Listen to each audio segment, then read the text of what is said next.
Okay, let's bring EQC to order and welcome everybody to Libby. Yolanda, if you could do a roll call, please. Thank you, Mr. Chair. Vice Chair Curdy, Excused. Representative Marler, Excused. Senator Bartel, Here. Representative Fielder, Here. Senator Flowers, Excused. Senator Heimbaugh, Here. Representative Hinkle, Representative Carlin, Excused. Representative Knudsen, Excused. Senator Lang, Here. Senator Manzala, Excused. Jim Keane, Excused. Dave Galt, John Metropolis, Dan Vermillion, Excused. Chair Gunderson. Here. So it looks like we have a quorum. And again, welcome to Libby. I think we're going to have an exciting 3 days. One of the things we need to roll things along. We need to be out of here and on the road by 9. So I'll be kind of pushing to get things done. And I think if we could do a overview of the field trip sites, Mr. Bruce Vincent, if you could give us some information. And he's from Environnomics. Good morning, Chairman Gunderson, legislators, citizen members of the EQC. My name is Bruce Vincent. I'm a third-generation logger, and I'm also the father of Chas Vincent. He was a member of this council. I'm vice president of the Libby Area Chamber of Commerce, and I'm honored to welcome you to our beautiful, right kind of remote little mountain town. The EQC is going to be offering interesting sessions and information sharing in the field trips during your visit to Libby. Libby in Lincoln County has a rich and complex history, a history in forestry that goes back thousands of years, a history in mineral development that goes back 150 years. And over that time period, we've learned a lot about the natural environment that surrounds our homes and our communities. That environment and its management let us build a resource-based culture and economy that thrived for over a century. As late as the mid-1990s, Lincoln County enjoyed the highest per-family per capita income in the state. There were not a lot of rich people, but we had a lot of blue-collar family wage jobs in our mines, our mills, and in logging. That statistic is no longer valid and hasn't been for about 20 years. Our mines have closed. Our forestry infrastructure of logging and milling are a mere fraction of what they used to be. And you have, as citizens and leaders, probably heard about our struggles. A lot of people have, and not just in Montana. We've been heard nationally. We've had issues with chronic unemployment and all the ills that come with chronic unemployment. We struggled with health and cleanup issues surrounding our Superfund designation and our successful recovery from that designation, and our struggles with pernicious and continuing forest health problems and the correspondent potential for catastrophic wildfires. However, we're proud communities in this county that have been and are pulling together in a myriad of positive, forward-leaning efforts as we build what has all the potential to be a hopeful and bright future for our families, our communities, and our environment.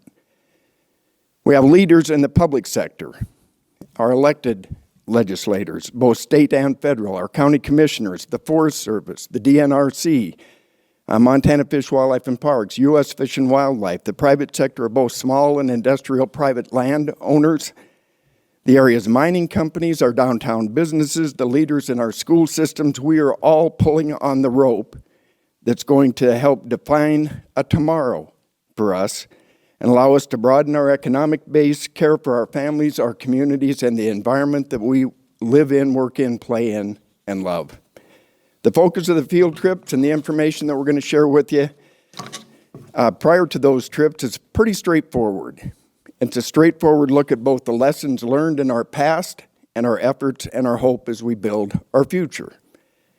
Today, after our meetings here, you're going to travel up Highway 37, a few miles to the W.R. Grace shop. At that site, you'll be able to board a van or two or in 2 or 3 separate groups, it depends on how many of us there are, to visit what's called OU3 and witness the ongoing remediation of that mine site that's going to be explained to you later this morning. While traveling on there, you're up onto OU3, you're going to be able to see the landscape around that site, and you'll hear about a management effort by the U.S. Forest Service on that donut around OU3. It's called Mitchell Jackson, and Kootenai National Forest Libby Ranger District Nate Gassman will share some information on that. Going to enjoy a lunch at the Grace site, and then come back here and quickly reassemble and take a beautiful drive south of town on Highway 2 and go up Libby Creek Road to Hecla Mining's proposed Libby exploration project. A Hecla team will meet us there. We'll meet inside their water treatment plant and share information on that project that will take place on their private land at that site. On Thursday morning, we're going to share information on a couple of forward-leaning shared stewardship forest management projects. One such effort is a years-long shared stewardship initiative, and we'll have a primary focus on Lincoln County's wildland-urban interface.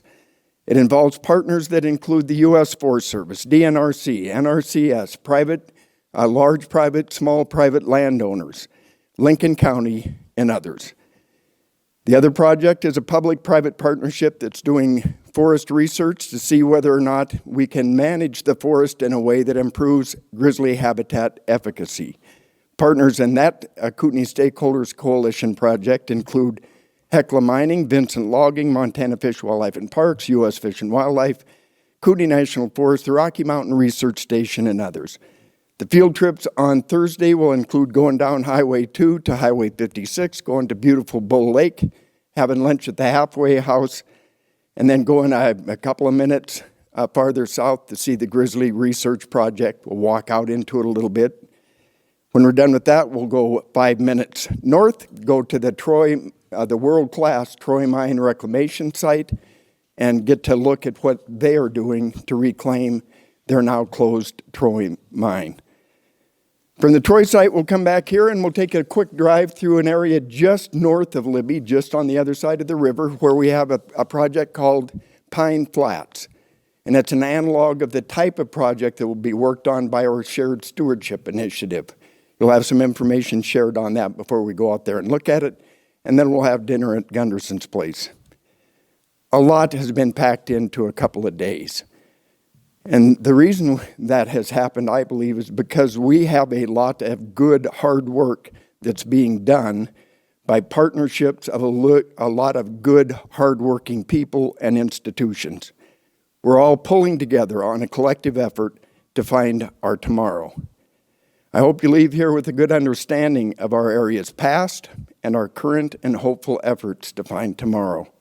I also hope that where appropriate and when needed, you assist us in oversight and supportive leadership in those efforts.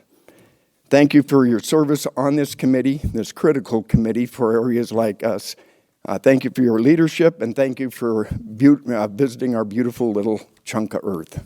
Thanks. Thank you, Mr. Vincent. And Jason Moore, our legislative environmental analyst, if you want to give us a short meeting overview. Sure. Thank you, Mr. Chairman. I'd like to start off by just saying thanks to everybody that helped me put this together, the City of Libby, Chairman Gunderson for getting this room, Roots with Environomics, the W.R. Grace folks, Hecla Mining, and there'll be all the folks from the state departments here. You don't see them today. State agencies, they'll be here tomorrow, and then our federal folks that come today. So the basic format that you've heard is meet here in the morning for a bit and then go on a field trip. It's intended to kind of mirror the EQC's last visit to Libby, which was in 2019, I believe. And some issues have changed since then, and some have remained the same. I mean, asbestos cleanup is ongoing. There's still questions about the future of mining, and we're all, everybody's, there are issues that are associated with living in forested lands. So major themes here: mine reclamation, you'll see a couple of those sites. Mine permitting, you'll see a proposed site too. And then I think it's tomorrow, you'll touch on forest management, a few other things. All the agency directors will be here tomorrow, so you'll get your regular directors' reports then. Friday, I'll go over the HJ 18 draft. That's the Smurfit Stone remediation study. That is in your folder here. Also in that folder is your itinerary for the visit to OU3 this morning. And then there's a couple of administrative rule reviews, all things that you should have been emailed to. So for this room, as I understand, you can keep your materials here, I believe. So you don't have to haul those around with you. We have 2 state vehicles between Yolanda and I where we can, we should be able to haul everybody. I have drinks and snacks in the back so nobody expires out there in the woods somewhere. I think we went over lunch and dinner, and that's all I have, Mr. Chair. Thank you, Jason. And we've got a few people to actually give us some more information on Grace, Libby ARP, LASOC, and we'll take a few public comments. But again, we need to keep it short. We need to get out of here by 9 o'clock to get what our full agenda has to offer. So at this time, I'd like to have Nick Raines come up and give us the current site status of WR Grace. Nick? Good morning, EQC members. Thank you for making the long trek to Libby and spending some time with us in our beautiful little corner of the state. My name is Nick Raines. I'm a remediation project manager with WR Grace. I have been a resident of the Libby area for about 20 years now. I've been with Grace for about 2 years. Again, we love this part of the state and are excited to have the opportunity to show you around a little bit. Just a very quick overview of the Libby site. Libby Asbestos Superfund site, for those of you who don't know, it's a Superfund site that was initiated in the early 2000s. The site was broken into 8 different operable units. The majority of those units, operable units, 7 of those have been remediated, went through remediation and cleaned up. That included residential and commercial areas of Libby and Troy and other industrial areas in the Libby and Troy vicinity. Operable Unit 3 is the former mine site and surrounding forested areas. Operable Unit 3, or OU3 as we refer to it, is the last remaining OU to be remediated of the Libby Asbestos Superfund site. OU3 is approximately 10,000 acres. 4,000 of those acres are privately owned property, the former mine site itself. Those 4,000 acres are owned by KDC, or Kootenai Development Company, which is a wholly owned subsidiary of WR Grace. The other 6,000 acres that surround that mine site are forested areas. They're U.S. Forest Service managed federal land. The site itself has went through a number of steps throughout the CERCLA process. That has included a biological or ecological risk assessment and human health risk assessment. The purpose of those 2 steps was determine if and what the ecological risks are at the site and what the human health risks are, the health impacts caused by the unique form of naturally occurring asbestos that's present at the site. The ecological risk assessment determined that there are no or negligible ecological impacts from the former mine operation in the site, and the human health risk assessment determined what the specific human health risks are at the site, which I will come back to. The next step in the process was a remedial investigation. That RI, or remedial investigation, included determining where and how much asbestos is present on the site. What media is it in? Soil, water, other things. Where is it present and at what level or concentration? The next step in the process is the feasibility study, and that's the step that we're in right now today. We're continuing to work through the feasibility study, which evaluates a range of remedial action alternatives to address those risks and that presence of naturally occurring Libby amphibole asbestos at the site. The risks that were identified in the HHRA, or Human Health Risk Assessment, were very specific to OU3. There were a wide range of different activities evaluated and studied at the site. And ultimately, there were 3 risks identified that are identified by EPA in their human health risk assessment that are very specific to types of activities that you would do, a general public would do in and around OU3.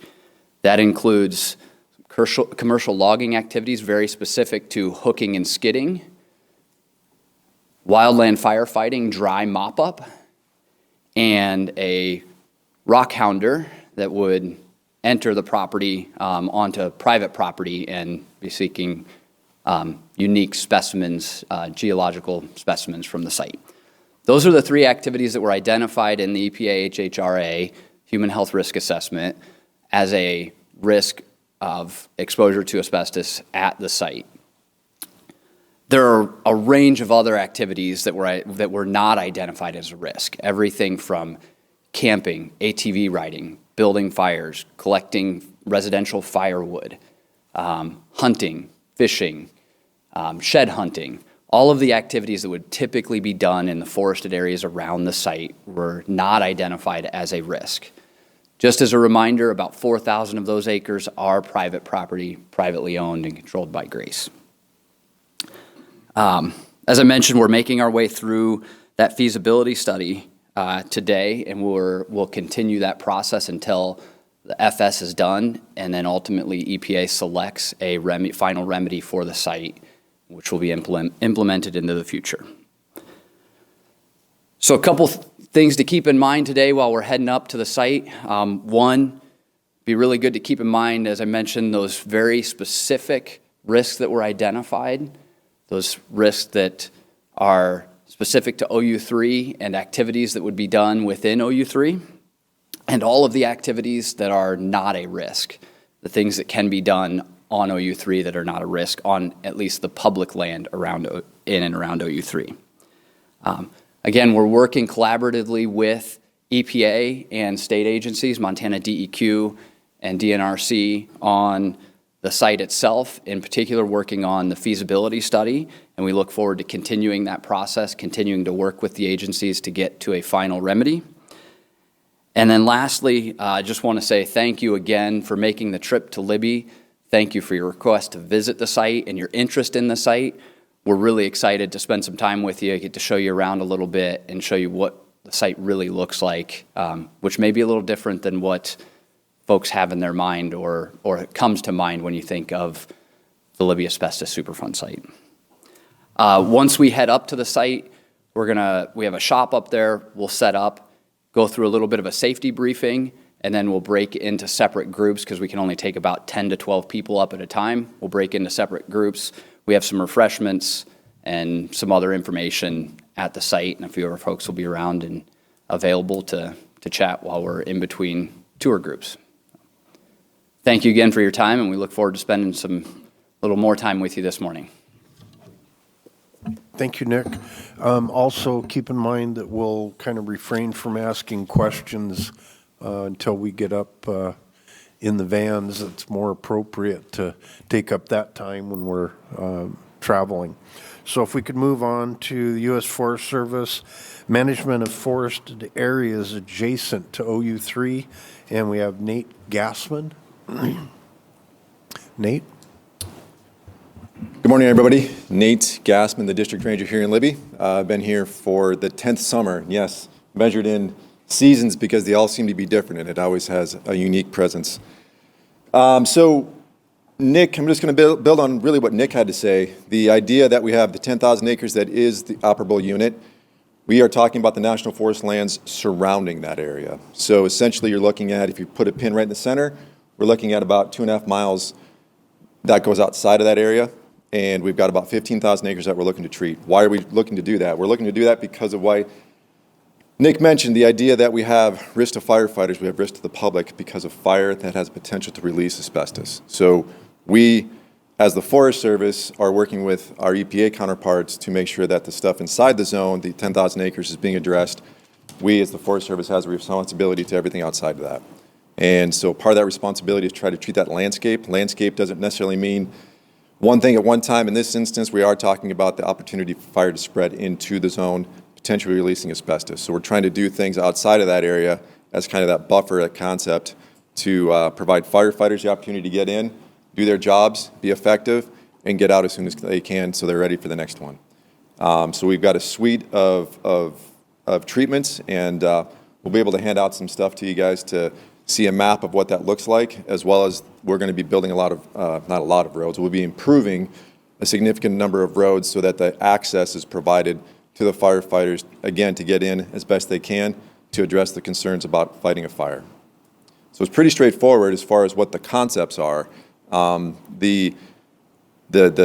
The analysis and the way we went about to getting there is unorthodox. We used Forest Service circle authorities. Typically, you hear about circle authorities being exercised by the state and by the EPA. The Forest Service, other federal agencies have their circle authorities as well. And since this is dealing directly with the circle site, the Forest Service is using its circle authorities to get to a decision. So we are looking to have a decision by Regional Forester Leanne Martin coming in the next 2 to 3, 4 weeks to have an on-time critical removal action memo completed. So we're moving fairly quickly to try to address the problem that we see as fire spreading into the operable unit and potentially causing harm to Lincoln County citizens. Thanks, Nate. Moving along, do we have anybody from the art program? They might have gotten days messed up, so we'll try to get them tomorrow. Libby Asbestos Superfund Oversight Committee, we have a report that we give every interim, and that, I believe, has been supplied to the council members. Okay, we'll email that one out. We're running a little bit early. Senator Cuff, would you like to make any comments on LASOC or?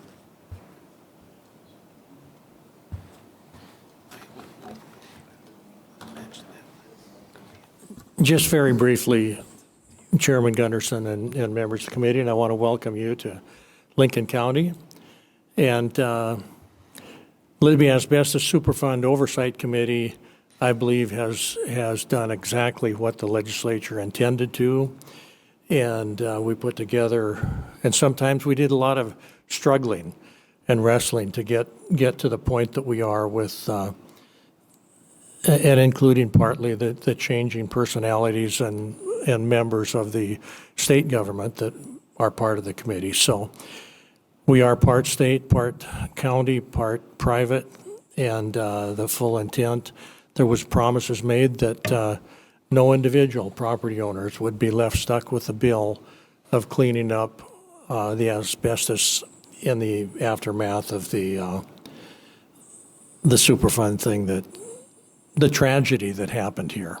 And it truly was a tragedy. So at any rate, we've been successful in developing a very good working relationship with DEQ, and are to a point where we continue to meet, we continue to review the pieces, but it's working very well. And my compliments to your chairman on this committee, who is also the chairman of Libby Asbestos Superfund Oversight Committee. Thank you. Thank you, Senator.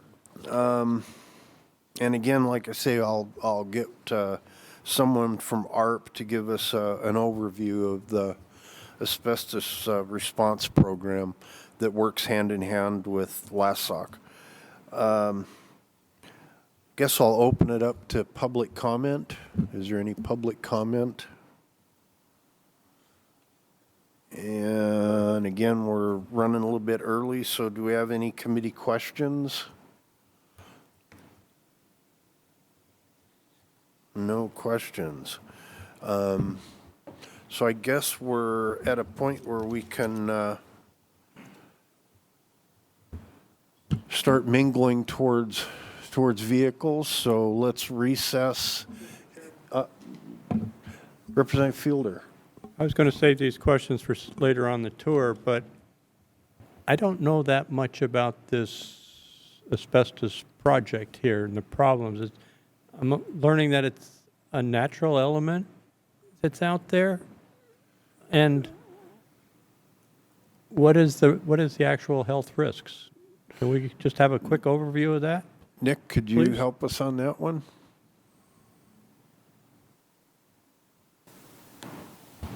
Yeah, so I can, Nick Raines, again, WR Grace, I can share some more information as we're on the tour, provide some background on both the former mining operations and the Superfund site itself and then operable Unit 3. But to answer a couple of those quick questions.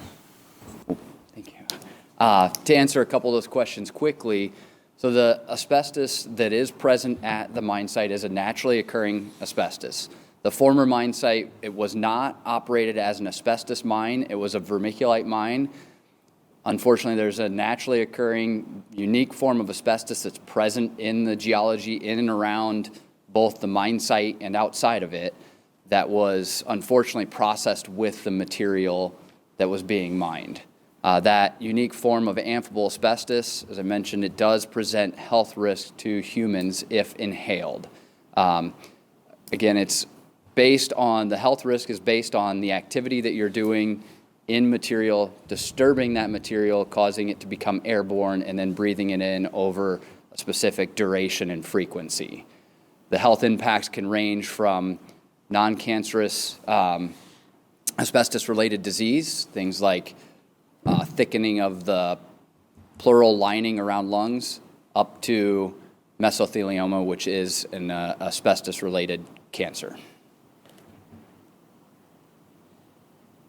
Follow-up, please. Follow-up? Mr. Chair, Mr. Range, this asbestos naturally occurs? You know, chemistry was a long time ago for me, so I didn't know that it was a naturally occurring element, or I didn't remember it. It occurs just naturally in the soil in this vicinity then? Yes, correct. It's a naturally occurring mineral that is, you know, just like other forms of rock, other minerals that are present at the site. This type of asbestos is present there as well. Thank you. Thank you, Representative. Any other questions? Seeing none, I wanted to give a really big thank you to Nick and the Grace folks.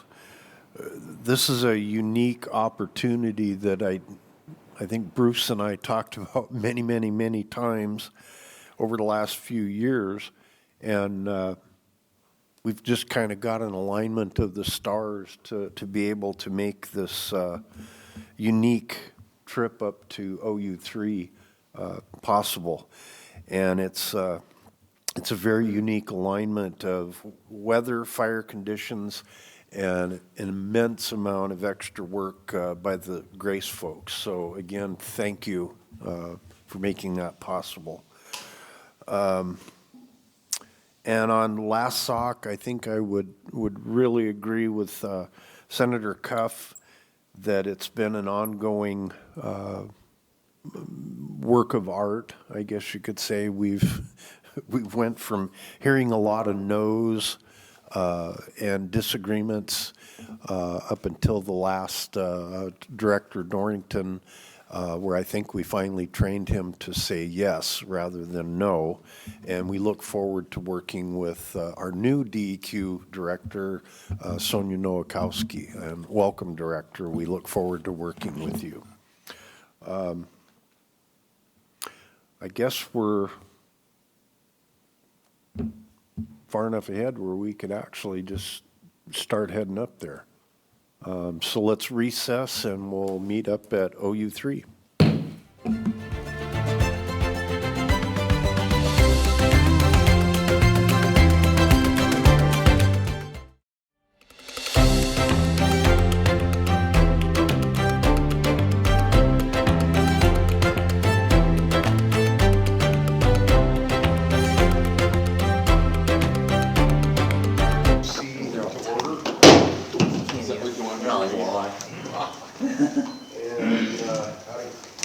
I think everybody will agree yesterday went really, really well, and I just thank Marty from Hecla the folks from WR Grace and their gracious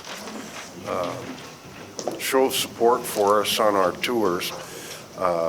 Like I say, I myself had an excellent time, learned a lot, and I hope the rest of the council did as well. If you think that I'm tap dancing and stalling, I am, because we're having some technical difficulties on our big screen. Hopefully we can get that taken care of. So we're going to kind of change up the agenda slightly. We'll take the director's report from FWP and Director Temple. And if you want to take as much time as you need, and plus a little more, we'd appreciate it. Well, thank you, Mr. Chairman. Members of the council, Dustin Temple, TEMPLE, I'm fortunate to be the director of Montana Fish, Wildlife, and Parks. And I do like to hear myself talk, so we'll see what I can do here. A couple of things of note, Fish, Wildlife, and Parks wise. The commission is meeting tomorrow in Helena. A number of topics on the agenda. Probably the most interesting, certainly the most watched, is the 2024 wolf season quotas. So we'll be setting wolf quotas for the hunting and trapping season, along with the hunting season dates. We have delayed the consideration of trapping dates in areas, just waiting for some other things to settle out. We proposed a quota of 334 wolves spread across 7 regions. That is up from 313 wolves last year. The wolf population in the state is slowly declining. There's a bit of a disconnect between the wolf report that you see, which Phil and I were just talking about. That takes into account a calendar year, so you get the back half of one season and the front half of another. What it doesn't take into account is the spring of the following year. So the reason, even though the wolf report says we're very close to last year, the spring harvest this year was 40 wolves above the 5-year average for the same time period. So we believe that we are slowly reducing wolf populations as is required by the legislature. What we are aiming for there is a soft landing. So the law says the commission shall reduce wolf populations to no less than 15 breeding pairs. We run all modeling out that equals about 450 wolves. What we want to do is be careful how we reduce that population so we don't inadvertently overshoot and end up with wolves being reconsidered for listing under the Endangered Species Act. We believe that Montana has done a really good job in wolf recovery management. We believe they belong to Montanans to manage, and we don't want to see federal control of wolves back in the state. So that will be going on at the commission. They're also considering the agency's budget priorities, some exceptions to recreational use rules at a couple of our WMAs and fishing access sites, specifically related to camping during the shoulder seasons. And so the commission will be interesting tomorrow. A success story that you may have heard about in the news: we recently translocated 2 grizzly bears from the North Fork of the Flathead to the NCB down into the Greater Yellowstone ecosystem. So one was about a 4-year-old female, 3 to 4-year-old female, that went to the Bridger Teton National Forest in Wyoming. The other was a male about the same age that went into Yellowstone Park on the west side of Yellowstone Lake. The reason this is a big deal is the Greater Yellowstone ecosystem's been genetically isolated for about 100 years. One of the things that we need to see for long-term recovery is genetic interchange between those 2 populations. We fully expect that those populations will connect naturally at some point if they haven't already, but this gives nature a little bit of a head start. So we've moved these 2 bears. You all gave us the resources in 23 to do this, so thank you for that. We told you we would have 2 bears moved by the end of 25. I'm happy to report that we're a year and a half ahead of schedule. So who says there's no such thing as efficiency in government? I beat my schedule by 18 months. So the antelope season is going to open, archery antelope's going to open on August 15th. We are starting to pull back some of the fishing Hoot owl restrictions, you'll see as temperatures cool, water's still awful low pretty much everywhere. So you may see some of those kind of come and go. You know, we put hoot owl restrictions on the North Fork of the Flathead this year for the first time ever. It's never been done before. But we're pulling those back as the conditions are met. Completed the antelope drawing. That went well with no issues. This committee's asked me a number of times about the bird dog training licenses. I know Senator Lang in particular are interested in that. After a couple of meetings ago, some suggestions by this committee, the commission enacted a couple of new requirements. So if you're training dogs on public land, you have to tell us when you buy the license how many dogs you intend to train. So the game warden will then check when he's out there or she is out there to see how many dogs you're actually training versus what you've declared. There is a citation we can issue for false attestation. So it is something they do need to comply with. That'll give us a little better idea on the degree of training that's going on out there and the potential impact. Habitat conservation leases, the Fish and Wildlife Commission approved those in their June meeting. A number of those are going to the land board on Monday. 53,000 acres, about $6.3 million in payments to landowners. So this is mostly Habitat Montana money, federal Pittman-Robertson money, and then there's some migratory bird money going into these. But these are a new tool that we came up with. There's a set of landowners that are interested in conservation that they're not interested in selling, and they're not interested in encumbering their property forever with a conservation easement. So we heard that. We heard some of the concerns from legislators and others, so we came up with a new tool. So these are 30 or 40-year leases. There's a formulaic evaluation for the payment based on the land values that DNRC uses for agricultural land statewide, so that's our baseline. These are lump sum payments. I believe it's 15% of fee value for a 30-year lease, and then 20% for a 40-year lease, and then I believe we offer a 5% bonus for the 20-year, and I'm not exactly sure what the conditions are, but we're excited about this. The agricultural community's gotten behind them. The conservation community's gotten behind them. So I think this is an exciting new tool for us. Our focus for these is sagebrush grassland habitat, so this is additive to the sage grouse conservation work they're already doing through the MSCOT program. Also, there are a ton of candidate species, ESA candidate species in these habitats, so keeping these habitats intact is another way for us to maintain control, state control of wildlife management in our state. So again, you'll see another round of these probably coming, they will probably hit sometime during the middle of the legislative session next year, so probably March. You'll see another round of these probably start making their way through, but we're excited about that. Block management, so I put two things in front of you. One is a Montana Outdoors Edition. I'm really fortunate to work with some really talented people. One of those people is Tom Dixon, our editor of Montana Outdoors. He routinely wins national awards, but in the 20 years I've been at Fish, Wildlife, and Parks, I don't know that I've heard as much positive feedback on an edition, and this is about working lands in Montana. And we've just gotten tons and tons of positive feedback, so I wanted to give you a copy of that. Also with that is the 2024 Hunting Access Guide that we've just completed.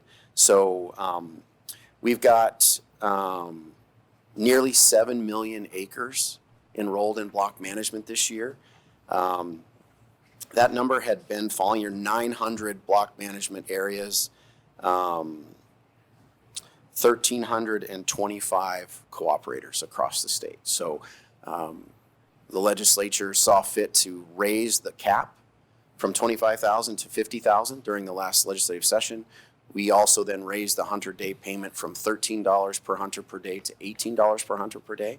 And we've seen an increase in interest, particularly in southeast Montana, where those numbers had been declining. So block management is doing well, in no small part thanks to the support from the legislature during the last session. So we're happy about that. Public access to land agreements is another access program. It was created in 2019. We are nearing 500,000 acres of inaccessible public land that we are able to work with private landowners to give the public access to those properties. So those continue to do really well. Elk hunting access agreements, also known as the infamous 454 agreement. We did 39 of those this year, 428,000 acres of previously inaccessible private land open to some lucky hunters in Montana.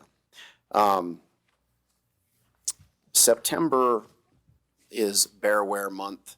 The reason I mention that is we are coming into our highest time of human-bear conflict. And so that's why we picked September. So we're doing a lot of education work around the state, trying to remind people to be safe, carry spray. Bears are out, they're in that we got to fatten up for winter mode. So lots of things out. The last thing I'll say is it's been a tough summer in terms of boating safety. You just got a text as I was sitting here, 2 more fatalities today. So I think that brings us to maybe 12 or 13, which is near our all-time high, which is tragic. We have, in response to that, we've increased our water safety patrols, increased our outreach to people about wearing life jackets, being safe, using safe boating, not drinking while you're boating. But it's been a bit of a difficult summer in terms of water safety, but we're doing what we can. Our officers are out, really trying to make sure people are wearing their life jackets, really an emphasis on making sure that any children under 12 that are in a boat that are required to have a life jacket on, have one on, that the people have the right equipment. So anyway, Mr. Chairman, I have rambled about as much as I can, but I'm happy to answer any questions or what have you. Thank you, Director, and we appreciate the rambling. Let's take public comment on the Director's report from FWP. Go ahead. Pardon? Can we ask questions? In a moment. After the comment. Except for you. If you have no public comment, do we have any committee questions? Oh, I would have. Senator? If I could, one quick additional. And I wish I would have talked to the director before we went into it, but there is some news came out last week in regard to aquatic invasive species. And Tom Wolf had put out some notices. Word came out of Seattle that quagga zebra mussels are contained in some of the plants that are sold as things that you put in an aquarium, and that they come from the same area. Actually, I think they're from Ukraine, the Black Sea area, which is the same area that the mussels came from. And they have this place in Seattle is kind of a wholesaler. They don't know that any have come into Montana, been shipped into, but they very well may have. So it's another thing to be aware of as this creep of mussels kind of gets closer, and another unforeseen avenue of them coming in. So if you know anyone, if you have some concern about aquariums, some kind of a puffball, I think. What is it? Yeah, it's called a moss ball. And so anyway, just I think something to be aware of. Thank you, Senator Cuff. Any other public comment? And Senator Bartel, I'll ask a question of you first. Thank you, Mr. Chair. Question for Director Temple. Mr. Chairman, Senator Bartel. Good morning, Mr. Temple. Would you run past again what monies are used on these new conservation easements? Yeah, so Where do they come from? there's a combination of funding depending on the project, but the bulk of the funding is coming from Habitat Montana. There's a federal Pittman-Robertson grant, and then there are, I think, 3 of them that we are funding like 30% with migratory bird because there's significant wetland components of those projects. Follow-up, sure. Follow-up? Mr. Temple, so that Habitat money, was there, refresh my memories, or any legislative action that had to be done to allow for this new conservation easements like up in northeast Montana? Mr. Chairman, Senator Bartel, there was not. Follow-up, Mr. Chair. Follow-up? Mr. Temple, so on these conservation easements, so can you kind of fill me in on, or the committee on how the, as an example, maybe how the public will interact through these conservation easements on this public land, like hunter days, or is it open to the public at any given time, or is this conservation easements just for wildlife and not for the citizens of Montana and other states? Could you, and then also if maybe you could send the committee member a link to the rules of how these new conservation easements are going to be issued and what the criteria is and which folks have to follow. So, Mr. Chairman, Senator Bartella, a question of my own, if I might. Are you speaking to the habitat conservation leases or the big conservation easement that's pending up here in northwest Montana? Could we have both? Sure, Thanks. Mr. Chairman. So, Mr. Chair.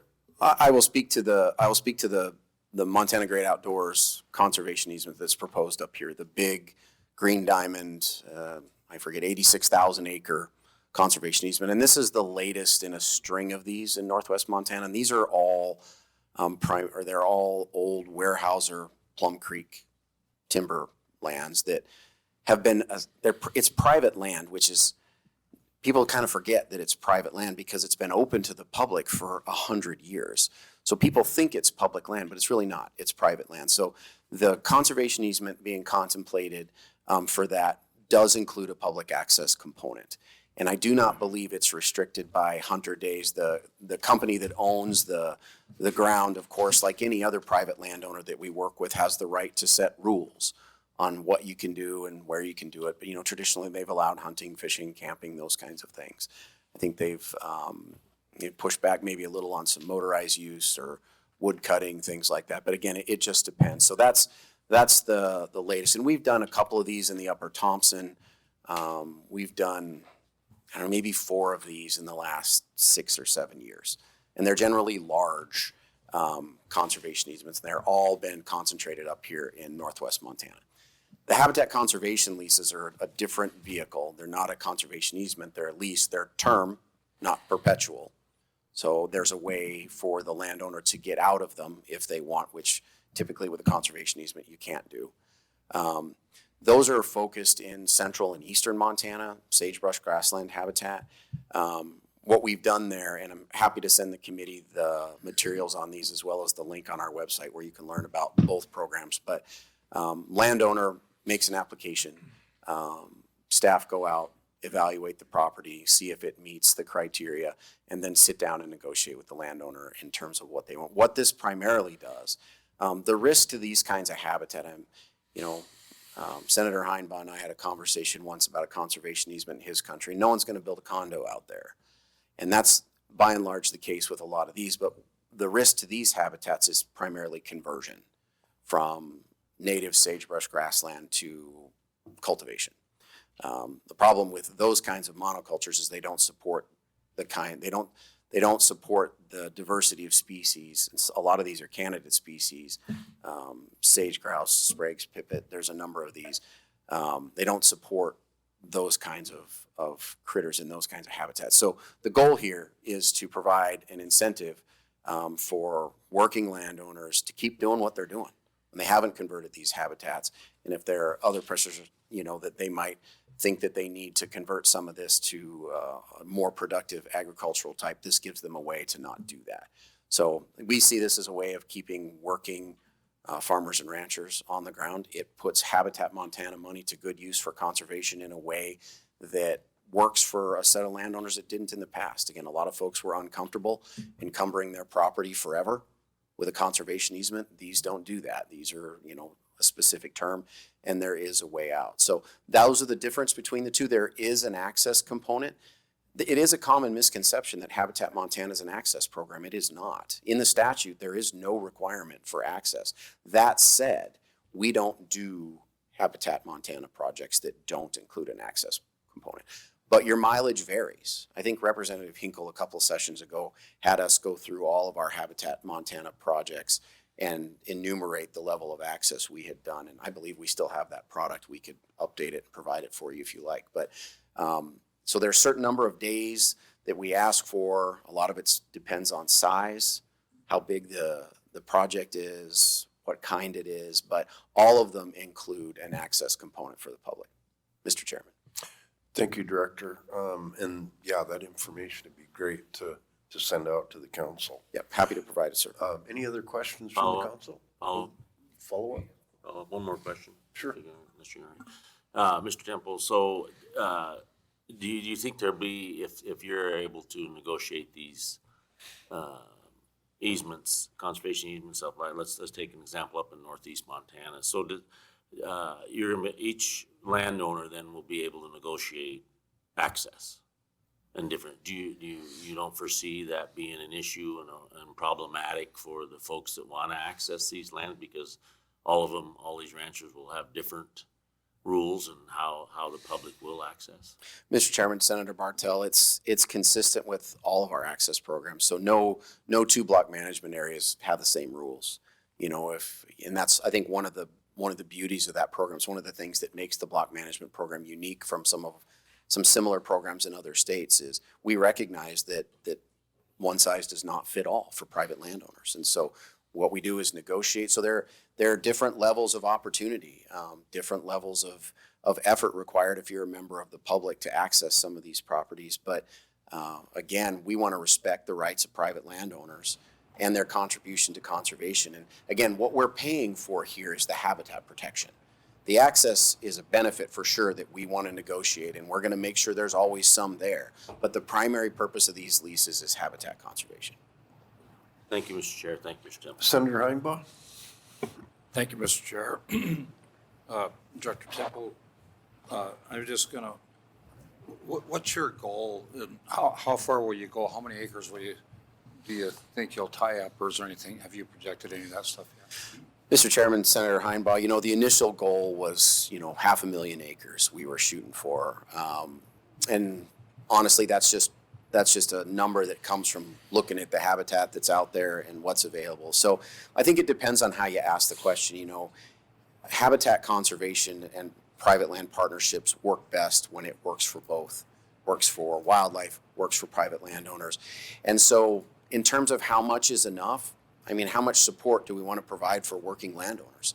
From my perspective, I come from a farming and ranching family myself, and, I think the more folks that we can keep on the land working it the way they have with the values that we all grew up with and hold dear, I think that's a good thing.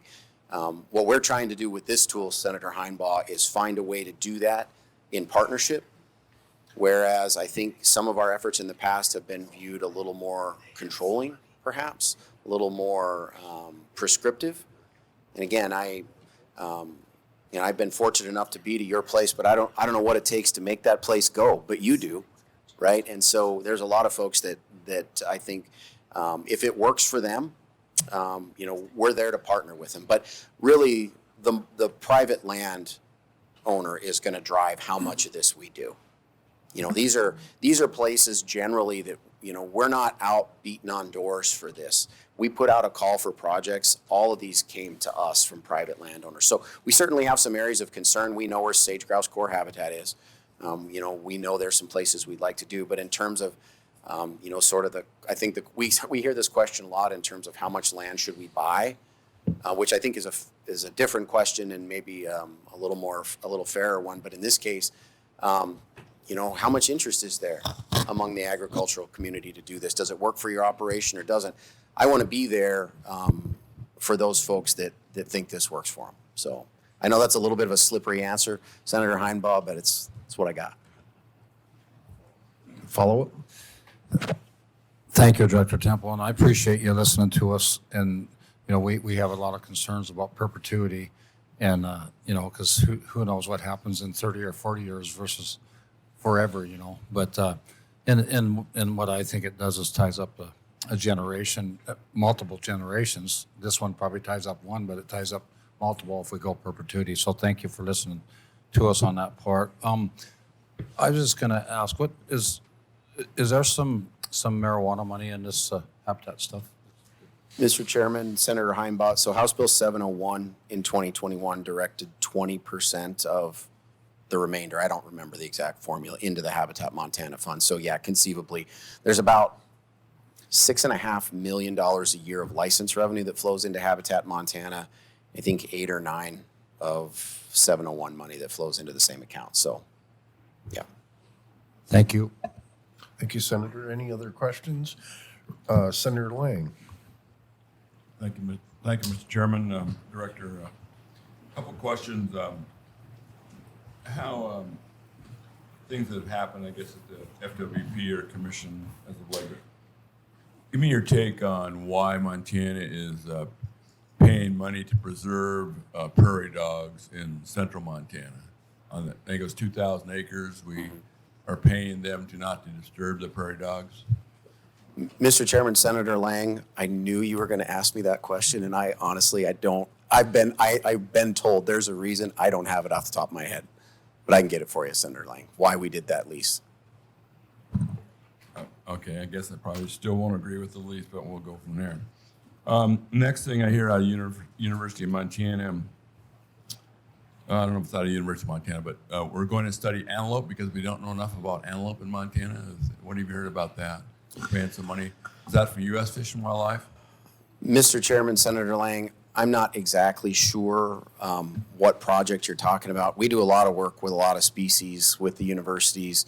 In terms of antelope, the big study that I can remember had to do with migration routes in your neck of the woods. Yeah. And figuring out where those were.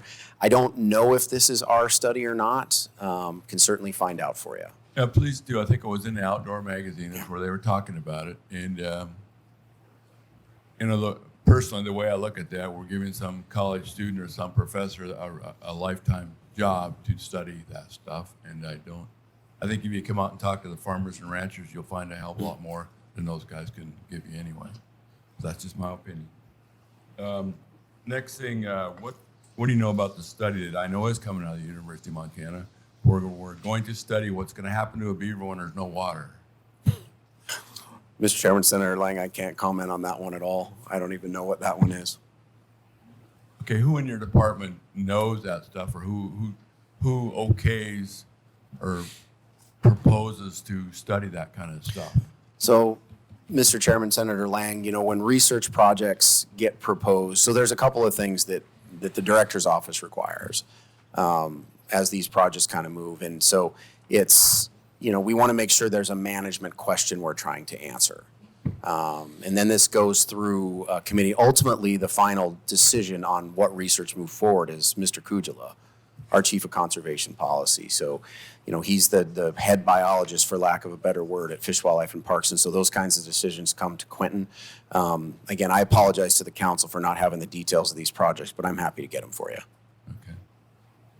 Okay. Final question I have, Mr. Chairman, sorry for the multiples here, but Director, how does, we've talked about working lands, farms and ranches, staying in production and keeping going.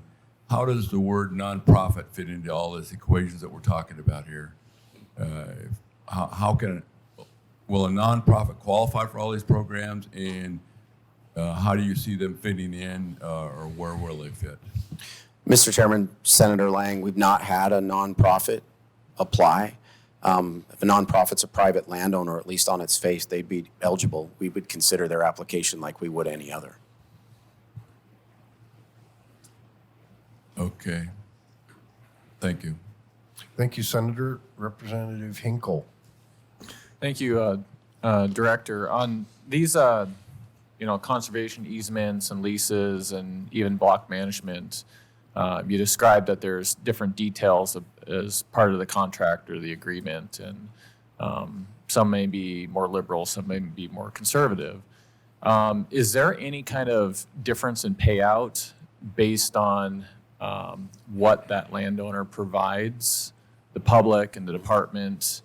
If there's one that provides very limited public access but provides a lot of habitat improvement, conservation, versus one that provides a lot of public access but little of something else, or one that's all of the above, is there any kind of payout, or do you factor into these agreements those type details when it comes to the payout? Mr. Chairman, Representative Hinkle, absolutely.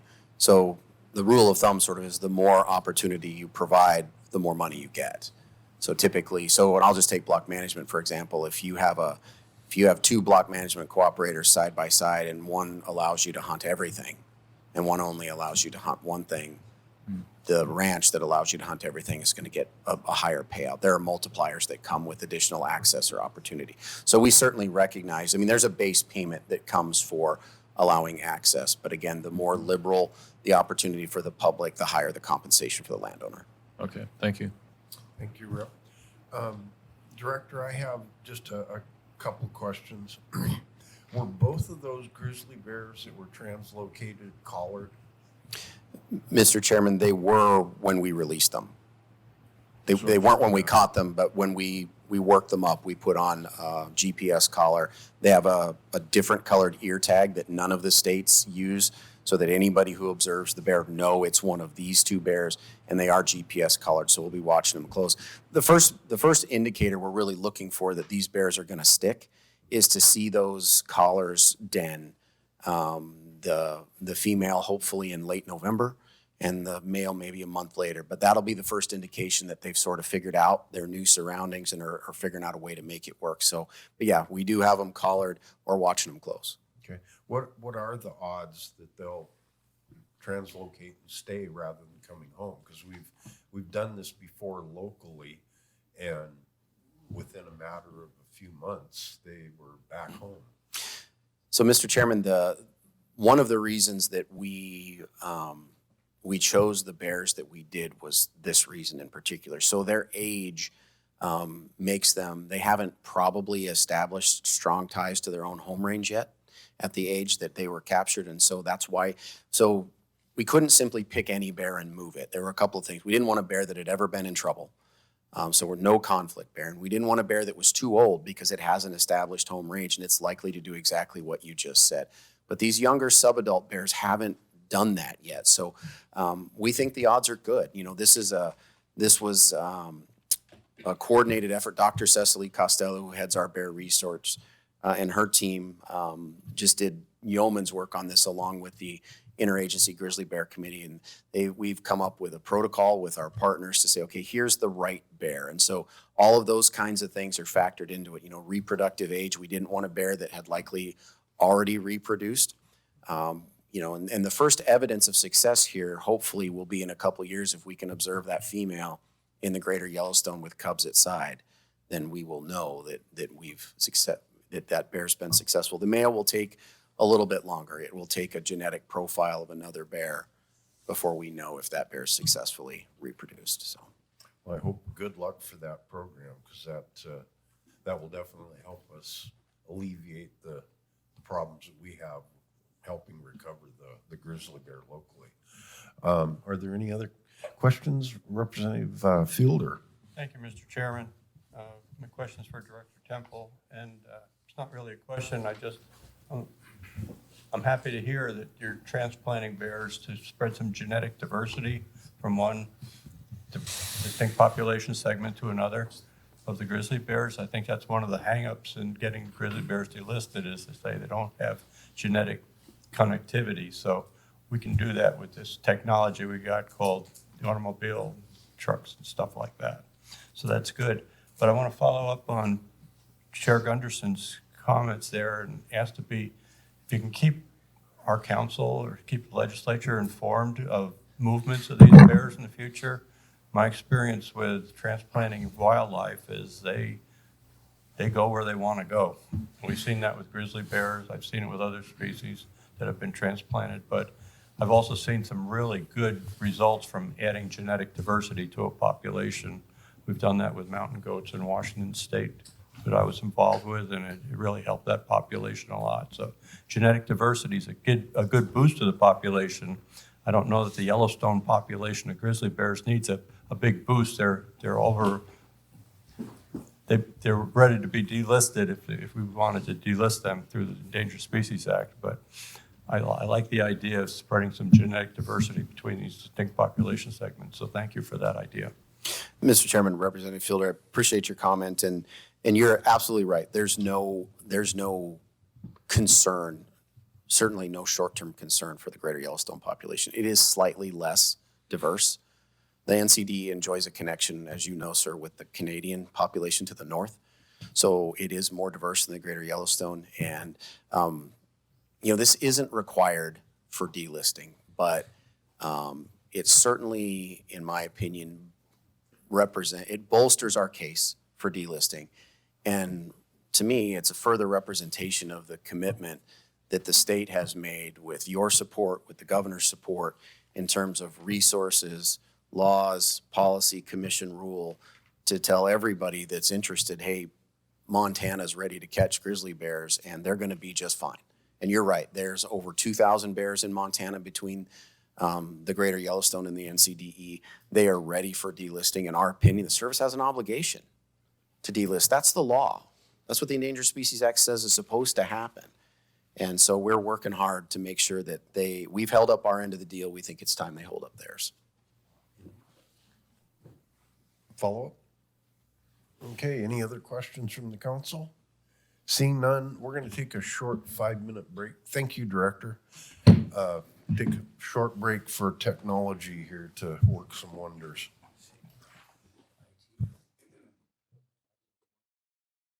Council back to order.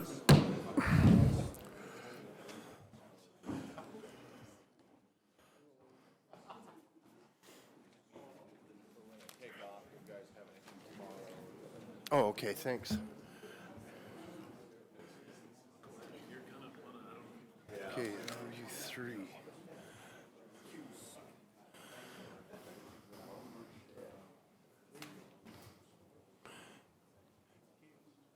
If we can get the council members back to their spots. We're running a little bit late now, but we've got our 8:30 adaptive management, improving grizzly bear habitat. And I believe Bruce has a presentation. Do you want to start there, Mr. Vincent? Thank you, Chairman. Good morning, members. We are, by the way, in an area that used to be, what did you call it? The stand-up lumber shop?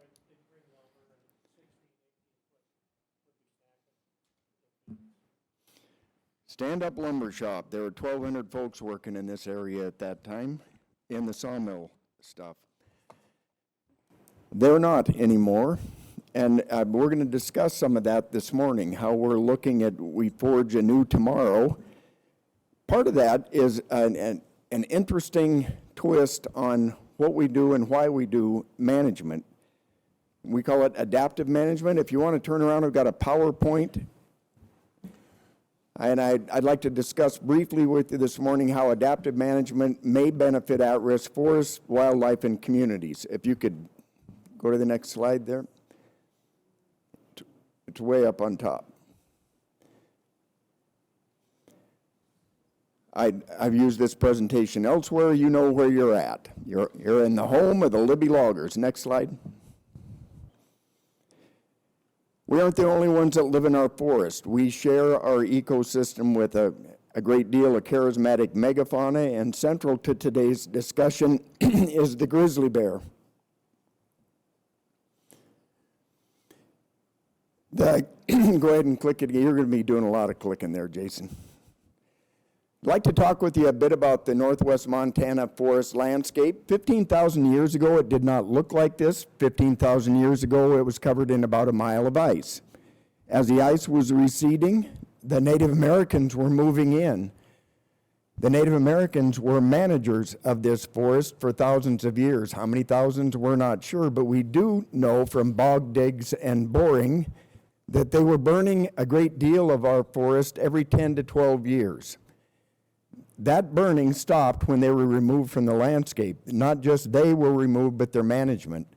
In 1910, that was about 100 years after the removal of the Native American management, we had the largest fire in North American recorded history that started over by Spokane, and in 36 hours blew across the panhandle of Idaho, up through the Lolo, up through the Kootenai, and into Canada. That was shortly after we had formed the National Forest Service, and the public was incensed when 1910 happened. They wondered why we were going to burn our treasure down. And we ultimately began to focus on what became Smokey the Bear. We focused a great deal on fire suppression, and there's a reason for fire suppression, but there's also a downside. When the Native Americans were doing the management of this area, there was 50 or 60 trees to the acre when white Europeans came and viewed it for the first time. When we remove their management, we don't have 50 or 60 trees to the acre anymore. You've seen what we have out there. We have a great deal of fiber. And it's a fiber that has not existed at least since the Ice Age and when after Native American management. You want to click it again? For a number of decades now, the forest scientists have recognized that we have an issue. And in 2000, the GAO issued a report and said the biggest threat to the western public land base was single event loss to catastrophically huge and catastrophically hot fires. They've repeated that report a number of times. In 2019, they had a GAO report on forest health, and it had a specific focus in some areas that were potentially at high risk. We were included in that. Want to click it again, Jason? It isn't just the federal folks that have recognized that we have an issue. Governor Bullock initiated a Montana Forest Action Plan process to take a look at what we're dealing with, and our area was highlighted as the area with the highest risk. We'll cover that a little bit later, but the highest risk for wildfire, catastrophic loss to wildfire. Want to click it one more time? The U.S. Forest Service has done a risk assessment. The Kootenai has done a risk assessment. Everyone knows there's an issue. So we've got fiber out there that we need to deal with. Click it one more time. Millions of acres in the forested West look like this. You're going to see some of that later today. And it's not just our watersheds and our wildland-urban interface and our homes that are at stake in this discussion. This is habitat. This is where the animals we share this ecosystem with are supposed to find shelter and food. Is there a different way to take a look at how we manage this forest? And we're looking at it with adaptive management. And what is it? It's managing the forest to develop structural diversity in order to achieve a wide range of biodiversity. And why? Well, it promotes habitat that includes security, because animals, particularly the grizzly bear, need security, but they also need food sources and it's not just for them, for a wide variety of animals. Most animals don't eat trees. That's not their natural food. They eat other things that grow when sunlight hits the forest floor. So can adaptive management help us promote habitat efficacy? Can it promote forest resilience in the face of disease, insects, wildfire, climate change? We should not be arguing with people about climate change. There used to be a mile of ice over Libby. There's no longer a mile of ice. I don't think it was cow farts, but we're coming out of the ice age. We're going to continue to warm up, and we're going to have to deal with that warming somehow in our forest management discussions. And adaptive management may be one of the ways we can do that, and it could promote forest to community health. We live here. We're surrounded by this. We have no choice but to deal with it if we want to continue to live here. Click it again.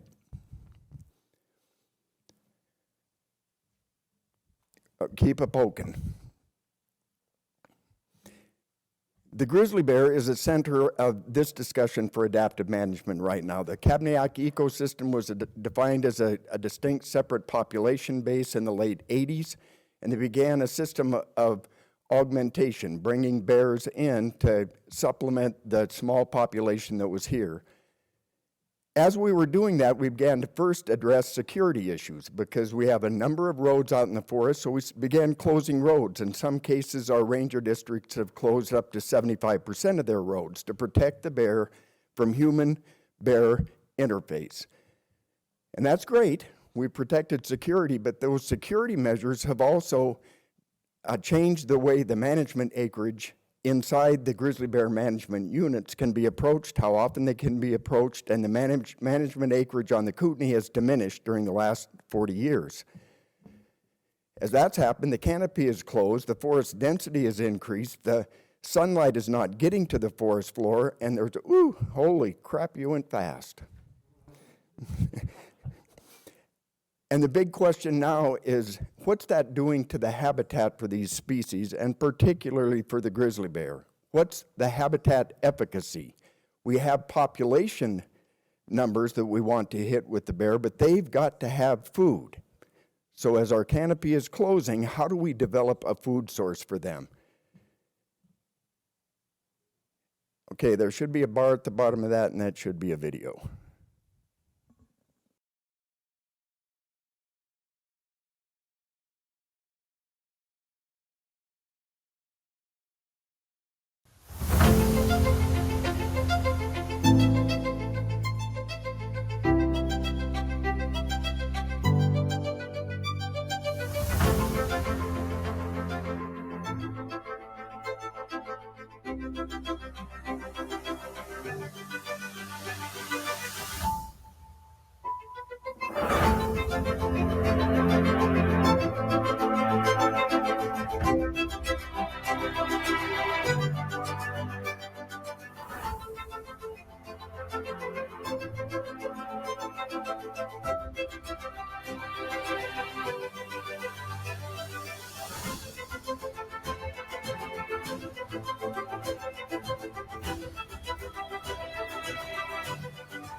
We're here to talk about the Grizzly Corridor project.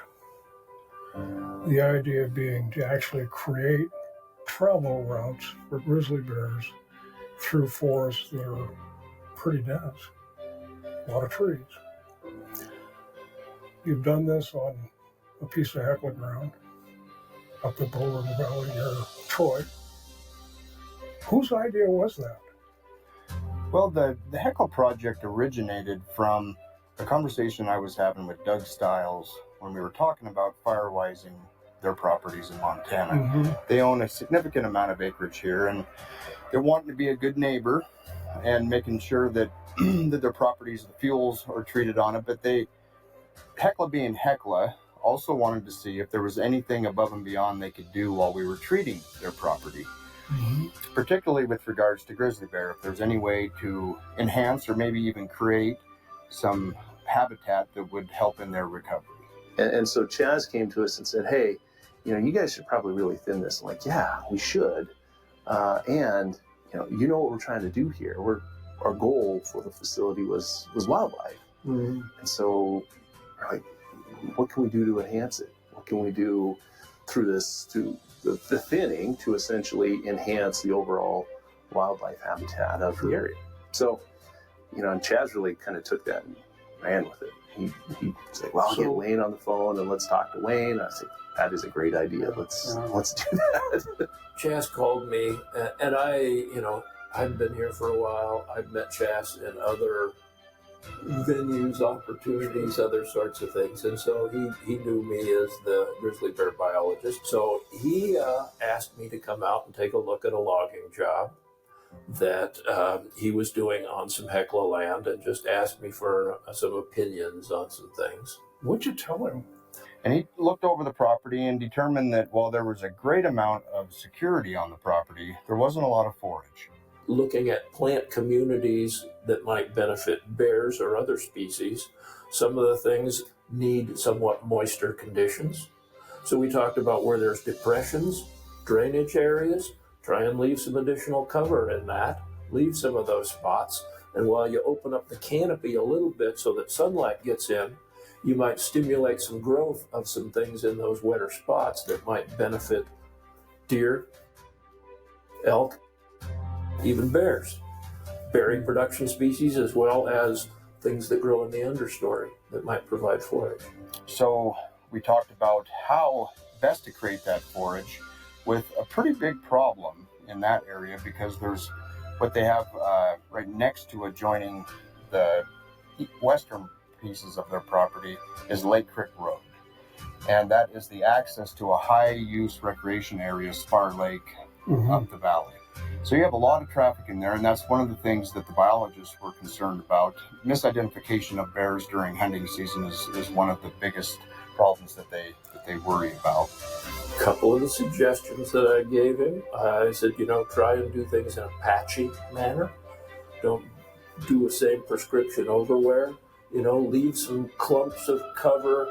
Try and pick out some tree species or some things that are growing here that you can leave. Try thinking about, there's a road that goes right by it, a pretty main road. We talked about leaving some cover along the edge of the road because he's going to open things up on the inside.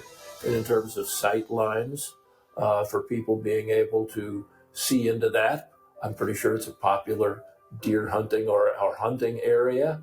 And maybe if we're going to create some good habitat for some animals in there, let's give them a chance to use it. The problem with the treatment was, how do you create forage? How do you thin this, make it fire-wise, and provide security for those animals? And after the discussion with Mr. Casworm, I thought, I better get a hold of what I would probably regard as one of the best foresters in Montana. So I called up Andy Eckberg from Idaho Forest Group, told him what we were looking at, what we were trying to accomplish, and wanted his input. Chaz had a plan of what he was wanting to do. We had goals and objectives that he had been talking to the biologist for Hecla, and then when I was out visiting with Chaz, I mentioned some of the neat things we were doing with small group selection type harvests that we've been doing on some of the landowners. It'd be like thick areas, thin areas, and open areas intermixed, and type of group selection. And what Chas was talking about with the Hecla mine properties is, with the grizzly bears, that they were concerned about some of the, it's a high use recreation area where they're talking because you have the, the Spar Lake up there. So they wanted to create some habitat, but at the same time keep it some wildlife security so that the bears could have good use for some of the habitat we could create through logging, but at the same time not open it up so they lose the security of the area, from the road and such. When Chaz was explaining to me how the mine wanted to use timber harvesting to increase grizzly bear habitat, absolutely, that's when I mentioned it to him. We'd love to be involved with that. And he was excited about it, excited to work on something like that. So he showed up with a bunch of rolls of ribbon and a couple cans of paint and spent a day marking and ribboning off areas, exclusion areas, and opening up areas, identifying leaf trees, that type of thing. Did a couple acres of the couple hundred acres there, and then we used that as a template to treat the remaining acres. We knew we had to do some thinning there. I mean, it was so overgrown. And we have 800 acres of property around the tailings facility. So, when we were looking at doing that reclamation and starting the reclamation on the tailings facility, you really can't get the most out of it unless you address it all. What we worked out was making some of the thinning units around some of the large component that was up there. It was beautiful, large. And so why not have a thinning type of individual tree selection around the large and open it up and treat for fuels at the same time, open up the large, and then balance that out with some other areas that we'd outlined as leave areas that were thick areas for cover. And at the same time outline some other smaller units that would be opened up as little pocket openings to create the habitat so that you could create some forage positions. Chaz talked to the biologist and it relayed to me what they were talking about, making some openings, and that's where I suggested kind of the group selection type of scenario. So I've been using it quite regularly on private landowners. One of the things I always hear is they want to improve habitat, grow trees, sustainable growth, but at the same time they like big game hunting. And it's about combining landowner objectives and goals with the BMPs and doing it sustainably. You were telling me earlier that you actually have found grizzly bear tracks in the tailings. Yeah, during when Troy Mine was operating, and this kind of goes back to that wildlife corridor concept, right? During Troy Mine operation, they tracked a grizzly bear that essentially walked straight over the tailings facility while it was operating. So the mine was operating, people going up the road every day. And you look at this collar data, and they had released, I think Fish and Wildlife Service had released a grizzly bear, a female, up by Spar Lake, tracked her across the tailings facility up into Glacier, tracked her back across the tailings facility up over to Spar Lake, and we have pictures of her paw prints in the wet tails. It's pretty cool and not something that you would expect. That's on top of the elk and the deer and the moose and the western toad, which is a kind of species of concern that loves that area for breeding. It's that whole area is just teeming with wildlife. You know, it's really definitely a mosaic approach to the management, with some may call it edge effect cuts or shaded fuel break type of prescriptions. I would say it's kind of a hybrid of the two from my perspective, and we would also create openings in areas, little regeneration areas that had good soil and was likely to grow some of the legumes that, you know, a little down lower and more in the riparian areas. We did a lot of that type of work, which time will tell, but we're really confident that it's going to have really good results. I think, you know, the change when you remove the forest or thin out the forest, a lot of people's first impression is kind of shock. Well, gosh, that's a lot different than it used to look. There used to be a solid bunch of trees here. Now I can see a long ways. Sometimes perspectives like that's a good thing or that's a bad thing. But come back in a few years, see what it looks like then. So I guess if you had a chance to do this again, you would. Oh, absolutely. Yeah, absolutely. I mean, the interesting thing is, no one requires you to do anything with your private property. You know, you could let it grow, you could let it overgrow, but that's really not the right thing to do. And you know, we've got neighbors there, and we want to make sure we want to do what we can with our property to help protect theirs from wildfire. At the same time, you know, it really works well with the reclamation that we were doing at the tailings facility, and the goal there was wildlife habitat. So to essentially enhance the wildlife habitat in the 400 acres that we own that isn't part of that tailings facility, combine that with what we've done on the tailings facility from a reclamation perspective, it just all made sense. We have hundreds of thousands of acres on the Kootenai National Forest of the same vegetation type as we managed on that Hecla property. A lot of it is in grizzly bear core or adjacent to grizzly bear core, and again, provides great security for the bear. The problem is that they don't eat trees, and we have to create forage for that animal if we want it to not only have security, but also maybe hang out, maybe reproduce, and maybe recover.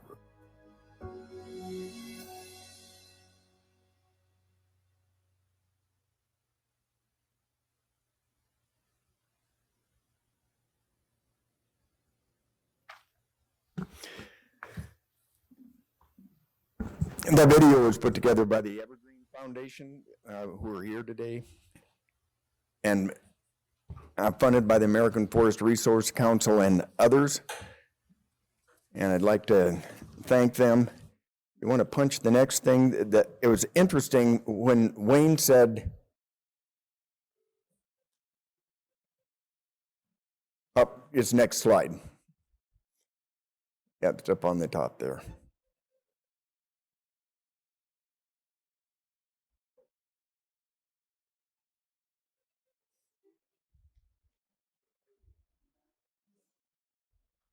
There we go.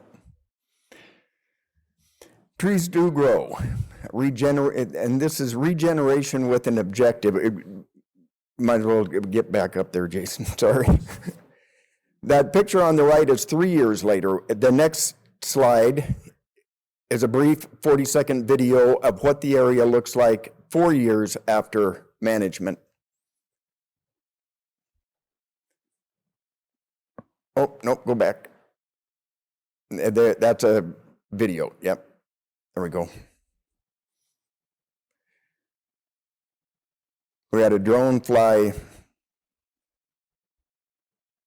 Evidently, it's not going to play. Okay. Well, you can see the picture. That is the area that was being looked at. And interestingly enough, the guy that was operating the drone, when he got done, he looked at Chas and said, "Where did you log?" And there were hundreds of thousands of board foot taken out of that area. But it is a mosaic approach. The one thing that was missing in this effort, and you can see what it ended up looking like, it was doing what Wayne and Chas hoped and what Hecla had hoped. What was missing, though, was a research component. And without research, without a peer-reviewed study analysis of what we had done there, it doesn't help us any. We have to have some science behind decision-making on private and public land. Go ahead and hit the next slide. We think it works.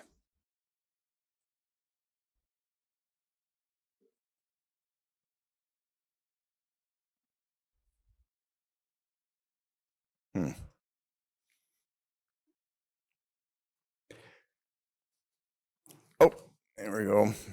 That's a few slides in, but we'll quickly go through them. What kind of benefits do we think we're going to get out of adaptive management, this kind of approach? Besides habitat efficacy, we are going to get habitat efficacy, we think. We're also going to get some improvement in forest health, increase insect disease and wildfire resilience. We're going to do some carbon sequestration. We can do some protection of stream side so that we don't boil our streams, because when nature's doing the managing, that's what we're doing. We're boiling our streams. So there are a number of things that we can get out of this. The next project is what we're going to look at today on the field trip. We will not go to that site, but it's just a couple of miles where we're going to go visit. Hecla has agreed to use the land that they have purchased in this area for mitigation for grizzly bear potential impact as a crucible to figure out, are we doing the right thing? Are we blowing smoke at ourselves even? And we've assembled a team now to do a research project. The team includes the Kootenai National Forest. Leanne took the same field, Regional Supervisor Leanne and Kootenai Supervisor Chad Benson went out on the field trip you're going to go on today and took a look at things. And as a project under the Kootenai Stakeholders Coalition, we're now assembling the team to take a look at how do we do the research necessary to get a peer-reviewed paper coming out the other end. You'll see an area today very near Bull Lake that is in the same shape as what the forested area in this video was in. You'll get to take a look at it, and we're assembling a team that includes partners of the U.S. Forest Service Rocky Mountain Research Station, the Forest Service Research Arm. Dr. Tavis Forrester is assisting us. We have already hung cameras all over the next plot of Hecla ground. Montana Fish, Wildlife, and Parks, it has land adjacent to the Hecla ownership, and we got a special use permit. The forester that's been hired by Montana Fish, Wildlife, and Parks, Jason Park, is excited about developing a management plan based on adaptive management. And we've hung cameras on the adjacent Montana Fish, Wildlife, and Parks ownership. We're going to have those cameras out there to see before disturbance what's going on, and you'll get a picture of that today on our walk. We're going to leave the cameras up during disturbance to see if we can see what happens to the animals while we're in there making the traveling mosaic, and then we're going to have cameras afterward. Then we'll have a postdoctoral student do a peer-reviewed analysis and see whether or not we are truly doing what we think we're doing. And it's, as much as anything, a botany experiment, because what we're doing is removing the canopy to see what we can grow on the ground that bears eat. Wayne Casworm, U.S. Fish and Wildlife, is in our advisory council. He's given me a list of food that the grizzly bear eats. We're going to be working during the next several months in developing a forest management plan that will be led by some of the Kootenai foresters, Andy Ekbergs, Dr. Chad Oliver, the Pinchot Chair Emeritus of Yale School of Forestry. He was out this spring. He'll be out this fall. And we'll be meeting and determining how we develop a management plan for the next plot. As Chas indicated in there, there are hundreds of thousands of acres on our forest that we coexist with this bear on. And having food for that bear out in the landscape is going to be incredibly important because their population, if we do it right, should go up. But we don't want them shopping for food in our garages. We need them to have a food source out in the landscape. So that's it. It's a really exciting potential. We're going to go on our field trip today. We're going to go take a look at the next plot. And does anybody have any questions? Sorry about the IT stuff. You can sit down, Jason. Sorry. Any questions from the council? We needed one of my grandkids here to show us how to run this crap. Seeing no questions, thank you, Mr. Vincent. That was an excellent presentation. And I just wanted to point out one remarkable comment made by Wayne Casworm, which is the U.S. Fish and Wildlife grizzly bear biologist. If you don't like what logging looks like, come back in a few years. Don't look at it today, look at it tomorrow in the future and see what it grows into. So, yeah, I think we can do that. The Evergreen Magazine Evergreen Foundation has done a brief on this.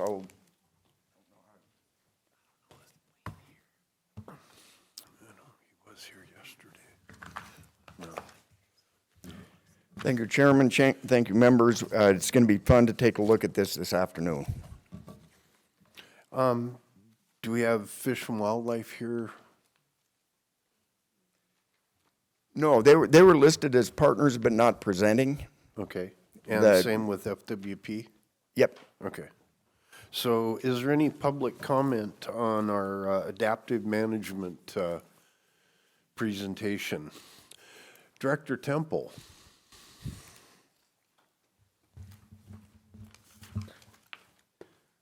Mr. Chairman, I just wanted to say from Fish, Wildlife, and Parks perspective how excited we are about this effort.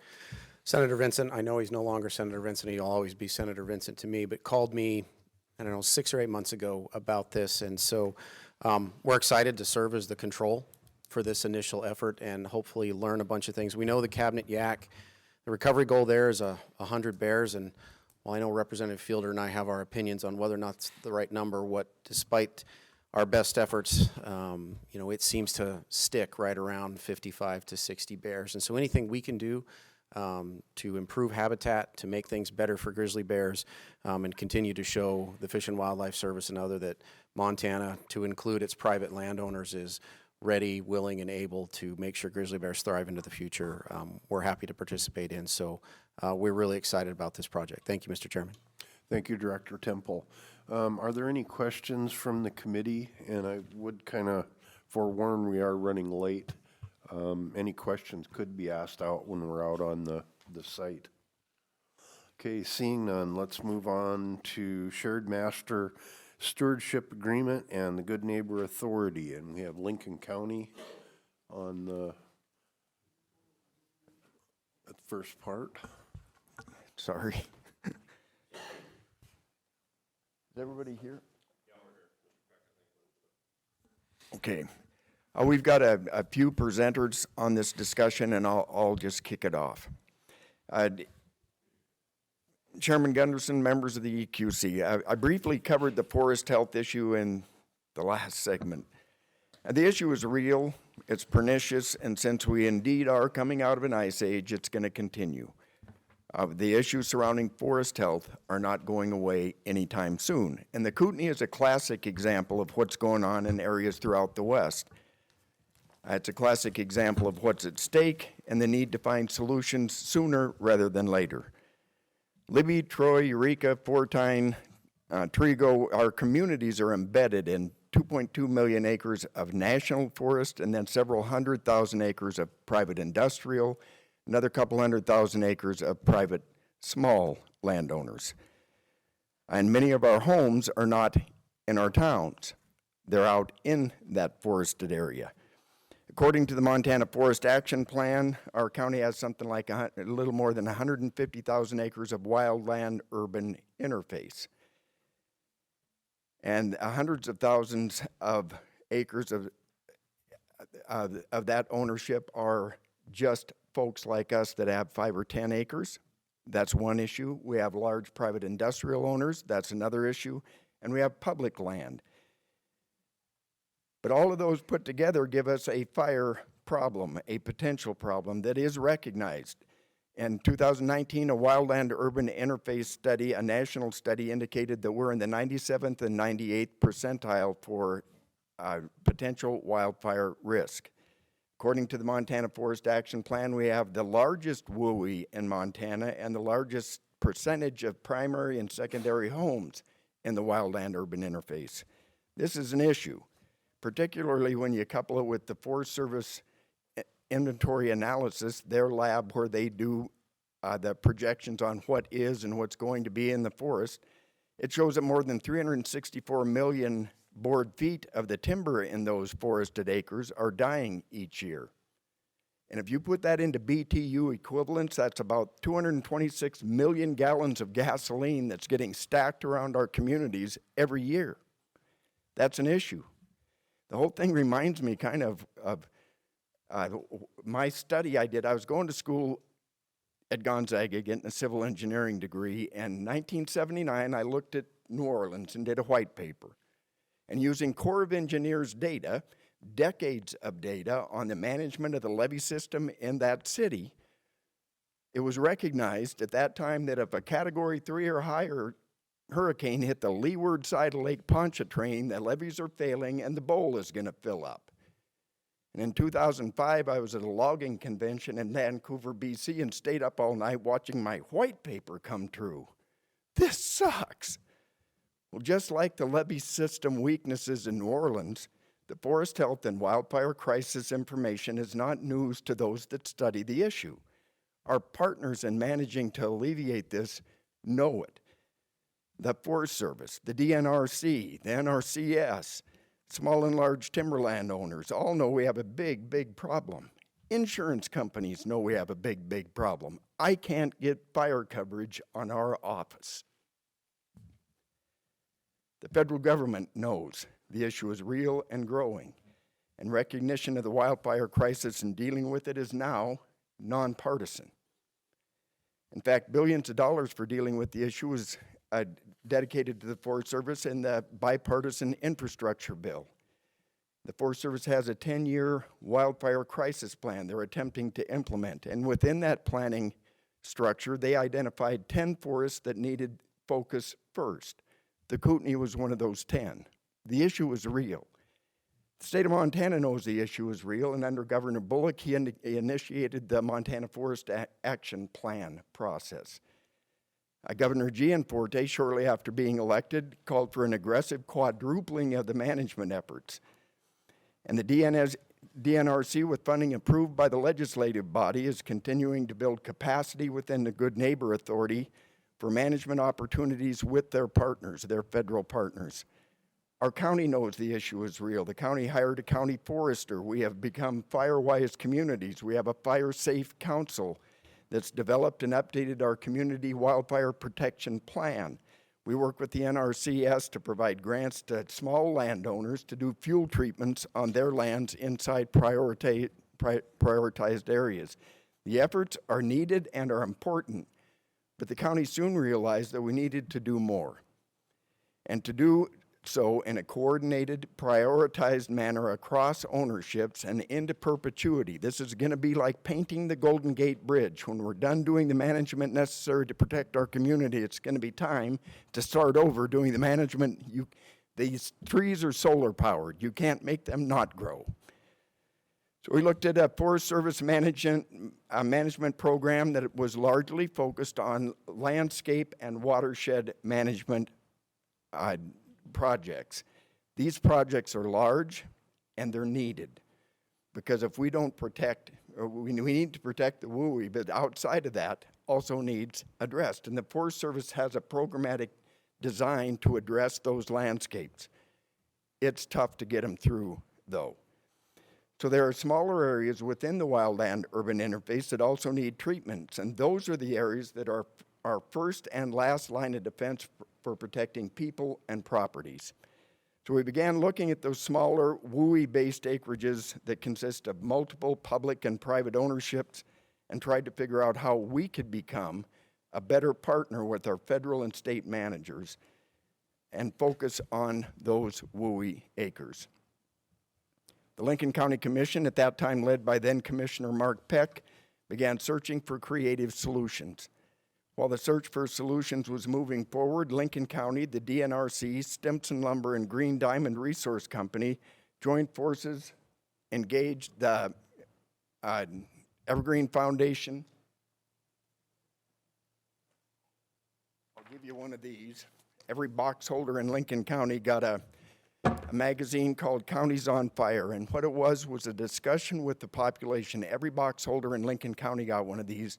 Has a letter from Governor Gianforte in there. It has a letter from the county commissioner, and it also has a discussion of why we need to aggressively address this. Because we've had thousands of people, new people, move in, buy their 10-acre piece of Mecca, and then we want to talk to them about starting a chainsaw and cutting down some of the beautiful trees they just bought.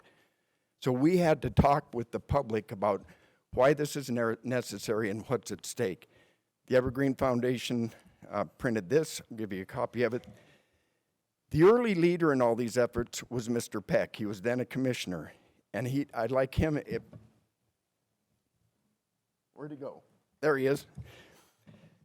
I'd like him to explain the county's trail during the last 4 years of trying to figure out how we could become a better partner for the managing agencies that we live with. Moo, you want to? Oh, Mark, not Moo. You can call him Moo if you want to, though I do. Yeah, if you look in the phone book, it'll be Moo. Real quick story, but since he brought it up. Larry Roscoe, Mark's older brother, or younger brother, when they lived here in Libby, was my older brother's best friend. When I was a little tiny kid, he hung that nickname on me, and it grew. Well, Steve, we went to school together. It'll always be Moo. Yeah, most people didn't even know what my first name was. Back in my basketball jersey, it was Moo. When I joined the Air Force, for the first time in my life, I was called Mark. And my first boss had been stationed at Maelstrom in Love, Montana. He and his wife came up here on vacation, and they stopped at Torgeson's Union 76 station to gas up. And Don asked old man Torgeson, because back then they did the windshields. He said, "Hey, do you know Mark Peck?" And he goes, "Mark Peck? I know all the Pecks." He says, "I don't know a Mark Peck." About that time, his son Danny, who's my age, came out of the tire shop, and he said, "Danny, who the hell is Mark Peck?" He said, "Well, that's Moo, Dad." So within 2 days at Goodfellow Air Force Base, I was Airman Moo Peck. So at that point, I decided I can't get rid of this, so I digress as usual. I'll try to practice some brevity here. It's not been my forte, but Bruce, thank you for the introduction, but it was hardly just me. I mean, how you've been at this for what, 40 years?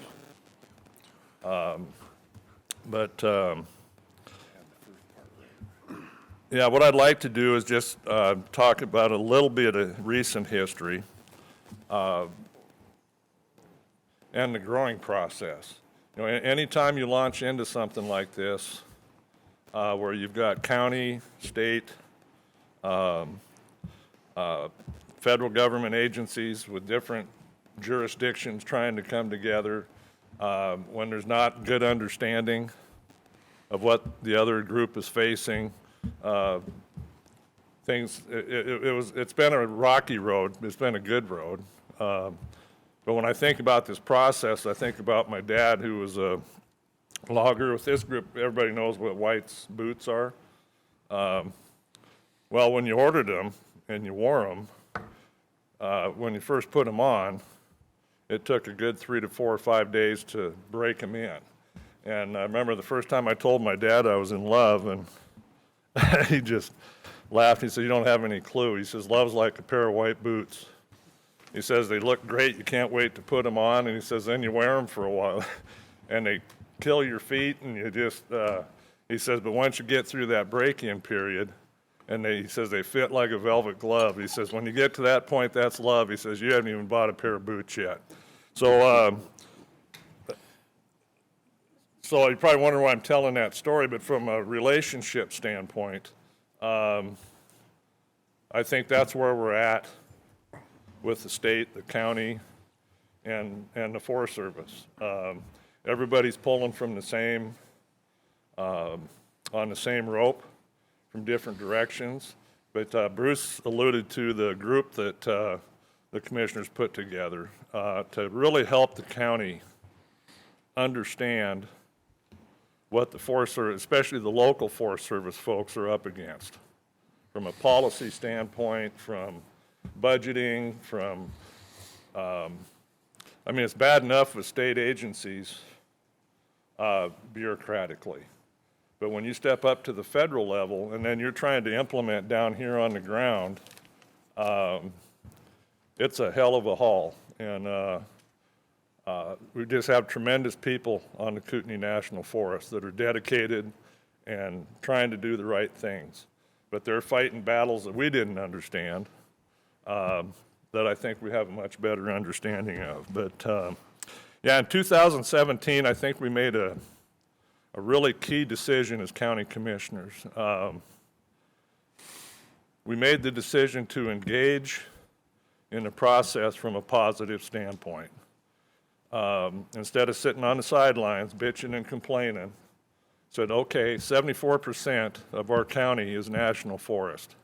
How do we help and engage with the Forest Service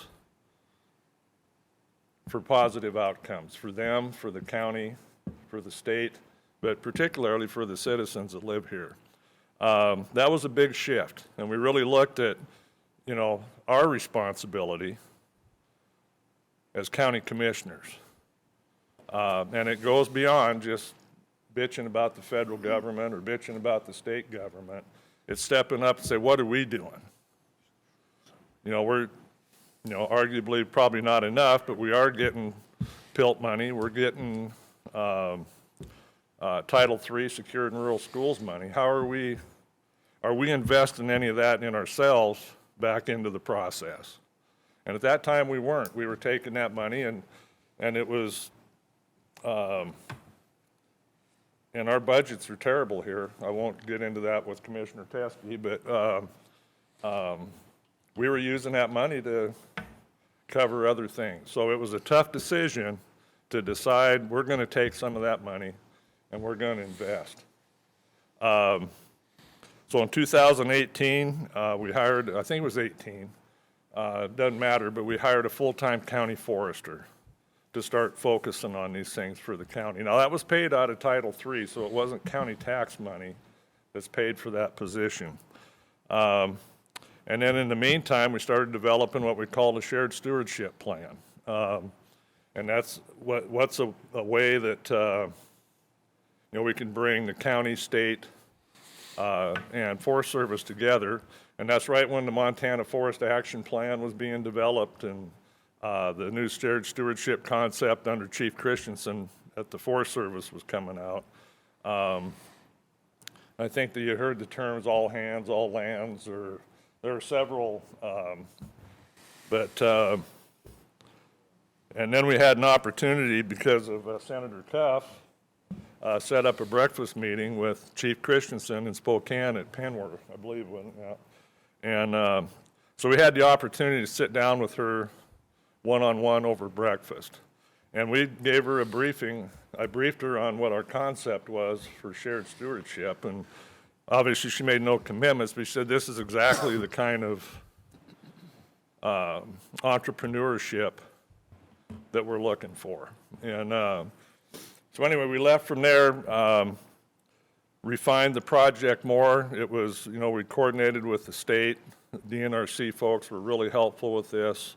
Forest Service, regional office folks. And in 2020, we formally submitted a request that we sit down and develop a joint plan to manage the wildland-urban interface in Lincoln County. Some really good work came out of that, but I think, I don't know if I'd call it naive on our part, or I think it's just the growing process. It's the breaking in of the boot. You go through and you learn.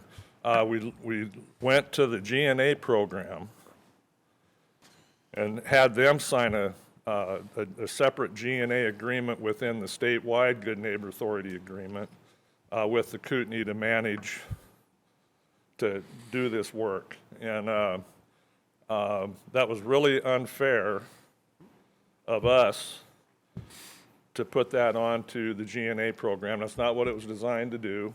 They do phenomenal work. It's a great program. But it's not their responsibility.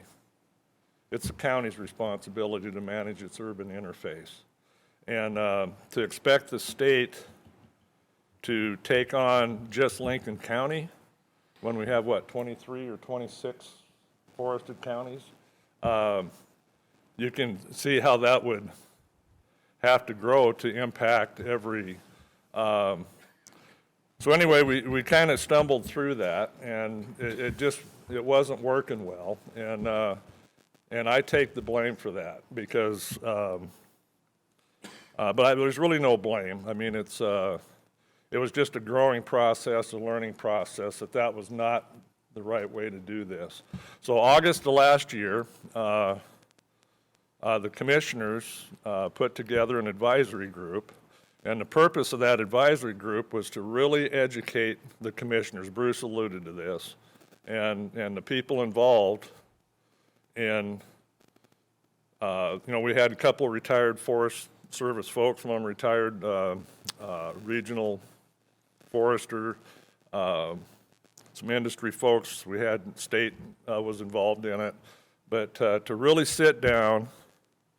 We also had a really experienced legal and attorney, natural resources, forestry-based attorney that helped us walk through the legal landmines. But needless to say, through that process, I would safe to say we learned a lot that we didn't know before. And personally, I learned a lot, gained a new respect, a deeper respect for what it was going to take to make this work, and the commitment, what it takes for the Forest Service to make something like this work. And out of that, some of you probably know Rich Stem. I think maybe not, but Rich told us about a county in California, Tuolumne County up in the Sierra Nevadas, that had a master stewardship agreement with the Stanislaus National Forest. And I didn't know the details of it then, but it was highly successful. It was working. So last Christmas, when we came home from the holidays in Southern California, we stopped in Sonora, California, and spent a few days and met with several of the folks involved in that. And the light bulb went off in my head there that the county needs to engage in its own jurisdiction, and that the master stewardship agreement is the tool to do that. And the reason I say I take blame for the failure of not failure, but the lack of success for the first one is because Rich Stem told me when we launched into this that I needed to look at Tuolumne County and not go the GNA route. But as usual, I learned the hard way. I have to step on the landmine before I realize that it explodes. But needless to say, we brought that process back, and we had to modify it. But essentially, the same elements are there to make this thing successful to get the work done. They signed their agreement in 2018. I believe they've treated jointly about 30,000 acres under that agreement, above and beyond what the Stanislaus National Forest does in their normal programs. So that is the route that we've gone. And the support from the Forest Service has been tremendous. The support from the state it's all been extremely good. And G&A is going to be a huge player and supporter of it. They're just not signing the agreement, but they're going to be a huge player in the implementation of the work on the ground, and that's what Good Neighbor Authority is designed to do. And so I think it's a really good fit. I appreciate the support of Chad Benson and his staff at the Kootenai National Forest. You'll hear from him here in a bit, from Sean Thomas and Wyatt, and the Good Neighbor Authority folks from DNRC. And I think this agreement will really launch us into joint integrated planning and implementation, and that was the goal in the first place, to align what we're trying to do in the county with our home ignition zone side of it, with the homes, at the same time that we're doing the work across the fence on both agency properties. And private timber companies are heavily involved in this too. So with that, I'll shut up. And was that what you wanted? Yeah. Okay. All right. Yeah, that's the trail of leadership. It's really easy to fight. It's fits and starts trying to help lead. And that's what our county has done, and that's what the Kootenai National Forest has done. That's what the state's done. We're all trying to figure out, how do we pull on this rope together? Because the issue is real. Everybody knows the issue is real. What do we do to fix it? And it's 5 years in. Tuolumne County, the county that we're patterning this after, has been after it for 7 years. They kick-started their program, though, because the rim fire burned 3 towns down, and they got a $40 million grant from HUD. So as Chad and I have talked a number of times, we're trying to preempt having to go to HUD to get our grant, because that would kind of suck. So we're figuring out how to lead, and the county is figuring out how to build its capacity to truly be a partner. Because it's one thing to complain, but the largest employer in Lincoln County, the largest landowner in Lincoln County is our partner. And how do we become a better partner for them? How do we build our capacity to do more than just be lips? So that's what we've been working on. The Master Stewardship Agreement, we think, is going to assist there. And Brent, our county commissioner, I'd like to have him explain what we're doing with our Port Authority, that's this area right here, and developing our capacity building. Thank you, Commissioner Teske. Mr. Chairman, Council, thank you for having us here today. I don't have a cool nickname, wished I did. So I've been called a lot of things. My previous career was law enforcement, so you can imagine. So, but real quick, just to get a little bit of a history, I was born about 6 blocks over this way, lived about 6 blocks over this way, and for the last 20 years I've lived across the street. So I've been, yeah, exactly. So I've been vested in the community for a long time. I was in law enforcement. I was the City of Libby mayor for 5 years, and I've been a county commissioner now for the last 3. Going through this process, it was pretty apparent to me, not being a logger or a forester, that I had no clue what I was looking at, what I was talking about, didn't understand the acronyms or where we were even going with this thing. So I got in touch with Mr. Peck, Mr. Vincent, and, asked for their advice on what I should do. They suggested we develop an advisory council. A very diverse group of folks in that council. Mr. Peck alluded to some of them, an attorney, retired forester, a number of folks, state. So out of that, though, has come this MSA. So we've presented the MSA to the Forest Service. They've been very receptive, working through the draft and the proposal. We've got a little bit of back and forth we're working through right now. One of the primary concerns from them was, how is the county going to implement this? Okay, Mr. Peck alluded a little bit to, we're hurting budgetarily. And a lot of that comes from the lack of timber sales and timber receipts. So we reached out to the Lincoln County Port Authority, which is the entity that manages this approximately 400 acres of old mill site right behind us here. I'm also on that board as well. We decided that, you know, that would be fitting for that board to manage the implementation of this, because they have an easier process and an easier route for contracting, for negotiations, for, you know, putting the boots on the ground that it would take than what the county has to go through. So we talked about different avenues of going about how would the county work with the port to implement this. Right now, like Mr. Peck said, we have a county forester. They work for the county, out of the county, primarily with grants and the Fire Safe Council. And we want to expand that program and put that under the authority of the port so that we can do more of what is proposed in the MSA. So project recommendation would come from the Forest Safe Council, which is also a very diverse group. There's just about everybody involved, including local fire departments. They were very instrumental in building the CWPP that we just put out, been 2-3 years ago now. It identified a lot of at-risk locations and kind of prioritized where we need to be. So that primary base work is done, and they would just follow through with the implementation part of that. So project approval would go to an oversight committee. It would be made of more of the knowledgeable boots on the ground, forester, DNRC, those folks, you know, that know directly what would need to happen for that type of a project. And then the project implementation would be a joint effort through the Forest Service, the port through the county forester, and the DNRC. The Port Authority has looked at their infrastructure. Currently, right now, we have an opening for a port director. That person would ultimately be the oversight for this as well as the rest of the port.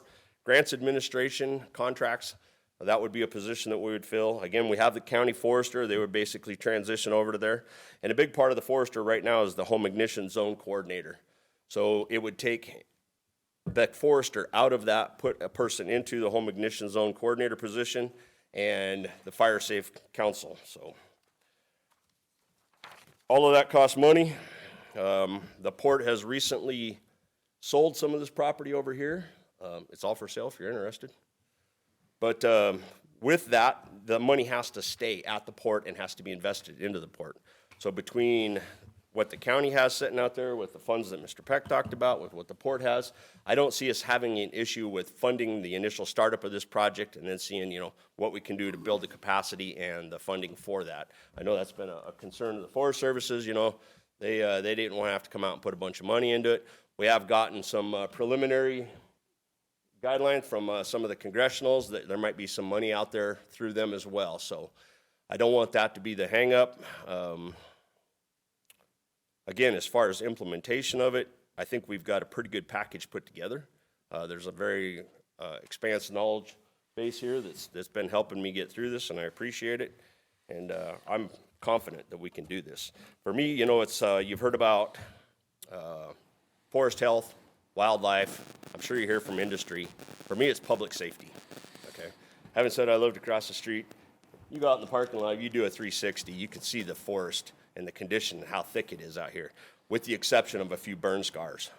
So it's important. You know, in 2017, I was the Emergency Management Agency Coordinator. I had to stand next to folks up in the West Kootenai. A wildfire came out of the Yak Wilderness and burnt through their community, and I had to stand next to them folks and watch their homes burn. As a law enforcement officer, I had to give death notifications, and that was just as bad, watching these folks, what they were going through. So for me, it's public safety. You know, shortly after that, Paradise, California, last year, almost had a reoccurring incident in Paradise, Montana. I don't want to see that in Lincoln County. I don't want to see that in any county in Montana. But it does happen. We know it happens. It's happened in the past, and we need to do what we can do to get ahead of it. So, thank you. Anybody have any questions about the capacity and how we're going forward with that? We'll get to questions as soon as we get everybody through. Thank you. All right, thank you. Commissioner? Thanks, Brent. We'd mentioned Tuolumne. Interestingly, on October 1st, we will be sending a contingent from this area that hopefully will include Brent.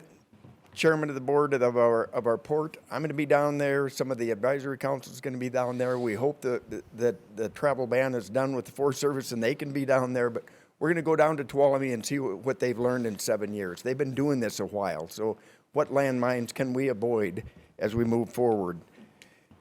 One of the landmines is not understanding what the tools are. And I've asked Chad Benson to explain briefly what is an MSA, what is a master stewardship agreement, and how is that going to assist them and supplement or complementing what they're already doing?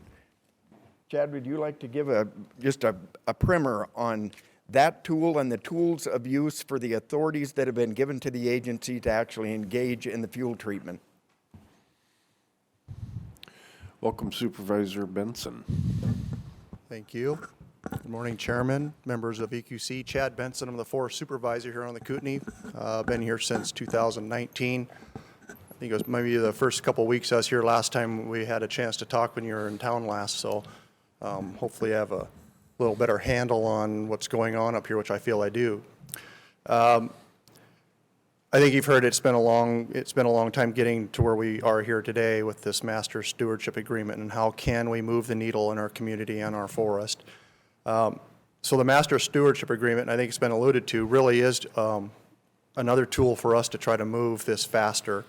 Albeit it's been awarded as a ability to use in 2003 from Congress. Only the Forest Service and BLM were given stewardship agreements. So it's not used widely because it comes with a lot of obligation. And so I commend the county and the state and all of the support we have to get to it, because the obligation of the true partnership behind a master stewardship agreement is not just a handout. There is that reciprocity. And so that's the commitment that you're seeing from the county and all the partners. So the master stewardship agreement itself is just a master document that gives us the opportunity to work towards what we call supplemental project agreements. So you can imagine the umbrella. We then put smaller projects that come with funding. That's when the funding comes in place under that master stewardship agreement. You know, the story with the Kootenai National Forest and our communities is kind of it's a good deal, bad deal. So the good deal, bad deal is, and I wanted to make sure that folks were aware of this, the struggle with our WUI in the Kootenai National Forest is 90% of our WUI on the Kootenai National Forest around our communities are also in bear management something. Either a bear management unit, a bear outside a recovery zone designation, and even newer ones coming that we're still getting our hands on as the good news, bad news is the bears are expanding. Despite what you hear, what we read, we would not be managing outside of our recovery areas for bear recovery if they weren't there. And so that's some of the drama that we've played out the last few years in our communities is how do you thread the needle to do bear management, which is, as you've heard, all about security and roads, but you're also in your WUI, which is where you're trying not to have security and there are a lot of roads. So the nexus with all of that is, to me, the biggest challenge we have.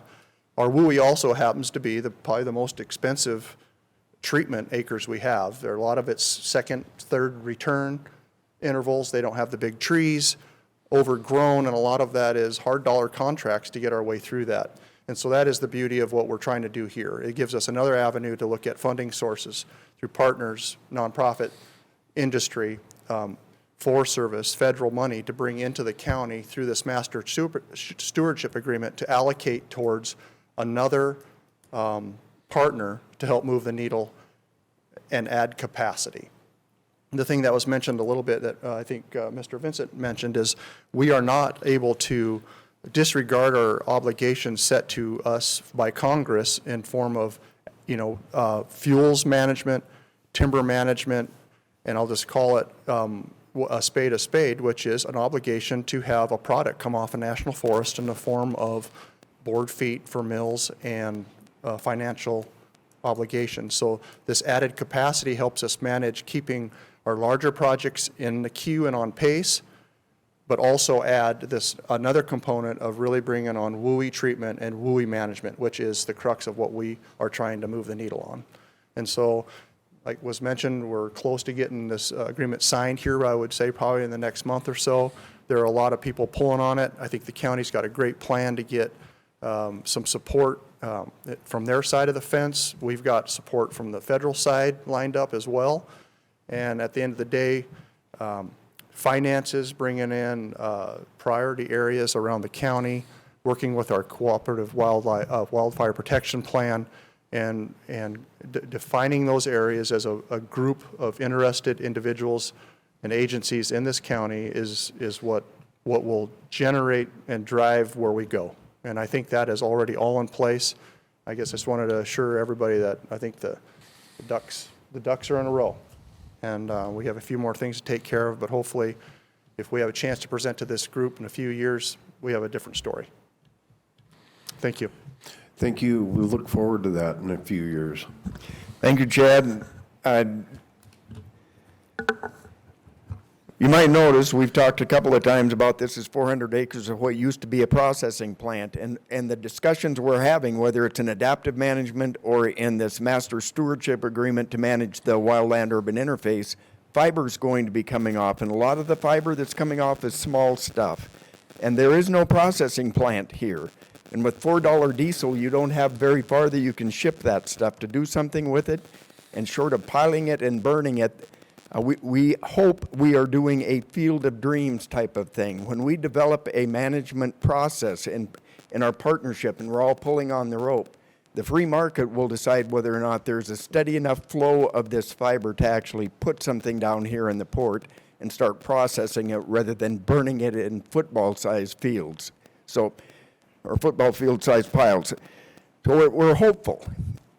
This afternoon, we're going to go visit Pine Flats. I think, Chad, didn't you hand out a primer on that yesterday? You didn't want it to get lost. Okay.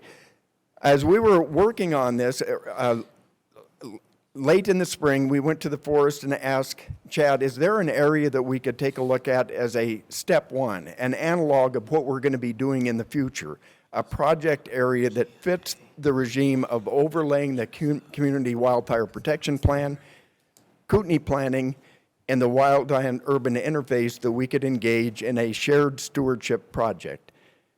We went to the forest. They carved out an area that we're going to go visit this afternoon. It's right on the edge of town. It's called Pine Flats.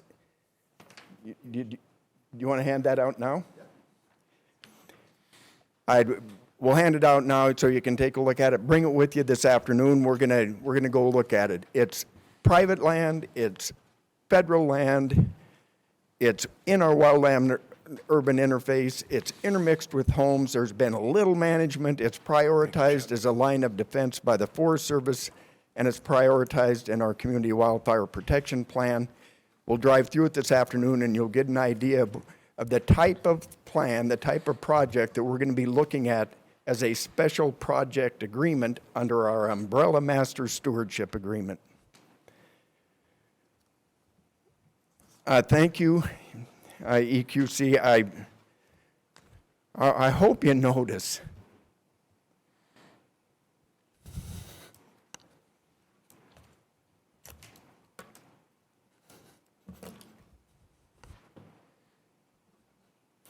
I was raised here. Family moved to this area in 1904. Watched it assemble and disassemble. And for the first time in my adult life, I see all the jigsaw puzzle pieces on the table. And we're putting it together.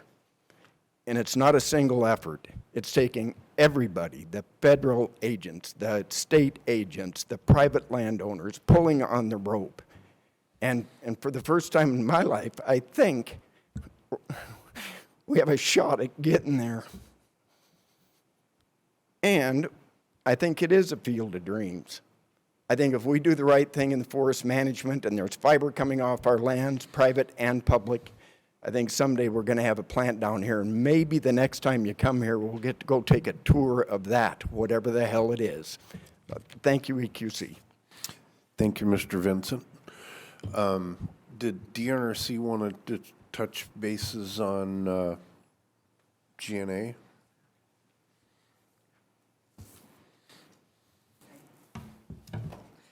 Mr. Chair, members of the committee, for the record, my name is Wyatt Frampton, spelled Frampton, and I'm the Deputy Division Administrator for the Forestry and Trust Lands Division of the DNRC. So just here to give a brief update on GNA, and I know it's been discussed a few times, so just a quick primer, and I know we've talked about this with the committee before, but Good Neighbor Authority is a federal authority that allows states and counties to enter into an agreement with the Forest Service and BLM to execute contracts and conduct planning activities on federal lands. The really exciting thing about that is there's two exciting things about that. It allows partners to plan together for where they have shared interests in the landscape, and it also allows revenues generated from the sale of wood products on those Good Neighbor Authority sales to be reinvested in the local area for future management activities. So as has been thoroughly discussed from our presenters earlier today, Montana is in the midst of a forest health crisis, and Good Neighbor Authority is a critical tool in helping us address some of those challenges that we see in our forests and that our communities are facing. GNA relies on partnership with local entities, and we're really excited about the opportunity that has been created through House Bill 883 out of the last legislative session for the state to increase our commitment monetarily to helping jumpstart the activities taking place. So briefly, I just want to highlight a few of the accomplishments for the program. Since 2018, when the program really hit the ground running for the state, we have now grown to 23 FTE, full-time FTE in the program. And since 2018, we've completed 56 commercial timber sales, treating almost 20,000 acres across the state. We've sold 112 million board feet with a contract value of $16.5 million. And in addition to this commercial work, we are also currently managing 118 restoration projects across the state, treating an additional 35,000 acres to meet multiple priorities for National Forest System lands across the state. Specifically looking at this year, we've sold 6 timber sales for a contract value of $1.3 million, which puts 11.6 million board feet into the market, and we plan to sell an additional 10 million board feet in the remainder of the year. We've also initiated 38 restoration contracts to treat an additional 3,000 acres. And looking ahead for 2025, our goal is to increase our outputs by approximately 10%. As is often talked about with federal land management and the Good Neighbor Authority program, we are not immune to litigation. It still constitutes a federal action, and we currently have 9 planned or contracted timber sales representing 41 million board feet that are under litigation holds or in active litigation. But here to talk about, I think, some of the more exciting things that we have going on in the program here, and I do want to just highlight, before I talk a little more specifically about some of the things we have going on in the Kootenai area here, we're really excited about some of the opportunities that we have with local utility providers and the categorical exclusion that was created for linear features, which allow us to work with the Forest Service, local governments, and power line utilities to work to improve the clearance and safety around power line corridors across the state. We're having some great conversations and I think making some serious progress there. But so to highlight a couple things just specifically on the Kootenai, so for reference, I said we have 24 FTE in the program. There's 5.5 of that FTE is dedicated specifically to working on the Kootenai. And one of the projects that I do want to call attention to, and unfortunately we won't be able to visit it today, but it's called the Snowshoe Granite 1000, and this is a proposed treatment where the state is assisting with the NEPA planning, and the goal is to treat almost 1,200 acres through commercial and non-commercial activities and bring 4 million board feet to the market. But I would say most importantly, especially to the community here, is that project will be a linear feature and it will be a critical fuel break in the event of a future wildfire that could potentially impact the Libby area. And it is literally, I don't know if you can see it from here, right here, but it is literally just up the hill over there. So also just specifically, since we are in Libby, I want to talk about a couple things specific of what our program has accomplished in the area in partnership with the Forest Service and county. We have completed 6 timber sales, and we have 14 commercial projects that have currently been awarded and are in progress, generating a contract or $4.2 million in contract revenue. We've also completed 35 restoration projects, and we are also really excited about some of the fund matching opportunities that we've been able to provide with some of the wildfire crisis strategy money that has been invested into the Kootenai National Forest. And so really excited about the program of work that we have here. It is in a mature, I'd say it's in a mature part of our program. The G&A program really originated and kind of initiated in the Kootenai National Forest. This is where we've hired our first full-time forester. And it's incredible looking back, 7 years, how much the program has grown and what we've gotten accomplished. So thank you for your time, Mr. Chair, and ready if there's any questions. Thank you, Mr. Frampton. Do we have any public comment on the shared master stewardship subject? Seeing none, do we have any council questions? Seeing none, Representative Fielder. Thank you, Mr. Chair. I just want to thank Bruce Vincent and the commissioners here for what they've shown us can be done. My house district is just south of this border here. So the southern part of the Kootenai National Forest is in my district. It's in my county.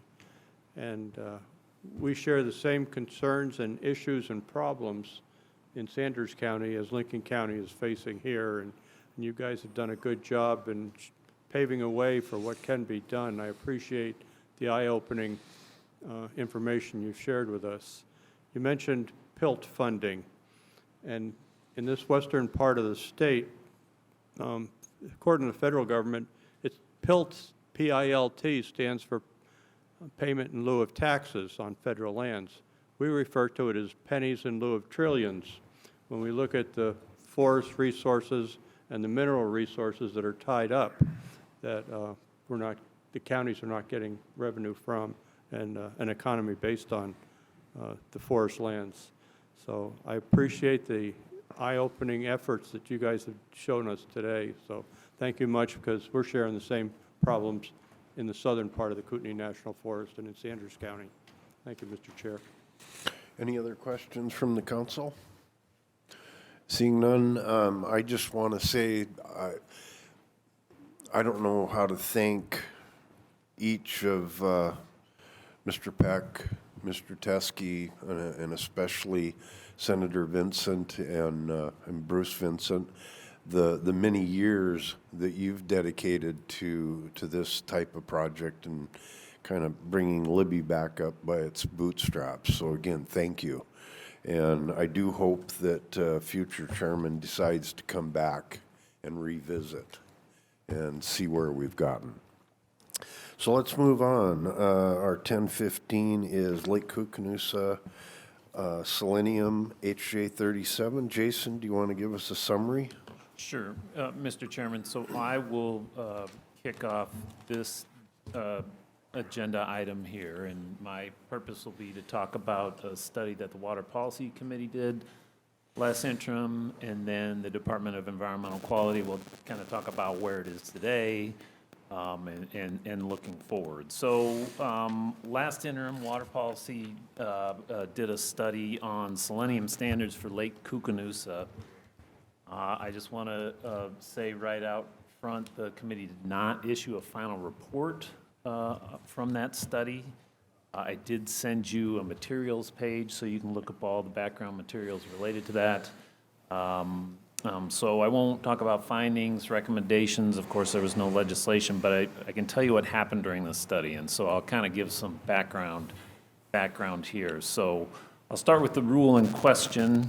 In 2020, DEQ proposed site-specific water quality standards for selenium in Lake Koocanusa and the Kootenai River. And so there was a standard for the water in the water column and also a standard for in fish tissue. I mean, what are these standards set for? We have water quality standards across the state. They're used in a variety of ways, and probably the most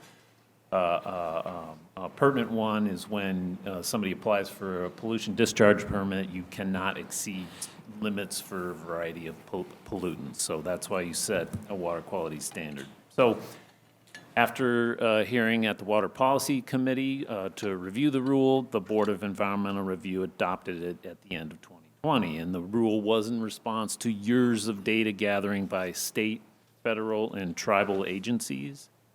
And they had been looking for years at the rise in pollutants, and I think specifically it was selenium and nitrates and cadmium and sulfates coming from the Elk River Valley coal mines in British Columbia. So, and I think I'm right in saying this, and the department will correct me if I'm wrong, but selenium can bioaccumulate, and it can affect fish. It can halt reproduction. You can miss a year class of fish, I guess, in the worst case scenarios, and it can cause deformities in fish. And so the department, because the Clean Water Act authorizes them to set water quality standards, they can also set site-specific water quality standards. So it applies here, doesn't apply across the state. As part of the process, too, the EPA approved the rule in early 2021.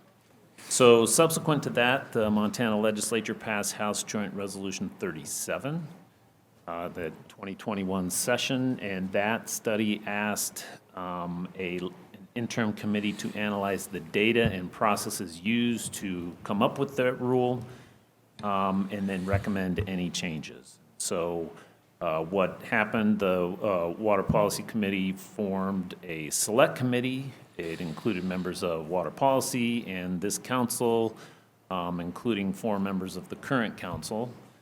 They met 3 times, and like the study asked, they heard from members of the Lake Koocanusa Monitoring and Research Working Group, hear about all the data, methodologies they used, the modeling they did, and the science involved in coming up with the rule.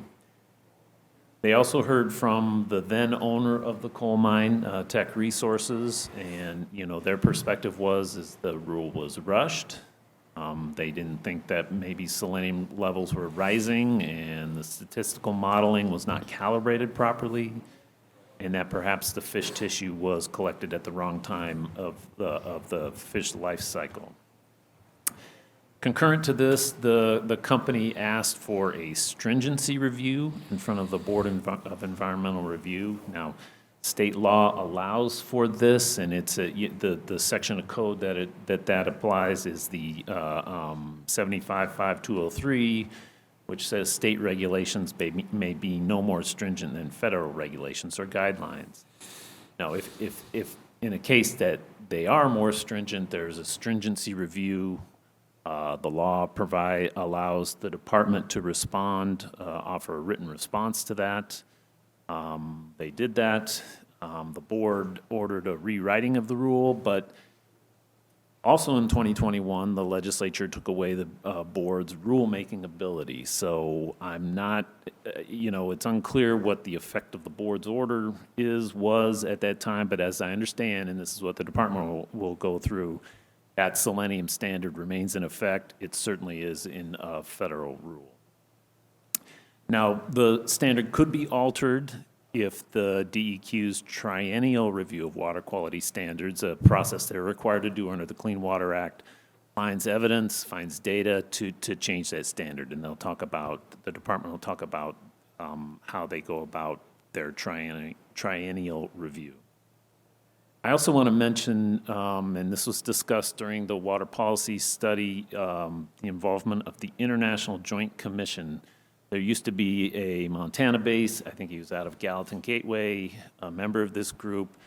It's a joint U.S.-Canada organization formed under the first out of the 1909 Boundary Waters Treaty to resolve disputes over management of water shared by the 2 countries. Primarily, it's kind of a Great Lakes issue. So the 2 countries agreed to address the issue this March. They've kind of had some initial meetings. The way it's going to be set up is there's a governance body, which includes 2 federal governments, state of Montana, state of Idaho, BC, British Columbia, and then the Tanaka Nation. I think I'm saying that right. That's a group of 6 tribes, including CSKT, Kootenai of Idaho. So they're this governance body, and they're going to wait for a study board, which is to be created very soon, which is kind of going to do what the Select House Joint 37 Select Committee did. But they will have experts take a look at the best available data, that data related to fish and aquatic life, wildlife, human health, and cultural uses. And their job is to identify, if there needs to be more data gathered, different kind of monitoring. There'll be a 1-year update, and then this is all supposed to be done in 2 years. And I think the big takeaway from that is that I think I think the idea is for the IJC to come up with recommendations. They're going to kind of truth the data. But there cannot be, regulatory mandates from that body to, say, the state of Montana. So, Mr. Chair, that's just a review of HJ 37. I think the department will take it from here. Thank you, Jason. And if we could have our new DEQ director, Sonia Nowakowski, and your 1 month and 1 day? 1 month and 1 week, I think. 1 week. So, Mr. Chairman, council members, Sonia Nowakowski, I'm the director of DEQ. Thank you for having us here this morning. We've sure enjoyed our time in Libby. I won't repeat a lot of the points that Mr. Moore covered. I will note he did mention some litigation, and so I'm a bit limited in my ability to speak on this topic and answer your questions because there is some ongoing litigation related to this. And the BER's assertion that they had rulemaking authority and that the agency did not follow a lawful process, that the agency disagrees with that and is litigating on that issue. So DEQ adopted that current standard, as Jason mentioned, back in December 2020. The standard protects the beneficial uses, which is aquatic life and fish. We followed state and federal laws and rules to adopt that water quality standard. We used the best available science to set that standard, and we included a binational stakeholder group to make a very informed decision over the course of more than 6 years. EPA approved that site-specific criteria and the corresponding technical basis back in February of 2021. As Mr. Moore mentioned, the Elk River contributes 95% of the total selenium that enters U.S. waters, with concentrations increasing about 551% over the last 40 years. I did want to briefly talk a little bit. We were very grateful to participate in that HJ 37 study that was done by the members of WIPIC and EQC. We were happy to participate in that study and contribute to the discussion on that front. I wanted to also spend a few more minutes on the IJC, or the Independent Council, Joint Council that Mr. Moore mentioned. So that is an independent third party that has come together to kind of facilitate government discussions toward a framework that will reduce pollution. They have currently 2 boards established. They have kind of the Governance and Policy Board, of which Montana DEQ has a seat at the table. That represents federal, state, and tribal programs. And then secondly, a technical board or a study board. As Mr. Moore mentioned, they made a decision last week that is going to be an independent technical board, so it will be nonpartisan. For example, won't have DEQ scientists or USGS scientists. It will have independent scientists that represent a variety of stakeholders, including industry. And what they'll be tasked with is looking at this issue, determining where more research is needed, modeling, as well as then developing a set of recommendations within the next 2 years that will go back to that governance and policy board. And then that governance and policy board will take a look at those recommendations and talk about federal, state, tribal impacts and what next steps look like. As was mentioned, there'll be an interim report in 2025 from that technical study board, and so we'll be looking forward to seeing kind of where they're at with the science and what they're looking at on that issue. The final topic I wanted to touch base on was the triennial review, and that's an ongoing process. DEQ held a public hearing back in June of 2023 to open the triennial review. We received about 270 comments, 2 of which pertain to the site-specific water quality standards for selenium and Lake K and the Kootenai River. We are in the process of responding to all of those comments. They're being developed, and we anticipate we'll submit our responses to EPA by early 2025. We notified the public of that to press release, all major newspapers. And as is mentioned, this is a 3-year cycle. So we go through the triennial review. It will reopen again in June of 2026. And I'm not going to talk too much more. That is just kind of a brief introduction. I want to turn it over to Andy Ulvin, who is the Bureau Chief for our Water Quality Planning, to give you a few more details on the triennial review. We'll keep it short and keep you guys on track, but happy to answer questions. Thank you, Mr. Chairman. Thank you. Andy? Good morning, Chairman Gunderson, members of the council. My name is Andy Ulvin, ULV as in Victor, EN for the record. As Director Nowakowski mentioned, I'm the Water Quality Planning Bureau Chief at DEQ.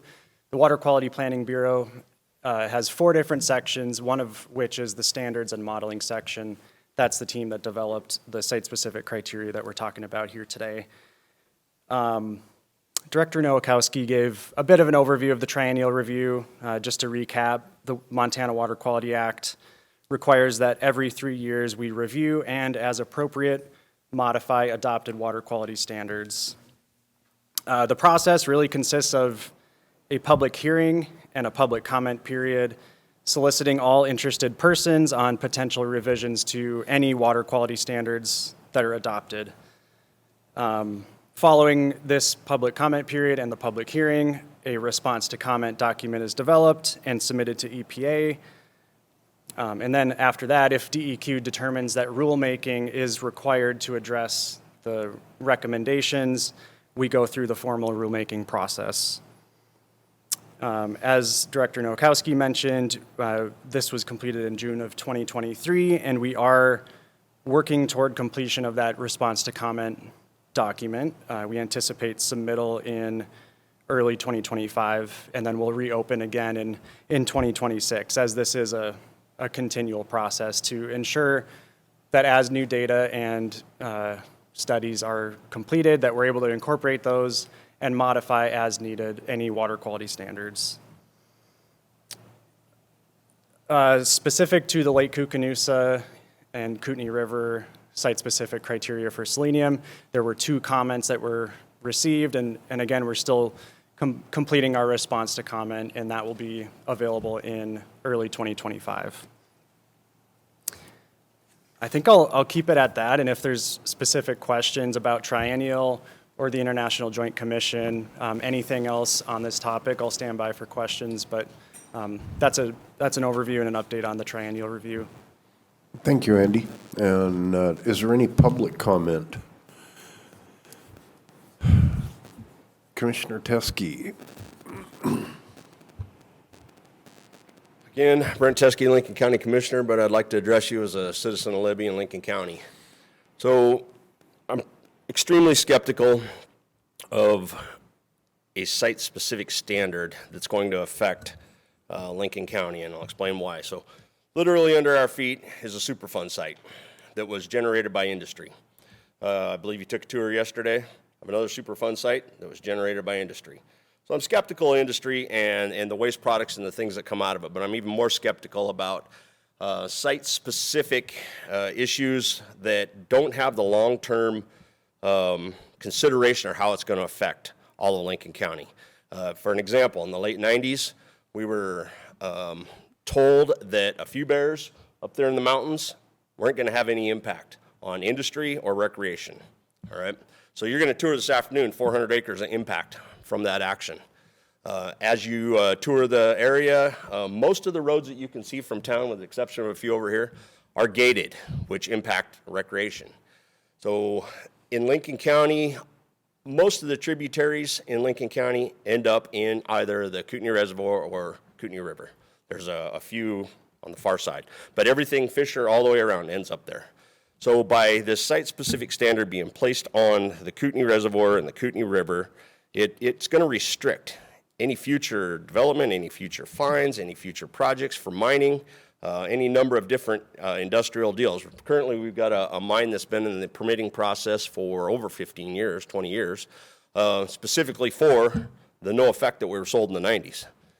And I don't want to see this to be another point of contention or another tool or another thing used to leverage the restriction of that action. We need to manage our natural resources, and with that is going to come some things. You know, the being made aware of what the issue is and holding that industry accountable, I'm all for that. They need to be, you know, cleaning the water before it's discharged, taking all the action they can. But to put a site-specific standard on the Kootenai that is, you know, restrictive above and beyond what the federal standard is in the future going to hinder or cause us issues that, you know, we don't see right now. We're told they're not, but nobody's got the crystal ball to look into the future and tell us, you know, how's that going to happen if all of a sudden, you know, we find a mineral deposit somewhere in one of the tributaries in Lincoln County, and how is that going to restrict the permitting process and the ability to extract that? So, thank you. Thank you, Commissioner. Do we have any other public comment? Seeing none, do we have any council questions? Mr. Metropolis. Thank you, Chairman. I do have a few questions. I'm not sure if it's for Andy or for the director, but most of my questions were about the IJC process. Whomever. Okay. Director? Sure, Mr. Chairman, Mr. Metropolis, I can do my best. I haven't yet to participate in an IJC meeting, but Nor have I. I'm lucky to get the acronym right. But staff, Jason Moore, mentioned that there cannot be any regulatory mandates to Montana that come out of the IJC process. Do you agree with that? Mr. Chairman, Mr. Metropolis, that is my understanding that there aren't regulatory mandates that come from the commission. These are recommendations then that the individual entities will look at. For example, British Columbia will look at, Idaho will look at, Montana will look at. Okay.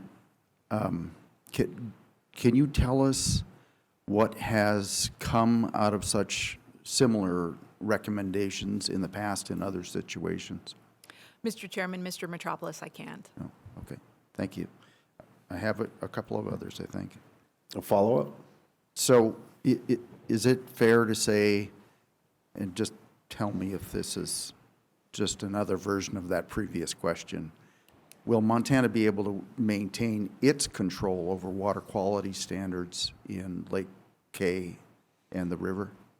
Mr. Chairman, Mr. Metropolis, my understanding is that is the role of this triennial review, and the science that we look at through that process, the public comments we look at, the science that comes out of this will be a part of that discussion. We also will look forward to getting the public feedback on, this is, the IJC is a very transparent process. They have said they are accountable and open, and so my understanding is this will be a very public process, and Montana would take all of that into consideration as it examined those recommendations. Okay. So what I'm hearing from you, though, was the ultimate authority will be in the state of Montana for water quality standards. Mr. Chairman, Mr. Metropolis, we do have primacy of water quality in Montana. We do have a federal partner in the EPA and EPA standards, and I would need to get a little more additional information on the role of the EPA in the IJC. That is not a piece that I am as familiar with, and I can certainly look into that and get back to you. Mr. Chairman, Ms. Nowakowski, I shouldn't have forgotten the EPA, you're right. A couple more questions. Follow-up? Thank you, Mr. Chairman. The HJ 37 committee process that the last interim, I think, went through, will DEQ take the information generated in that process, both by the public and by the industry and by itself, and inform the IJC with that information? Mr. Chairman, Mr. Metropolis, that was an ask of Chairman Gunderson at a previous meeting, and all those materials are part of the HJ 37 collection and report. Even though a final report wasn't issued, there is that collection. We reached out to Mr. Moore and asked him to provide that compilation, and we have already indicated to IJC we will make all those materials available to them. Okay, so that will include the experts provided by the industry party, Everything, correct? Mr. Chairman, Mr. Metropolis, and everything that Mr. Moore has compiled as part of that HJ 37 report which my understanding is it includes all of the analysis that was provided to us and has been passed on to the IJC. Okay, thank you very much. You bet. Any follow-ups? No, further Okay. follow-ups. Any other panel questions? I've got one for Mr. Alden.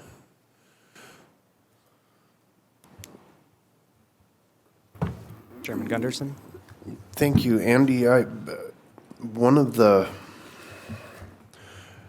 nagging questions I guess I've got, and I've Senator Cuff and I probably have been to just about every meeting of any kind of the working group or public comment or whatever since about 2016.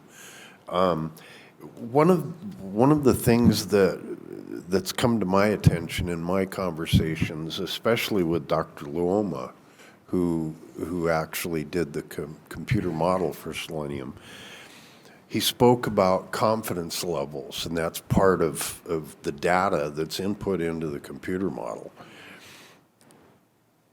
And he alluded to that number will correlate to everything, all the way down to your end output, and determine what the level will be. Can you explain that confidence level and how important it is and how it's established? Chairman Gunderson, members of the council, I can give it an attempt. It is pretty technical, and the scientists who worked on it would definitely be the best ones to answer this question. However, in the development of the site-specific standard, there was a selenium technical advisory committee that weighed in on all those inputs to the model. And like you said, there's levers and bells and whistles to it to modify the numbers that go in to spit out the number that's ultimately selected. So those confidence levels and ensuring that we're protecting, I think it was set at 75% of all conditions to protect the most sensitive use. That's where we ultimately landed on based on the recommendations of the experts that were on that Selenium Technical Advisory Committee. And I guess just as a follow-up, I had requested of then Director Dorrington that when we did the triennial review was to actually give us a couple different data points of that confidence level to see what actually came out of that computer model. Has that been done for the triennial review? We will make sure that, Chairman Gunderson, that is included in our response to comment in that document that we make publicly available early next year. Okay, thank you. Yep. And I guess the only other question I have, and we just got a very short time to do this. If the standard is 1.5 around the country and it's an EPA standard of 1.5 micrograms per liter, how did we come, I mean, and this isn't just a broad answer, just if you can hit real quick on it. How did we come up with 0.8? I mean, what in that selenium that's coming down the Kootenai specifically makes it bad to where it's worse than the EPA's broad standard all across the world? Why do we have a site-specific 0.8 that's half of what any place else in the country is? Chairman Gunderson, that's a great question. And a minor clarification, the state of Montana actually, our water quality standard for selenium outside of the Kootenai River and Lake Koocanusa is 5 micrograms per liter. So EPA has a recommendation of lowering that to 1.5 in their new criteria. We're evaluating if that's a fit or not by looking across all other water bodies in the state. So we're, to be determined on if we actually move from 5 to 1.5 or some other number that's more appropriate. With the body of work that was done with Lake Koocanusa, 40 years of monitoring on the Canadian side of the border, And the specific ecosystem of Lake Koocanusa, those are the factors that led to 0.8 micrograms per liter because of the fish species that are present and the food webs that are associated with those species. Okay. And then lastly, just a clarification maybe from the director. You said 500% increase over how many years? 40 years. Okay. Okay. Senator Cuff. Yeah, if you'd go to the mic. We requested a number of times, you and I and other legislators, have you ever seen the specific test samplings that indicate, the collection? How many fish, where was the sampling, when was the sampling, that are in a potentially dangerous level or beyond a dangerous level? Now, we requested them, and I can tell you what I received was all of the test samples that were ever taken, and was told, well, I could dig through and find the right one. But nobody, we heard a lot of generalizations, heard it again today. But did you ever see the number, and there's a lot more sampling since, and I know, we have a NOAA station up there that's pulling water samplings all over. Maybe it's way worse than I realized, but I'd like to still see some specific samplings that show where the fish was taken and what the elevated levels were in that fish. Thank you, Mr. Chairman. And Senator Cuff, I agree with you. What I have seen has been mostly generalizations and a conglomeration of data. And I guess, Mr. Ullman, if we could, if that could be broke down and given to us in a much clearer format to where we can see exactly what Senator Cuff has brought up. Chairman Gunderson, Senator Cuff, that is something I can work on with my team. It sounds like you've either been given a pile of data and something that you have to sift through, or an overly simplified generalization. It's about that deep. So I'll try to hit the sweet spot, and maybe we can follow up with a draft or to clarify exactly what would serve the need. But we'd be happy to do that. And I think Commissioner Teskey should be included in that Sure. as well. Will do. Thank you. Okay. Thank you, Mr. Ullman. Any other questions from the panel? Seeing none, we need to move on to the director's report. Director Castor, or Director Nowakowski, if you want to start out. Sure, Mr. Chairman, council members, thank you, appreciate it. We'll keep you on track. I'm going to cover 5 quick points this morning, and then happy to answer any questions. Since stepping in, being appointed as director, again, honored and humbled at this opportunity. It's been a whirlwind of a month and a week, for sure. But the focus at the agency is continuing to take a good look at customer service and working with all of our stakeholders and the regulated community. We are focused on what we call proactive outbound touches, which are the actions we take as an agency when we hear about inconveniences or issues and get to them before they become problems. That means we are proactively talking to the regulated community about specific issues and working towards cutting red tape. So this is one of our DEQ values, is to promote this and have this kind of as a common purpose for the entire agency. And it's a metric we track. And so I wanted to share that in June, we had a new record. We had 11,161 of these outbound touches. And again, these are outside of our regular work. This is not just a regular inspection. These are the steps we take to talk about things before they're problems, to get ahead of issues. These are visits, these are listening and learning and problem solving. And so examples, our Air Quality Bureau traveled to Billings, Sydney, and Shelby to talk about new methane rules and those coming from the federal level and what DEQ's role will be in implementing those. We reached out to several small oil and gas developers to talk through their concerns and to talk about costs associated with this and how we're going to move forward as an agency. Another example is in water quality is reaching out and talking about these standards, talking about new requirements, getting ahead of that. So the regulated community is aware of what's happening on this front. So just again, wanted to bring that up. And finally, the example was we hosted in the end of June a large customer energy workshop where we brought together developers as well as large energy consumers in Montana, that includes mining and refining, to talk about the future of energy in Montana before this becomes an issue, to get these groups together and talking about where they want their power to come from, what their goals are for affordable, reliable power sources. So we will continue to focus on that as a DEQ value, and that's very important to me. And so I commit to you to continue to give you reports on where we're at with that customer service goal. Secondly, I wanted to touch briefly on subdivisions.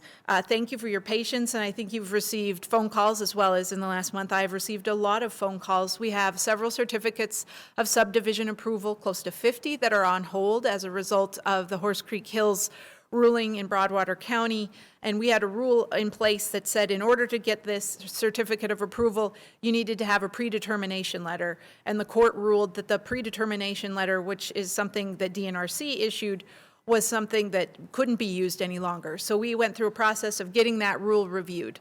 The good news is that rule, or excuse me, getting that rule repealed. The good news is the rule will be repealed August 23rd, and those 50-plus certificates that are on hold will go out the door. Hopefully you will get fewer phone calls from your constituents. Thank you to those of you who have shared those concerns with me and passed those along. I've made an effort to reach out to all of them and explain the process and where we're at. We have continued throughout this time to process the applications, and so on August 26th, we will have roughly 50 permit applications going out the door on this front, on that front. Again, also wanted to point out, we have been focusing on what happened in the first half of 2024. So related to subdivisions, we have processed 934 subdivision applications. We are very grateful for those 3 FTE that were approved by the legislature last session to help subdivisions keep on top of this workload. That was one-time only funding. You will be hearing from us in 2025 about making that permanent. We have found if we need to keep up with our timelines and issue these permits on time, we certainly need to maintain those 3 FTE. The legislature also passed a subdivision regulation with some additional accountability. If we don't meet our timelines, we have to refund fees. And we found this has only happened on 2 occasions since that bill took effect, which we're very proud of. But the 2 times it has happened, it's been when somebody was on a planned vacation and then someone else was unexpectedly out of the office on a sick or with an emergency. It shows what a fine line this is. We really need to keep those staff on board and on track to keep up with this. 934 is a pretty incredible number. The third point that I really wanted to quickly touch on was nutrients. I think as you know, we had reported to the Water Policy Interim Committee that rule has been paused and has expired. The proposed rule on new nutrient standards as a result of the Senate bill from 2021. We will be restarting with the stakeholder group to try to begin that process and work towards a consensus on nutrients. That kicks off the week of September 15th, meeting tentatively scheduled for September 16th, where we also are going to enter that process with a work plan and with a charter and an agreement about what working together looks like so we don't end up where we were before. And one of the first discussions will be about the need for a work group or if we want to continue with a work group effort or if there's thoughts about legislation to bring in 2025. We want to hear from these stakeholders. We're going to get this right and move forward in the next year on this issue. Fourth, just litigation is an ongoing issue for the agency. Just in my last month, we had 3 new cases filed. I think we are upwards of 50 cases now. The 3 new cases related to wastewater treatment in Big Sky and snowmaking, and the other 2 have been related to open cut. One case specific to Gallatin County, and a broader case that I would like to put on your radar, questioning the constitutionality of the Open Cut Act itself. So the pinch of this litigation is it's heavy. It's a lot. It weighs on our folks for sure. We have again, another ask in 2025 that you will see was related to making sure we have legal staff. It's unfortunate when we're pulling our staff away to be deposed, pulling our staff away, our attorneys away to defend these cases. We're taking away and cutting into the time where that they should be spending reviewing and analyzing and issuing permits. So it really is a resource suck. Sorry for the plain language, but I want to keep that on your radar. Finally, though, I want to end on a good note. What we have done also in July, we had an annual gathering to celebrate the wins and the things we have gotten right. And there are a lot of things we have done well in the last 6 months. I think, as you're aware from the last meeting, the MEPA work group wrapped up with 12 recommendations. If you haven't seen those recommendations, please let me know. We're encouraging legislators to take a look at those and pick those up, to visit with us about those if there's additional interest in moving any of those forward. Happy to engage in that discussion. Another big win, DEQ has reduced its open positions. Our termed vacancy rate across the agency hit its lowest levels that we've seen in many years. Our House Bill 2 position vacancy rate typically is 16 to 18%, and we ended FY24 at 10.5%. And that was due to a lot of hard work by our hiring teams and human resources. And hopefully, existing staff have really carried a lot while our vacancy rates have been so high. So hopefully we're starting to feel a little bit of relief there and moving forward. So those are just a couple of the big wins for the agency. Also some huge federal grant dollars going out the door. This year we are getting some grid resiliency money out. We have 22 applications for that grid resiliency grant money that we're analyzing.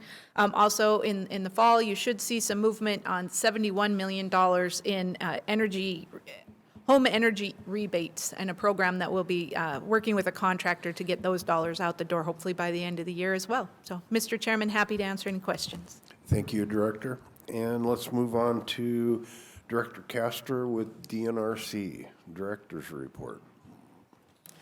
Good morning, Mr. Chair and members of the council. For the record, my name is Amanda Castor, K-A-S-T-E-R, and I'm the DNRC Director. It's a pleasure to be with you here in Libby today. Just in order to allow for time for questions, I'm going to keep my update pretty concise, and it's fitting given where we are today and the update you were hearing about shared stewardship, Good Neighbor Authority. I wanted to give a forestry-related update, and then just a reminder that tomorrow we'll be providing a fire update, so you might want to hold your fire questions for tomorrow. So I wanted to start with an update about the National Old Growth Amendment, which I've raised in front of the council a couple of times. As a reminder, that's Forest Service's effort to amend all of their land management plans for its 128 plans within the National Forest System, and that those plans are intended with an emphasis on conserving and stewarding existing and recruiting future old growth forest conditions, and then monitoring those conditions across the National Forest System. So when the council last met, I gave you an update about DNRC's role and engagement, and then shortly after the EQC meeting, Forest Service formally published its draft environmental impact statement. That comment period is open until September 20th. In light of this council's engagement, I wanted to just let you know that there is an opportunity here if you are interested, and it may be valuable to offer your perspective and weigh in on this effort. Just a kind of a overview as well about kind of what Forest Service's timeline currently looks like. According to its website, so like I mentioned, the draft EIS is open for public comment until September 20th. They plan to release the final EIS in December and then sign the record of decision in January.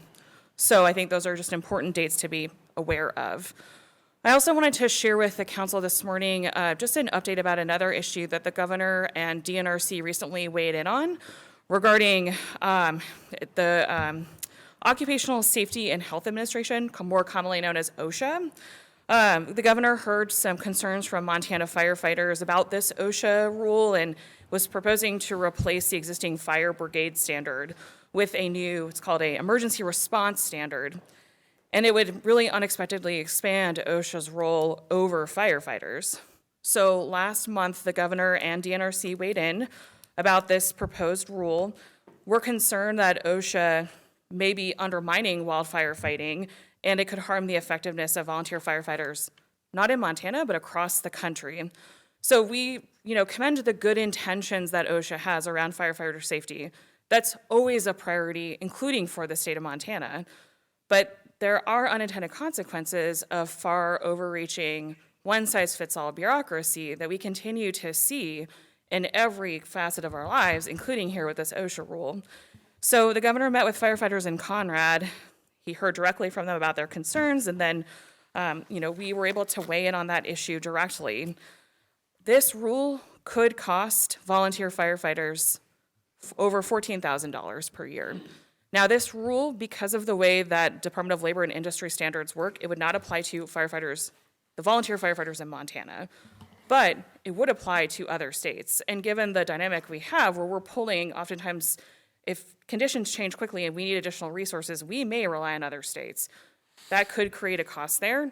It also could create a cost for contracted third-party resources that we also tend to rely on when we have fire response. So I want to make clear that this is not, in our minds, a question about firefighter safety. And firefighter safety is always our priority. We respect the intent of that, but we're concerned about unintended consequences of federal government rulemaking. And like I said, it's another example of one-size-fits-all policy coming from Washington, D.C. I also want to give the council an update. You all have heard about, I think you had heard at a previous council meeting about DEQ and its work on EPA's climate pollution reduction grant. And last month, the governor announced that the state of Montana received nearly $50 million for that grant. We were one of 25 recipients across the country to receive that money. And last year, the governor was able to secure a $3 million grant through DEQ, and DEQ was really the entity leading the project concept development. But DNRC, we worked with DEQ to create a plan, and we are some of the state agencies that are receiving a little upwards of $49 million with the intent of doing some really cool work around forest management, coal seam fires. It's not just us, it's Montana Department of Ag, obviously DEQ, but we're able to use this CPRG grant to, like I said, support reforestation and wildfire mitigation, expand urban and community forests, coal seam fire identification and mitigation, which is a really big deal to so many of you from eastern Montana, reduce nutrient pollution from algal blooms, adaptive strategies to improve soil health, and then incentivize innovation in the cattle and beef industry. So that, like I said, that was just announced last month, and I wanted to just give you an update that now we're in that process of really getting the scope of work together and being able to implement that grant. And lastly, since I see Senator Lang is here, I wanted to give an update on St. Mary's. I know you and I talked last week, but I just wanted to give the council a little bit of a full update. I know many of you know about the siphons failing for the St. Mary's project, and the state of Montana was able to get $6.2 million signed and over to the joint board. So the joint board has access to that money. DNRC also worked with the NRCS to get $800,000 in a grant to be able to help with river cleanup. Both of those things are necessary so that they can buy pipe sooner, and that cleanup is really key in order to get pipe in the ground. So that's kind of just the latest update on St. Mary's, and that's what I have for the council this morning. I'm happy to stand for any questions you may have. Thank you. Thank you, Director Castor. Do we have any public comment on the director's report? Any public comment? Seeing none. Council questions? Senator Lang. Thank you, Mr. Chairman. For Director Castor, please. Should have just stayed up here, Yes. Mr. Chair, Senator Lang. Mr. Chairman, Director Castor, thank you very much for the comments and the work you've done for St. Mary. Hopefully we can see a completion there a little shorter than normal. But where are we at? And on House Bill 6 of that money being out the door to the St. Mary Joint Board. We talked about that last week. Is that any progress on that since then? Mr. Chair, Senator Lang, we're still in the process of really reviewing, going thoroughly through the proposal, but I'm hoping to be able to have a response out here very shortly. But happy to be in touch. Okay, thank you very much. You're welcome. Any other questions from the council? Representative Carlin. Thanks. Question for Director Castor. Mr. Chair, Representative Carlin. Mr. Chair, Director Castor, could you, one thing I guess I was confused about in the OSHA issue regarding firefighters was you said, I think you said it won't apply to volunteer firefighters in Montana, but it will apply in other states. So could you just elaborate on how that works? Does it not apply to volunteer firefighters anywhere? And it's only like, I guess I'm just confused why it wouldn't apply to volunteer firefighters in Montana, but would in other states. Mr. Chair, Representative Carlin, that's an excellent question, and I'm going to try to answer this as concisely as I can. But this is kind of a Department of Labor and Industry matter where they have certain authority where this would not apply to volunteer firefighters in the state of Montana, that not all other states have that authority. And so I'm happy, Representative Carlin, to get you a copy of the Department of Labor and Industry comment that accompanied the governor's and DNRC's. Kind of helps to explain that nuance in a bit more detail. But their DLI here in the state of Montana has certain authorities that just simply other states may not have. And there's a map that kind of shows that breakdown by state. Thank you very much. Yeah, and I would be interested in seeing that. And could I ask an unrelated follow-up? Follow-up. I appreciate the memo from DNRC in response to Smurfit-related questions that we asked. And I would save this for tomorrow on the Smurfit portion of the agenda, but I'm not sure who's going to be here and who's not. But if it would be possible, the Community Advisory Group, I think, would love to host, either on Zoom or in person, if someone from DNRC could explain and answer maybe some questions from the community about DNRC's position and legal analysis related to, the state's ability to remedy trespass, because I've just heard some various questions, and rather than me interpret it, I think it's, it would be helpful to have people here from the agency. Mr. Chair, Representative Carlin, we'd be happy to do that. I think we've had a couple of conversations with, a few different entities throughout your process here on the study bill. So maybe if you could send me the right contact information and we could work on that. Thank you. I'll send that your way. I appreciate it. Okay, any other panel questions? Seeing none. Mr. Vincent, do you want to give us a quick lowdown on what we're going to be doing this afternoon? This afternoon, we'll be having lunch at the halfway house. We'll go Highway 2 west to just before Troy and Highway 56 south towards Thompson Falls. I think that's what the sign says. And it's about 18 miles, I can't remember. It's the halfway house. It's almost to 200. You can't miss it. It's the only restaurant. It's on the left-hand side. We're going to congeal there. They open at noon. They'll be ready for us. When we're done with lunch, we're going to drive about 2 miles beyond that and take a 5-minute hike out into the Grizzly Adaptive Management Research area. Yeah. I'd encourage you to walk next to somebody who's slower than you. When we're done with that, we're going to go about 5 miles north to the Troy reclamation site. It's right along Highway 56. There's a turnout there in a Quonset hut. Troy, Heckler will give us a brief on their world-class reclamation efforts. When we're done with that, we'll come back to Libby, go just across the Kootenai River to the Pipe Creek Road. There's a parking lot right alongside the highway at the junction of Pipe Creek Road. We'll meet there, and the Forest Service will give us a look at Pine Flats, the analog for what we're going to be working on in our shared stewardship. So right now, it's lunchtime. Let's recess to the halfway house.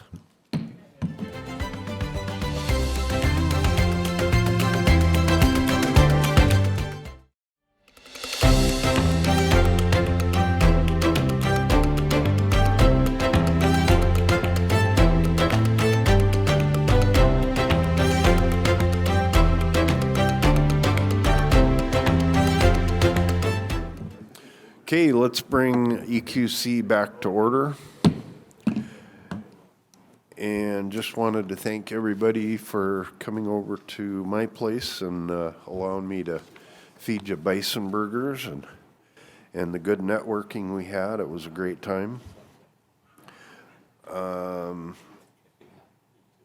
think we've done quite well with the field trips, getting everybody up to par on what we're trying to accomplish here in Lincoln County, which everything that we're doing is directly applicable to any corner of the whole state of Montana. And I think that we can spread that information out as we learn and help recover our economy. Let's go to Jason for an overview of the interim work in the HJ 18 draft report. All right, thank you, Mr. Chairman. Members of the council, so you should have the draft HJ 18 report in your folder there. I think I emailed it, but perhaps I didn't. So there's a paper copy for you.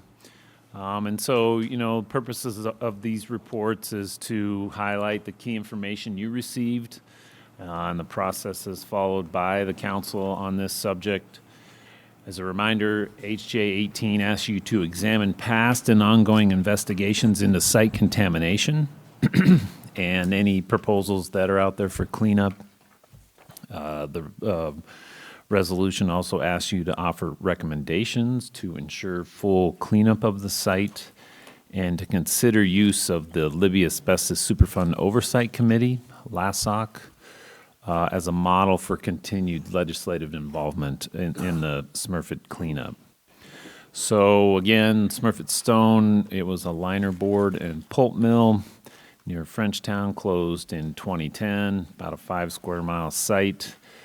There are certain specific contaminants that pose potential future risks to humans and wildlife and fish, and those are dioxins, furans, and PCBs. If you look in your report on page 3, it outlines, you know, what those are, where they're found on the site. EPA, the site is under EPA authority as a Superfund site. They do consult with DEQ on this cleanup. That's something that I probably need to make clearer in this report. So just a reminder, this is a draft report. The kind of stripped down Superfund process, it's not the Superfund snake, but it's kind of a more simplistic view of the process is on page 2. So you can see they're kind of in the constructing the cleanup plan, still doing a little bit of work on identifying risks and then trying to formulate how it could be cleaned up before they get to how it will be cleaned up. So there's been a lot of investigation, monitoring, assessments since 2010 on the site. And, you know, over that time, some have expressed concerns about or have had questions about the pace of it and what's being done. And all that discussion starts on page 4. And you should remember hearing these concerns at the November council meeting. Right there on page 4, there were questions about the sampling that had been done.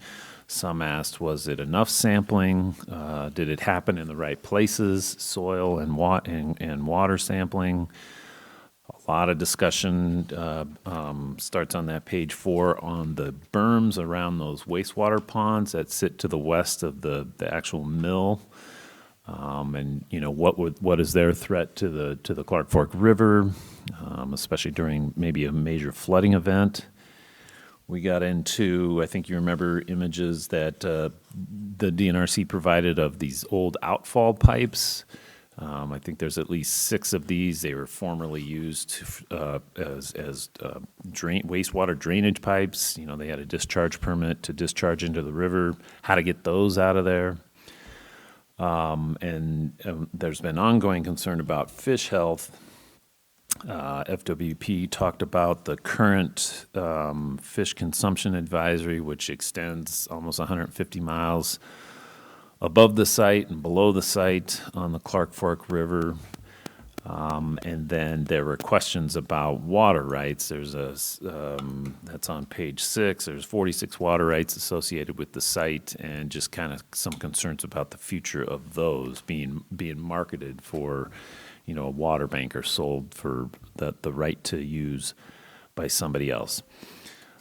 page 7 kind of starts what I've termed council input. Maybe there's a better subtitle, but that should really summarize the council's work, what's happened really after that November meeting. As far as sampling goes, there was, and this was talked about at the January meeting, there was a technical working group meeting. This is a group that EPA has. And the outcome of that meeting was that the agency agreed to do seasonal testing. So 4 times a year. If you remember, the proposal was twice a year, and there were some who thought that just wasn't frequent enough to capture the seasonality, and then they've agreed to drill 15 additional sampling wells.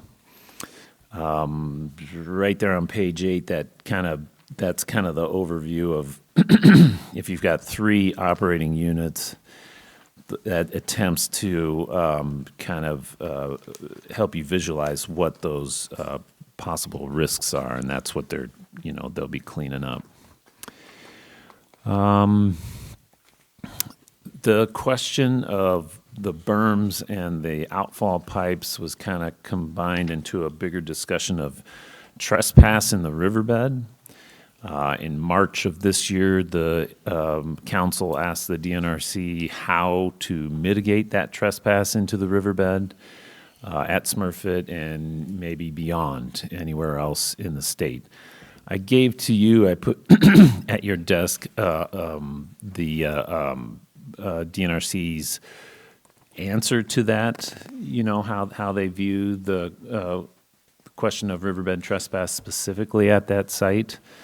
I think I emailed it to you too, but there's the paper copy, and kind of the long and the short of it is in the discussion in the report is on page 9, is the department agrees that the pipes, the berms, the riprap used to keep berms in place might do occur in the riverbed, but because the riverbed has not been adjudicated in a court as navigable, and that's a standard, that's a test that to actually prove state ownership of the riverbed, that it's not technically the property, of the state, and then they couldn't assert that those pipes, berms, and riprap were actually trespassing. Another, I don't know if you recall the riverbed rent case from sometime in the 2010s, but the state asserted ownership of the bed below hydro dams, and that was ultimately, I think, went all the way to the U.S. Supreme Court, and they said, no, the state cannot charge for that rent. And so the agency's point, and they're here today if I'm not saying this correctly, but is that to pursue a trespass in this specific case would take a long time, and it's unclear how that would turn out. So I also added, and this is on page 9, I thought it was worth highlighting the council's work, hearings you had on 3 other Superfund sites in Montana, kind of just that coincided.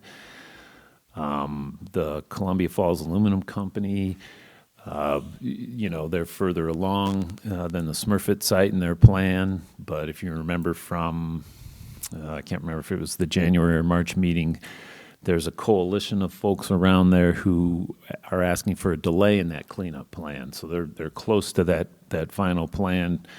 There are some folks are questioning the decision to bury cyanide, fluoride, and some other contaminants on site instead of hauling them off.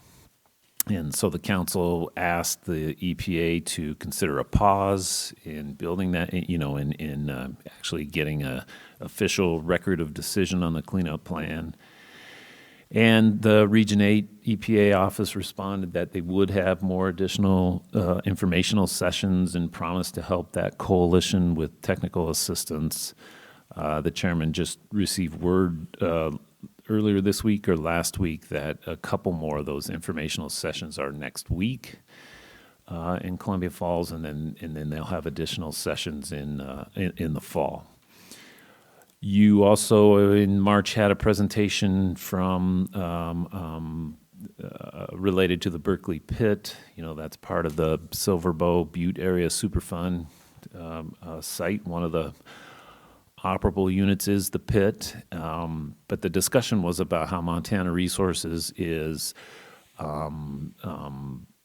pulling rare earth elements, critical minerals out of the water in the pit.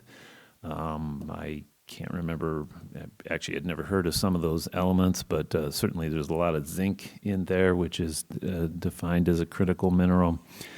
And then the council's action was to lend support or ask your congressional delegation to keep pressing for Department of Defense funding to help them explore this further. I think the issue there is the water treatment plant would need expansion in order to actually make it commercially feasible. Finally, we heard a little bit about the Libby Asbestos Superfund Oversight Committee, LASOC. A little discussion on page 10 there, and that was set up here in 2017 to monitor activities related to this Superfund site, the operating units here. The chairman can certainly speak more to this as he's a member of that. In law, their job is to provide recommendations to government agencies, including for a cleanup trust fund, the state has one, and an operation maintenance account. And so the thinking in the original resolution was, is this a model for future involvement at Smurfit Stone? You'll notice that, no recommendations or legislation in here. This is just a draft report, so that would be pending if there is anything. And just finally, I've sent this to the folks at each agency and the Missoula Valley Water Quality District to read it over. I was just a little hesitant to take. There's been a lot of work done on this site, and I tried to make it concise so it might be useful, but I'm worried about the risk of getting something wrong. So they're still looking at it and have pointed out some mostly smaller issues with the report to fix. So, Mr. Chair, I can take any questions, suggestions about it. I would say that our editor, once I make these kind of smaller, nuanced fixes that the agencies are pointing out, our editors will get a hold of it and they'll work it over for style and punctuation and stuff like that. So, thank you, Jason, and that sounds great. And I did want to just highlight the letter from DNRC concerning the outflow pipes. It'll probably be about 11 to 15 years by their calculation before the adjudication on navigable waters happens, or longer. And that's going to be a major part of how this is finally adjudicated with those pipes. The other part of the problem is my understanding, and I can be corrected, I guess, by DNRC, is that part of the issue is there are still current permits for some of those outflow pipes that have never really expired. So there's that question too. So it's still kind of up in the air about what actually and legally to do about those outfall pipes, berms, and the riprap. But I think that's something that we need to keep an eye on, and I would probably pass that on to Representative Jonathan. If you want to make a comment or something. Sure. Rep. Carlin? Sure. Thank you, Mr. Chair. And I do want to thank the council for devoting quite a bit of time to this issue. I know it's appreciated both by me, our local officials in Missoula, and community members. In short, I'll say the memo from DNRC was not particularly satisfying to community members. And I mean, I'd rather get into the details of this at a community advisory group meeting when I think we can have more the sort of local players present, frankly, people who know more about the intricacies of this topic than me. But, where there's confusion, and again, I think the community meeting would be a more appropriate venue for this, and I can fill the council in after that meeting. is that we have in the November DNRC memo discussion about how removal of the outfalls encroaching on state ownership is necessary. That's a quote. And then we have in the July DNRC memo, quote, "There is no trespass on state lands in the Clark Fork River." I realize it's an incredibly complex topic, but you can imagine why there'd be some confusion among community members, among local officials, among, including attorneys. And I think the overall position that we can't really do anything about this, that yes, there's trespass, but we can't do anything about this until it's been adjudicated, is a frustrating one. I mean, I think if you apply that to other potential instances of trespass, it's challenging to see how that would work when it comes to enforcing trespass on state lands, if we're essentially waiting for adjudication on everything and that's a stretch of river that there's not really debate about navigability. And we also have a letter from the Conservation District from several years ago.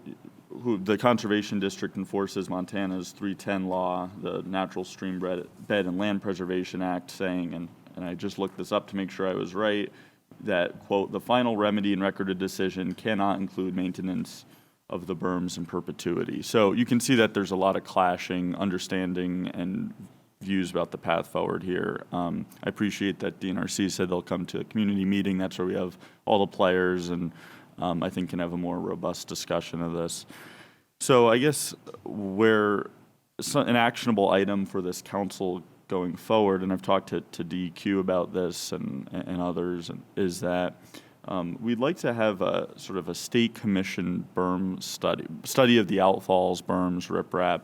And now I know that people might view the idea of another study as one that seems tedious, but right now the EPA is in the driver's seat on a lot of Superfund. When it comes to getting information, the EPA has to commission that study, they get the PRPs to collect kind of the information they want. What we can do by collecting as a state information that really targets specific questions that we as a state need answered about berms, outfalls, other infrastructure, the extent to which, not just trespass, but questions about, what is the cost of leaving the berms? What's the cost of taking out the berms? We can better position ourselves, kind of arm ourselves as a state proactively to both negotiate with EPA, negotiate with the PRPs, potentially responsible parties, and then also, when the state eventually is going to have to sign off on a record of decision, we can make sure that what we're signing off on is the most protective possible remedy. And so, again, this is something that DQ and I are in touch about, and I've also talked with some of the other stakeholders in this, and we're getting some of the details about what would be encompassed in that. And, in the study, of course, what's nice about having it commissioned by the state is that we can meet all the EPA's data quality objectives, so it's something that can't be refuted by saying, well, no, it's not our study. We can say we're meeting your objectives. And so that's something in the September meeting I'd like to bring. I'll work with Jason on drafting and would appreciate, and our goal will be to send that out to all you ahead of the meeting so that you can talk to me about any questions. In the DNRC memo from July, there was a note about how court rulings, statutory changes by the legislature, and subsequent rulemaking could provide a more robust legal framework for the land board and department to claim title to riverbeds. That's something I'll be in touch probably with Mr. Weiss or whoever at the department to just learn more about different options. But for now, in terms of committee action, it sounds like a berm and riprap and outfall study is something that I'm hearing would be beneficial. So I'll plan to bring that in the September meeting unless anybody here has concerns. So thank you. Thank you, Representative Carlin. And I guess to maybe reiterate some things that we've talked about, whiskey's for drinking, water's for fighting. I mean, that's going to be what it comes down to, is that water doctrine is going to drive the train here, I think, on a lot of the things we do. But, we need to just continually work on that. And I commend you for what you've done, and I look forward to more things that you bring to us, to the council. And on the July 15th DNRC memo, I think that lays out pretty well what DNRC's understanding of the current equal footing doctrine and water law sets up. And I did ask Jason to forward that CFAC update to all the council members, so that should be in your mailbox soon. And is there any public comment on? Mr. Chairman, on I have H8? a comment. Yes, John. On that subject, and it goes to the legal issue, which is very complicated, can be very complicated, about trespass on state lands. What I did not see in the DNRC memo, and admittedly I just tried to find it right now, is the legal effect of the, I think it's DEQ permitting of outfalls, burns, et cetera, on the question of trespass. I don't think there's any question that that's a navigable waterway. And the only way to get to an adjudication is you'd have to have a case in controversy, which we may have, but it might, what I'm implying is if those were properly permitted features by the state of Montana, that may have a legal effect on any sort of trespass action. And I'd like to see that analyzed by DNRC and or DEQ counsel. Thank you, Mr. Metropolis. Is there any other comment? Any public comment? How about committee questions or discussion? Seeing none, let's move on. Jason, would you give us our administrative rule review? Sure. Thank you, Mr. Chair. So Alexis Sandrew, who is the attorney for water policy, has stepped in since Joe Carroll's been out for paternity leave. You should have had, you've got paper copies, I believe, in your folder of, and she does rule review a little bit differently than Joe does. It's kind of just more a narrative, one-sheet narrative. 3 issues. She just does these anytime the Montana Administrative Register comes out, and so I just quickly highlight, and I'll probably, if you have specific questions, I'll have to maybe take them back, but to her. But since you met in June, the various departments have adopted rules related to a repeal of the big game, of a pretty old rule related to big game management, a rule related to department liaisons, increasing a DEQ reimbursement fee to tow truck drivers for picking up abandoned vehicles, because junk vehicles fall under DEQ's purview.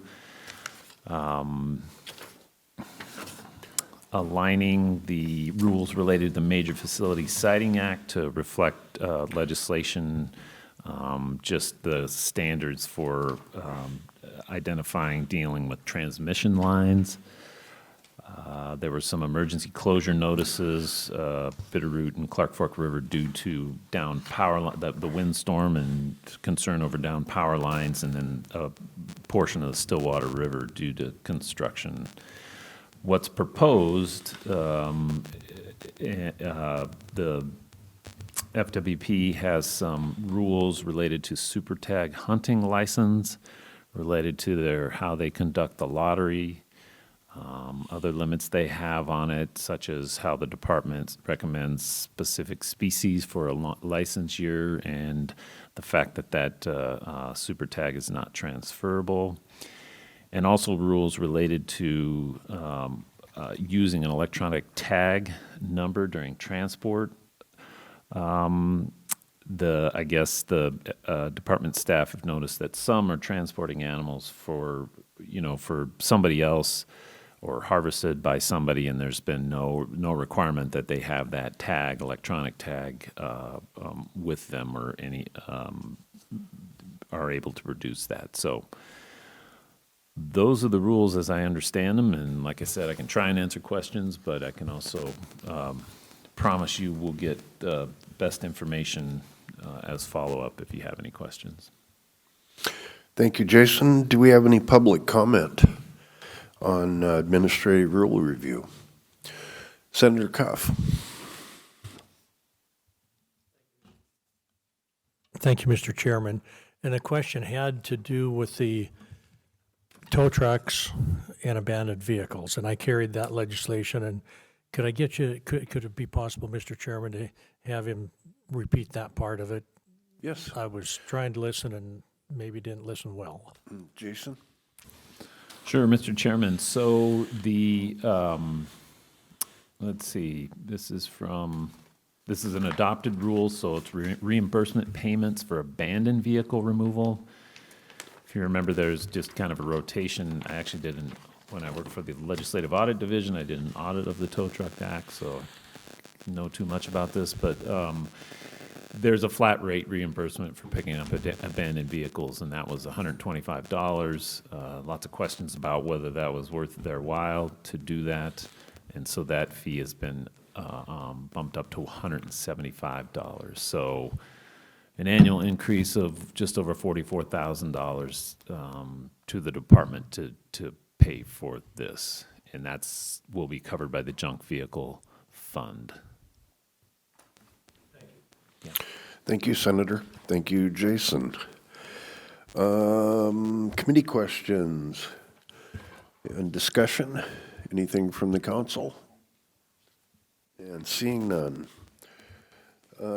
Just to take a step back, we really haven't talked about September meeting times or what we're going to do, but one of the things that we do need to accomplish then, just to remind the council members and agencies, is that any proposed legislation from both the council or agencies, we need to start looking at that very closely in September so we can start drafting any new legislation. So let's move on. We have the fire season update, U.S. Forest Service. Supervisor Benson, welcome. Thank you. Good morning, Chair, members of EQC. Chad Benson again, Forest Supervisor for the Kootenai National Forest. So fire updates, always a precarious thing to do on days like this. We were talking about it's better than doing a fire update in May, though. It's been a pretty, I guess, less than normal season up here this year. We've had unseasonably good weather for keeping fires maintainable. We've had a fair bit of activity early on. I think this was across the state, which most of you probably saw. We had some early restrictions with that weather we had in July with the hundreds hitting. A lot of human caused starts, which then ironically the last few weeks has completely flipped. The human cause has gone down, but we're chasing quite a bit of lightning in the last few weeks. So I think we're feeling pretty good. Talking to some of my peers, and we do a weekly update with all the forest supervisors in the region. Everybody seems to be kind of on that same trajectory of chasing lightning caused IA, but we haven't been seeing the big growth fires. I always say subject to change, but we are waning into that later August, which we're feeling pretty good about. I think most of the work that we're thinking about, kind of big fire topic is, we're always looking out to be more efficient with our workforce and the finances, and I think folks will probably be brought into some of that as we work on what we call getting to our most efficient level of fire organization. And I know there's going to be quite a bit of work on that this fall, and that's across kind of the whole region. So I guess that would be the heads up to keep an eye out that you'll be hearing probably more work on how to be more efficient with our organization. But as far as fire, yeah, tough day to give a fire update. We're looking really good up here as far as locally. No major issues. In fact, just brought our planning level down a notch this week. So that's all I have unless there's questions. Thank you, Supervisor Benson. We'll come back to you with questions. Next up is going to be DNRC. Good morning again, Mr. Chair and members of the committee. For the record, my name is Wyatt Frampton, spelled Frampton, and I'm the Deputy Division Administrator for the Forestry and Trust Lands Division. So as part of my day job responsibilities, I oversee the statewide fire protection program on 56 million acres of state, private, federal, and private lands. And I also oversee our Good Neighbor Authority program, as well as federal pass-through dollar forestry assistance programs that help private landowners manage their forests. So to give a bit more of a broader statewide perspective on how fire season's going, as of yesterday evening, across the state, we've had over 1,500 fires burn just over 113,000 acres across the state. Majority of those fires, 55%, over 55%, have been human-caused. I am happy to report from the DNRC statistics, we've been 95% successful at keeping those fires at 10 acres or less, and we continue to implement an aggressive initial attack strategy across the state. From a fiscal perspective, the Fire Suppression Fund sits at about $93 million, and to date, the state fire suppression costs are $12.5 million.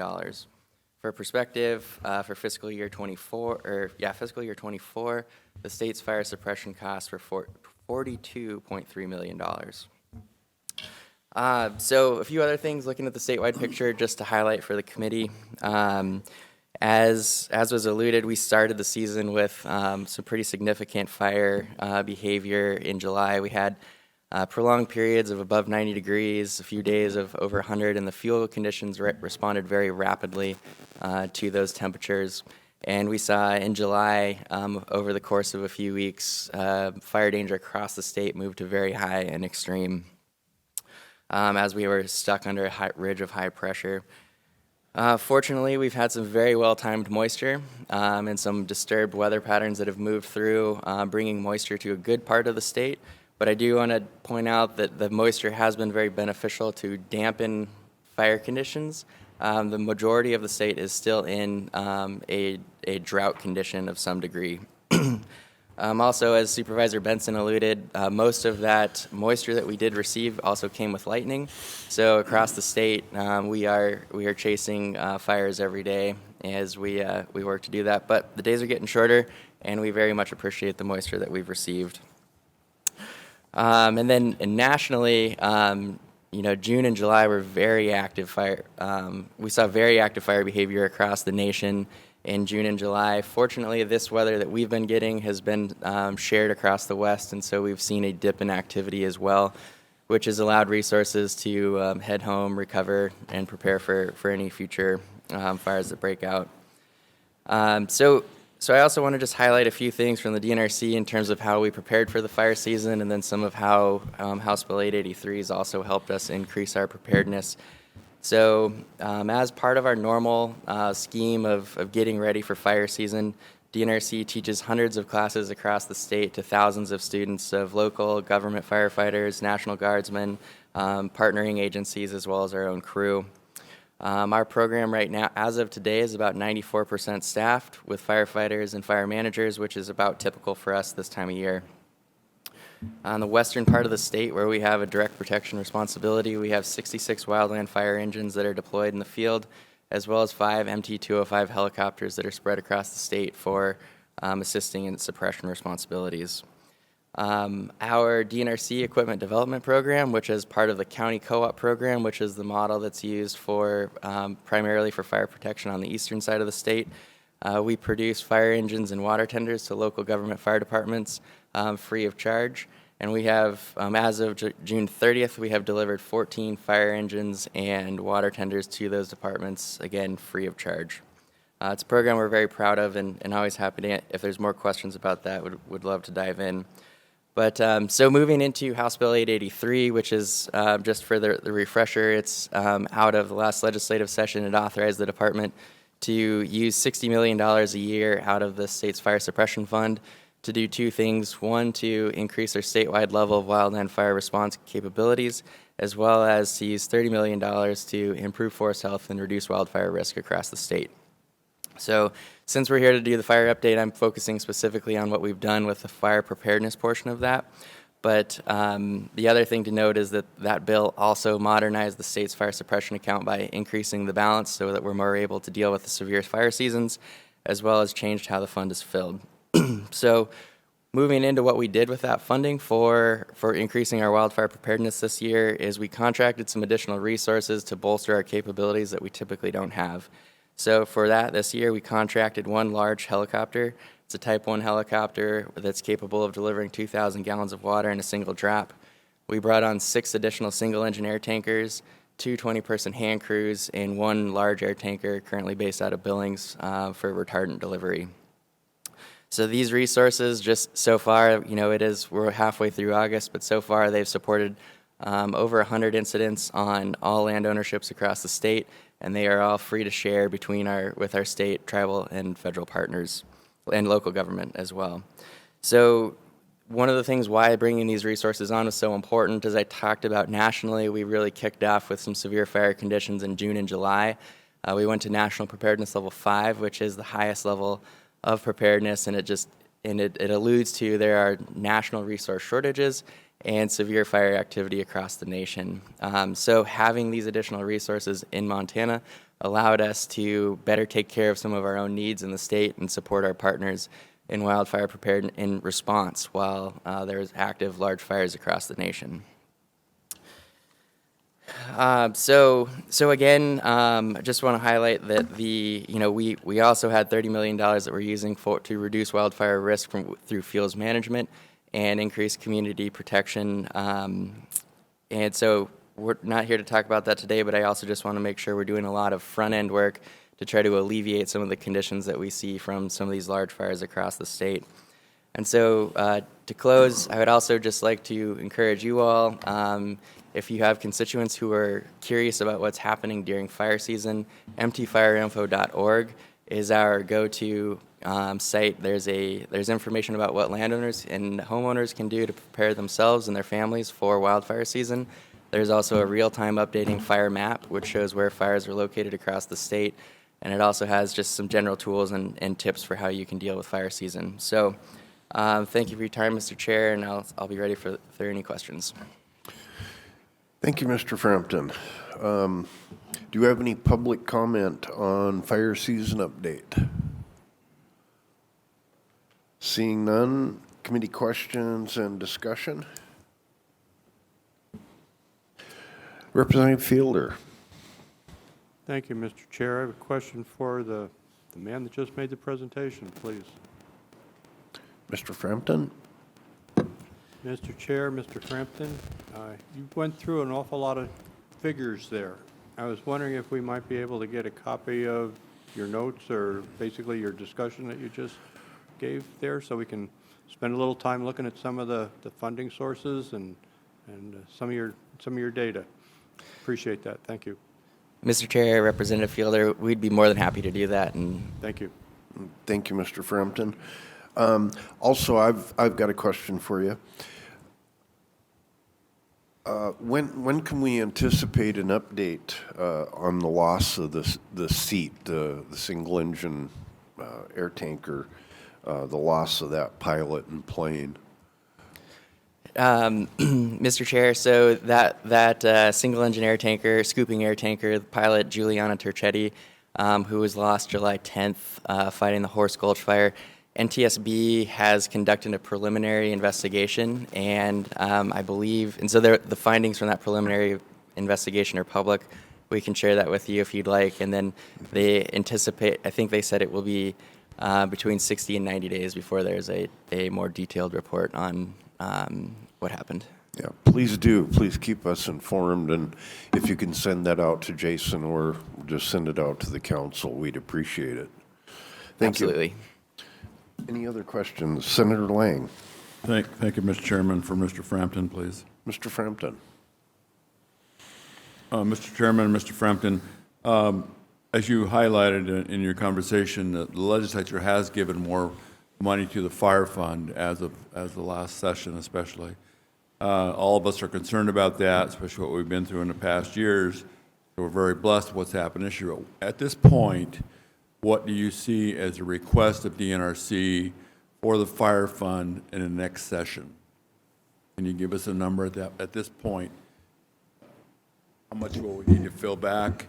Are we going to go to a certain level all the time, or how is that bill structured? Mr. Chair, Senator Lang, so I think the part that I could speak to for how the fund is filled is that's in the update to the 7613-150 MCA. It describes that the fund will be, it will be filled based on a percentage of the total state budget. And so the way the bill was designed, as I understand it, is that it won't require attention. It will just, based on state budget, it will be the fund will just be refilled to I believe it's 2% of the overall state budget. And so that balance is what is current, we forecast to help keep us stable for the years to come. And to speak to, I might redirect to Director Castor for speaking how well any asks that we have for the upcoming session. Thank you. Director Castor, good to see you this morning. Good to see you too, Senator Lang and Mr. Chair. So I guess in regards to your question around the kind of the executive planning process piece, so obviously DNRC is still undergoing that process, and come September we'll be in front of the council to be able to discuss our legislative proposals. But what I would say is that, and I know you've heard this from Wyatt, I really can't begin to tell you just how impactful and beneficial this House Bill 8083 money has been in our ability to respond aggressively and safely to fire. That's the commitment that DNRC makes when we respond to each and every incident, and we're actually able to really carry that out in an incredibly impactful way. So my hope for the legislative session is that you all going into the session know what we're doing with that money, and you have the information you need from DNRC to speak to why this is making a difference on the ground. Thank you, Mr. Chairman. Thank you, Mr. Director. Thank you, Director, and thank you, Senator Lang. Any other comments, discussion from the committee? I've got one for Supervisor Benson.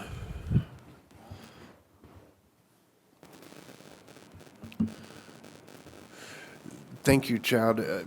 Could you look into your crystal ball and give me kind of what you think is going to happen over the next, let's say, 3 weeks or so? Do you think we'll come out of stage one? Is the weather supposed to level out and maintain what it's been doing? I mean, we had some great rain last night. Yes, Mr. Chairman, Council. So I signed an order to rescind the current restrictions that will go into effect, I believe, tomorrow. Oh, great. I don't know if that's been released yet. I think they were prepping some of that press release and getting that teed up actually today. So I think tomorrow we're going down a restriction level. Where we go from there, it's that whole, we try to be mindful of the back and forth. It's hard on the public. And so I feel us stabilizing at least that level. And then if it doesn't pick up again next week, probably knock on those restrictions entirety. The biggest thing for your comment is been really working with our partners. We have the same publics that come all the Flathead and our neighbors, trying to be somewhat consistent with that. And so that's why if it didn't feel like we were quite in the same level of need as our neighbors, we were trying to be consistent with those. So that's what generated a lot of those restrictions, unfortunately, trying to be consistent with our public. So that was kind of a new change for this year. A lot of times just for, the enforcement of different regulations across this whole demographic, when people go from the Flathead and then come here and it's fire pit, no fire pit, it was a decision made by all of our partners to not write special exceptions to those this year. So that's probably why you saw some of that effect of why it was so blanketed on those restrictions, if that makes sense. Yes, sir, it does. Thank you. It sounds like my crystal ball is working a little better now, too. Thank you, Chair. Thank you. Any other council discussion? Mr. Freeman. Chair Gunderson, question for Wyatt. I just, wanted to ask you a question. I know we had talked about some of maybe the newer technologies that you're using to make sure we, keep fires under control and keep, limited acres, get after fires really quickly. I wonder if you could speak to some of sort of the newer approaches you're using and whether we're seeing results on the ground and things along that line.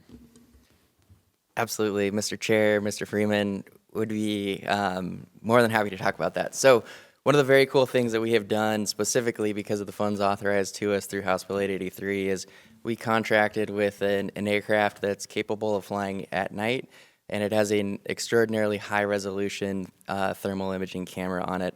It was originally developed for finding people lost at sea, and so they've developed some technology to look for heat signatures out on the landscape. And so what we've been doing with this aircraft is following thunderstorms. So we have, with a very high degree of accuracy, we know where lightning strikes. And so we've been running flight paths that follow thunderstorms across the state looking for heat anomalies. And then the plane will land, we'll download the data, and then by 6, 7 o'clock in the morning, we know where these heat anomalies are, and then we're sending ground crews out to go walk in to find these fires. Traditionally, as most of you know, for fire detection, we rely on a visual stimulus, and so we have to wait until we can see smoke. Some of these locations, we've actually had helicopters fly over, hover over the exact spot of the fire, and they can't find it because it's so small.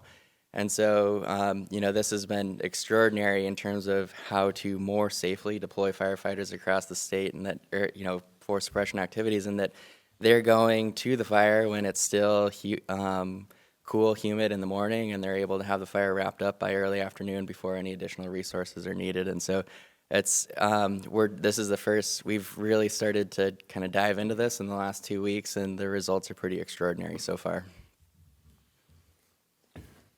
Thank you, Mr. Freeman, and thank you, Mr. Frampton. Thank you. Mr. Galt. That just brought up a question I had. That's interesting. I'd like to ask a question to you and then also Mr. Coleman. So does what I thought I heard you say was we can hit that fire a lot earlier in the day. Is that correct? Mr. Chair, Mr. Galt, yes, that's correct, and that's what the intent is, to try to find the fire before we have to rely on a visual indicator that there's one there. Mr. Chairman, can I ask a question, Mr. Coleman? Follow up. Mr. Coleman? And a redirect to Mr. Coleman. Mr. Chairman, Mr. Galt. Hey, Mr. Coleman, thank you. My question is, would this be also a change that the U.S. Forest Service would use? And it's my understanding that most of the time, a safety officer is required to go up on that fire before you guys engage, so it's usually around 10 or 11 in the morning before you hit the fire. Am I incorrect?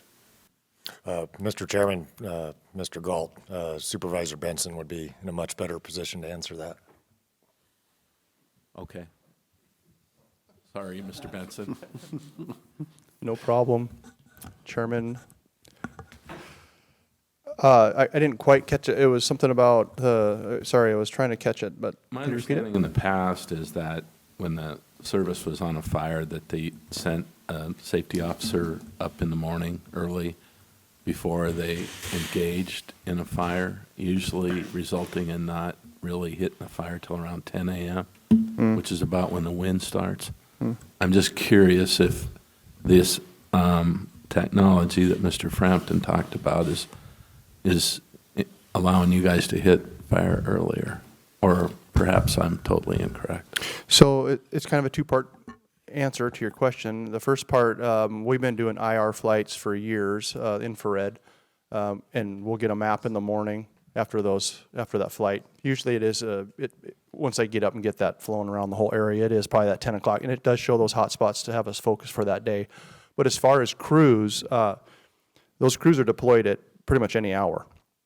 And the analogy of a safety officer being up there before we send people in is maybe slightly not quite. We have one safety officer of the forest that probably spends more time on incidents as they get larger. But as far as small initial attack, our crews are out there hitting those as soon as we deploy. Thank you. You bet. Sure. Thank you, Representative Carlin. Excuse me. Thanks, Mr. Chair. Question for Mr. Frampton, please. Mr. Frampton. Mr. Chair, Representative Carlin. Mr. Chair, Mr. Frampton, I guess just more of a technical question. Talking about House Bill 883, I was just looking at the info in the fiscal note because it's kind of complex. Could you, remind me how it works in terms of with ongoing, like, so I guess, does DNRC take bids for, like, when it comes to the aircraft, like, are these long-term contracts or short? Like, I guess, how does it work with actually how that money is spent when it comes to the aviation side of things? Mr. Chair, Representative Carlin, happy to talk about that. So we have a couple mechanisms that we can do that. What we've done with 883 specifically, and what we haven't done before as a department, is specifically contract for an aviation need that we have. So, like, for example, with the Type 1 helicopter, we did a request for proposals, national solicitation for vendors that were capable of providing the services that we were looking for. And in this case, it was a large helicopter with a belly-mounted tank. That was because that's a niche that that is very effective in the wildland-urban interface, which makes up a lot of our wildland fire protection, and so that's a complement that we are specifically looking for. We then had vendors bid, and then using the criteria that we had outlined in the RFP, we selected the proposal. One of the other mechanisms that we have is as the coordination that happens nationally, and then as well as across the state, and that we can share resources that are contracted by another vendor. So, for example, oftentimes we can pick up a contract that is like with the state of Alaska, which is what we've done with this large air tanker that we have. It's on a state of Alaska contract. Alaska no longer needed the aircraft because their fire seasons wound down, and so they sent the aircraft down to us, and then we're holding that contract on their behalf effectively right now. We're also able to order resources through the national system. So oftentimes those will be on a federal contract, and then we can use that, we'll pay that contract to hold and have control over where that aircraft's going or how it's being shared. And then I think the fourth option is we have what's called a call when needed list. And so this is during the off season for all sorts of equipment from porta potties to helicopters and airplanes. Vendors will submit their rate list. And so they say, if you require this service, this is the rate that you are required to pay us. And so we keep all those contracts are posted on our website, but then if we come to needing that specific service, then we use that list that if something's not available through one of the other systems, that's what we'll default to.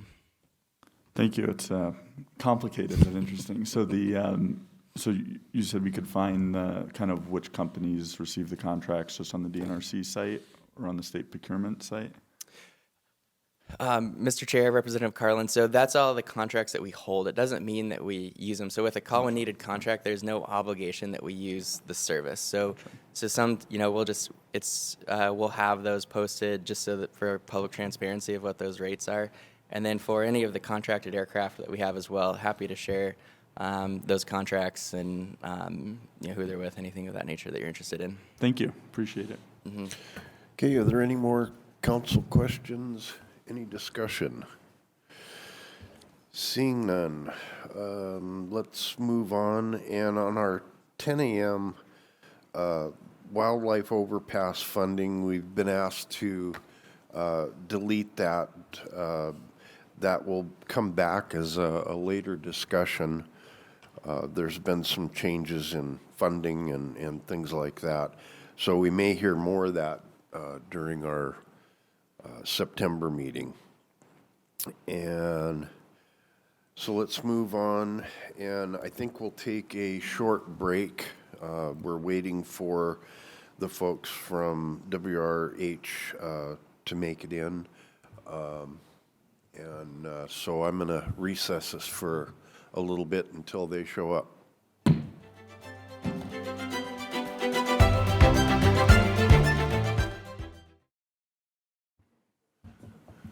Okay, let's bring EQC back to order. And we're running ahead of schedule, so appreciate everybody working with us to make that change. We're going to be working on our 10:30 a.m. Agenda item, and it's conservation easements and mineral rights. And it's concerning our Green Diamond resource purchase of the areas that take into Lincoln County, Flathead, and a very large area. And we've had different discussions over the years of how that purchase was going to affect Lincoln County, and I really appreciate everybody coming to EQC to actually have this conversation between conservation easements and mineral rights. I think it'll answer a lot of questions for a lot of people at some point. So let's get the ball rolling here. If I could have Mr. Parsons, Lloyd Parsons from WRH Nevada Properties LLC. Mr. Parsons? Could you turn your mic on? Morning, Mr. Chairman, members of the committee. It's good to be here this morning. Thank you for inviting us. My name is Lloyd Parsons. I'm a member of WRH Nevada LLC Properties, and just to give you a little background on who we are, we purchased this property in 2016, and it's the old Anaconda Forest Division Properties mineral estate. So back in the late 1800s, early 1900s, Anaconda put together over 1 million acres of land in northwest Montana, or western Montana, for timbers for the mine and Butte underground, and also for firing up their smelters. They held that land until the 40s and the 60s when they started their open pit mining. They didn't need the timbers for mining anymore, so they started selling off the surface in large parcels, mostly to 3 different timber companies, J. Neal's, Somers, and Champion. Champion was the last one in 1972. But they retained the minerals in every case, and they retained the minerals not just in a general reservation, but they also reserved the right to buy the surface back in most instances for the purposes of mining. They reserved easements across the property for mining. They're very strong deeds, not your typical deeds. My background is in real estate. I sold farms and ranches in central Montana for about 18 years. And so very unusual deeds for mineral reservations. One deed probably won't get by the DEQ, but we have the permission, or we have the deeded right to pollute the creek in one area, 1904 deed. So kind of interesting deeds. When we got this property, we spent a lot of time, a few years, and a lot of money going through all the exploration data that was proprietary to this company, digitizing it, going through and seeing exactly what we have. And Casey Ross, our geologist, he'll talk about that later. Just a couple things regarding conservation easements on this property. What we see happening is every time the government or a NGO adds a layer to exploration, it just makes it tougher. They might say they're not affecting the mineral estate, but it seems like every time you have to go through another layer, it doesn't make anything easier. And as we get more need for even just your basic minerals, let alone critical minerals that are safe in a safe jurisdiction, that are in the United States, it's becoming more critical that we have access to those minerals. What we're seeing is just basically no regard paid to the mineral estate. We've never been contacted until it comes out in the public about conservation easements happening on our property. So we find out about it just like the general public does, even though we're a party to the transaction. So I've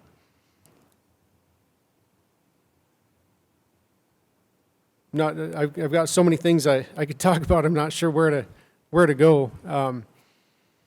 But one thing interesting about the conservation easements in Montana, and I'm an avid hunter, fisherman, and I love our public lands, but like Lincoln County right now is 82% public lands.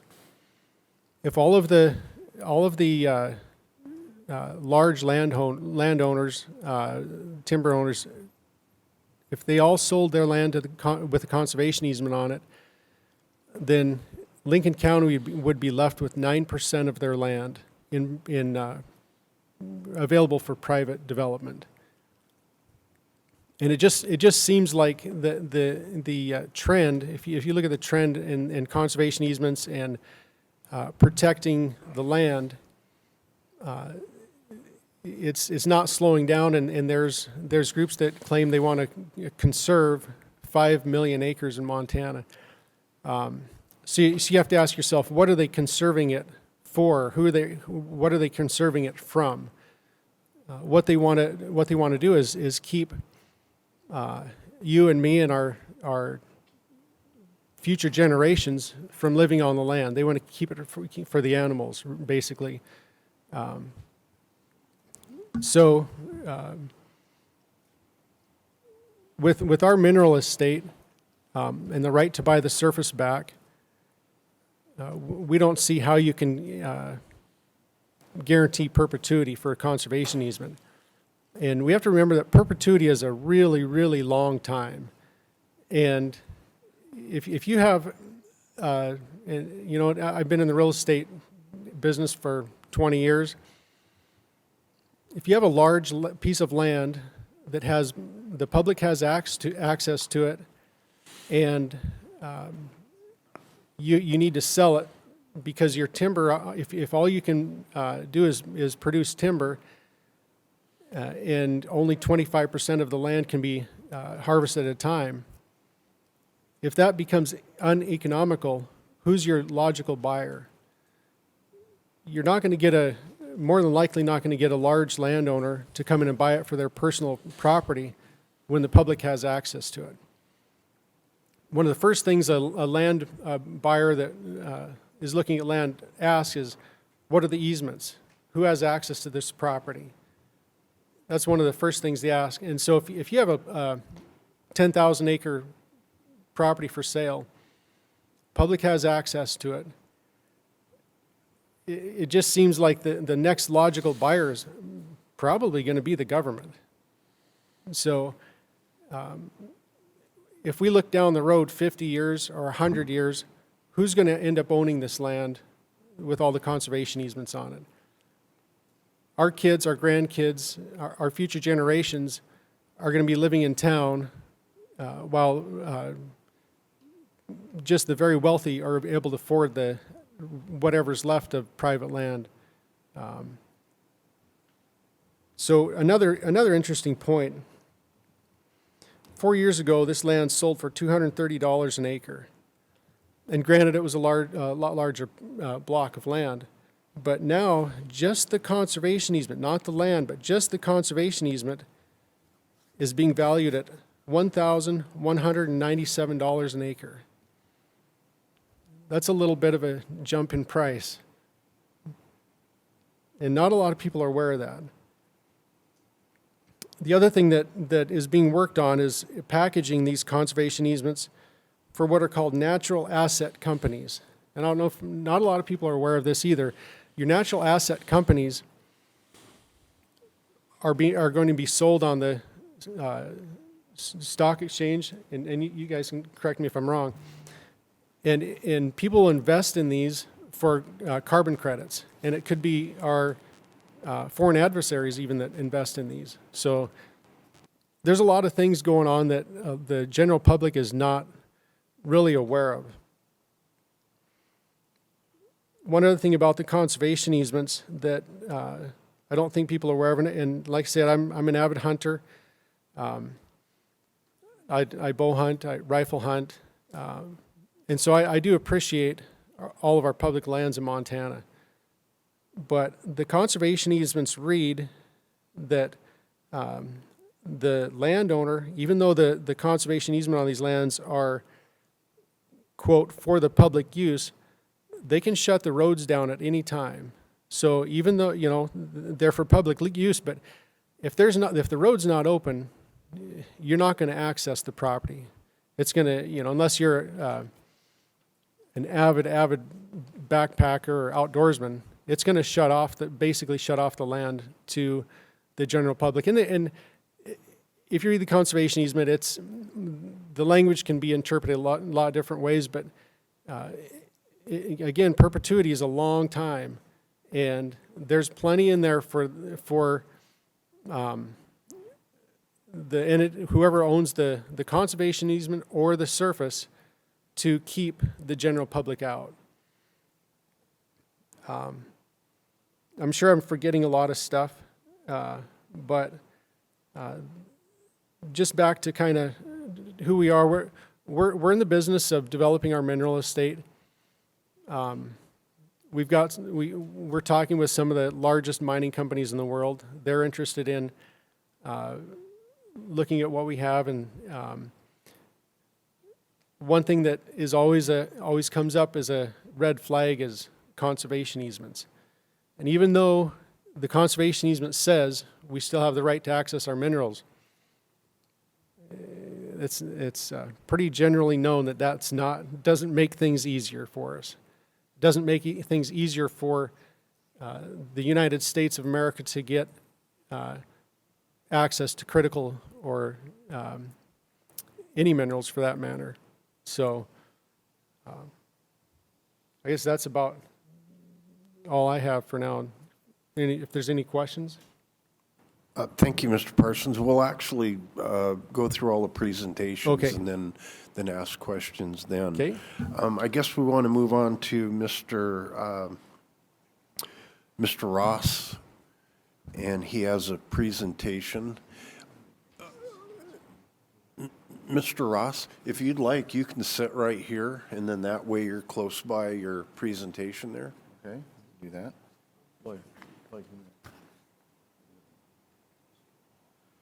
Can I quickly you can sit- approach, Chairman, can I quickly approach the Oh, sure. committee and hand out something? Sure. I've got copies of this PowerPoint. It's just Please do. easier for people to hold it.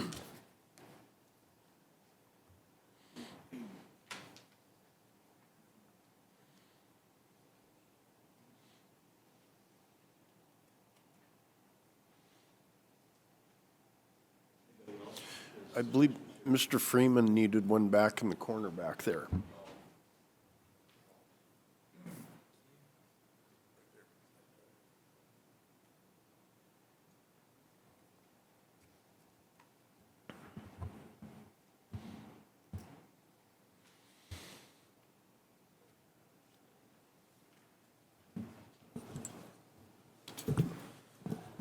Thank you, Mr. Chairman. Can you hear me? Yes. My name is Casey Ross. I'm a geologist, a professional geologist. I hate to say that I've been in the business for 38 years, but I have been. I never imagined myself this old. And I've been an exploration geologist my entire career. It's what I do. I first started with this project 6 years ago, and I'd never worked in Montana before, but after 6 years of educating myself about the Belt Basin and the geology, general geology of northwestern Montana, this is a real special place for mineral exploration, and I'm also a hiker and a camper and a hunter myself, and I enjoy the outdoors, and I understand the conflict here, and I don't see any reason that we can't have both. And I don't think one necessarily needs to negate the other, but the thing about mineral exploration is that, and I'll start on my slides in a minute here, if you've got two pieces of property that are exactly the same geologically, the same mineral potential, same access, same everything, property A has a conservation easement on it, property B does not. We and everybody else are going to go to property B. It's just the way the world works. And I'm not going to get into conspiracy theories here, but this, locking away these large parcels with these conservation easements, which are essentially de facto congressionally declared wilderness areas, means that mining and mineral exploration for the critical minerals that we need is going to go somewhere else. And let me see if I can figure out how to advance the...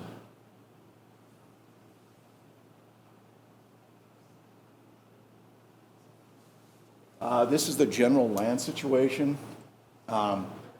We are in blue. Thank you. Most of our property originated from the old Northern Pacific Railroad land grants that Anaconda, as Lloyd was saying, Anaconda purchased around the turn of the last century, primarily as a source for mine timbers for their mining operations at Butte, which was deep shaft mining at the time. And they needed a consistent, constant supply, and this is what got them that. Then in the 40s, 50s, 60s, 70s, as they converted from deep shaft mining to the Berkeley open pit, they didn't need the mine timbers anymore, and so they sold the surface off, but kept the dominant mineral estate. And that's what we have now. This is fee simple property, and the mineral estate, like in Montana, like every western state, is the dominant estate. And not only do we have that statutorily, we've got it in deeded reservations, which predate these conservation easements by decades.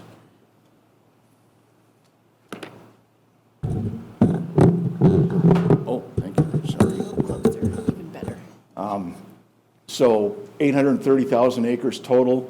What we call our Lost Trail project area is about 488,000 acres total. Let's see what else. We've got one of our reserved rights is the right to repurchase the surface, which, as Lloyd mentioned, kind of flies in the face of perpetuity. I'm not sure how we even got this far, but here we are. And Anaconda never really did any systematic exploration over this ground until the 1980s, early 1980s. And so nobody really knew what was there. And it just so happens that this part of Montana is, to a geologist, is a real special place. It's a sedimentary basin, and these are among the most highly mineralized parts of the Earth's crust, and I'll get back into that later when we get into mineral remoteness studies. And we inherited with this property a private, proprietary, exclusive database that nobody else has, and we're excited to continue exploring this property because we think it has enormous potential. I mean, in my 38 years, I've never seen anything quite like it, honestly.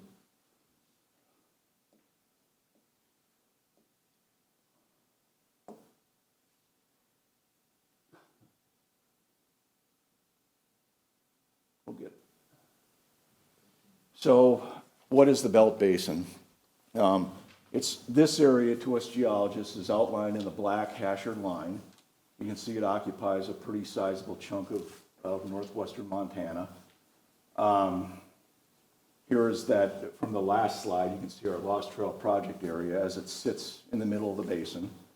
And I've just thrown up, I mean, I could have probably thrown up twice as many as this, some of the more well-known deposits and mines. The famous Sullivan Mine is in the Canadian part of the basin, Troy, Mountain Ore, Hog Heaven, Coeur d'Alene, we've all heard of those, Butte. A couple of new copper cobalt deposits in Blackbird and Sheep Creek. Porphyry copper deposit at Copper Cliff. These are all world-class type deposits. You don't find them everywhere. They're a real gem. We should consider ourselves fortunate that we have this. And the sedimentary basins of the Proterozoic age, which is about 1.5 billion years ago, long before there was even any vegetation on the land, these are among the most highly mineralized parts of the Earth's crust. There are about 28 of them in the mid-Proterozoic, and only a few of them are mineralized. This is one of them. And not only do we have the potential here to discover more of what we already, of the types of deposits that we already know about. We have the potential to find new types of deposits that none of us geologists know anything about yet. The Sheep Creek deposit, for instance, what we call a seafloor massive sulfide deposit. It formed on the seafloor 1.5 billion years ago, and it's a copper cobalt deposit. Those were not known in this part of the world until that, I think Kaminko found that in the 1980s. So, these what we call revet, after the revet formation, I'll show you that later, at Troy and Mountain Ore, those are giant copper silver deposits that people knew about them but really didn't know how they formed. And so if a geologist doesn't know the mechanics behind the deposit formation, it's tough for us to look for more. But now we know how they form, where they form, why they form, and we know how to look for more of them. And there are certainly more out there. And we've got an active exploration program right now that's looking for these, and we're having some pretty good success.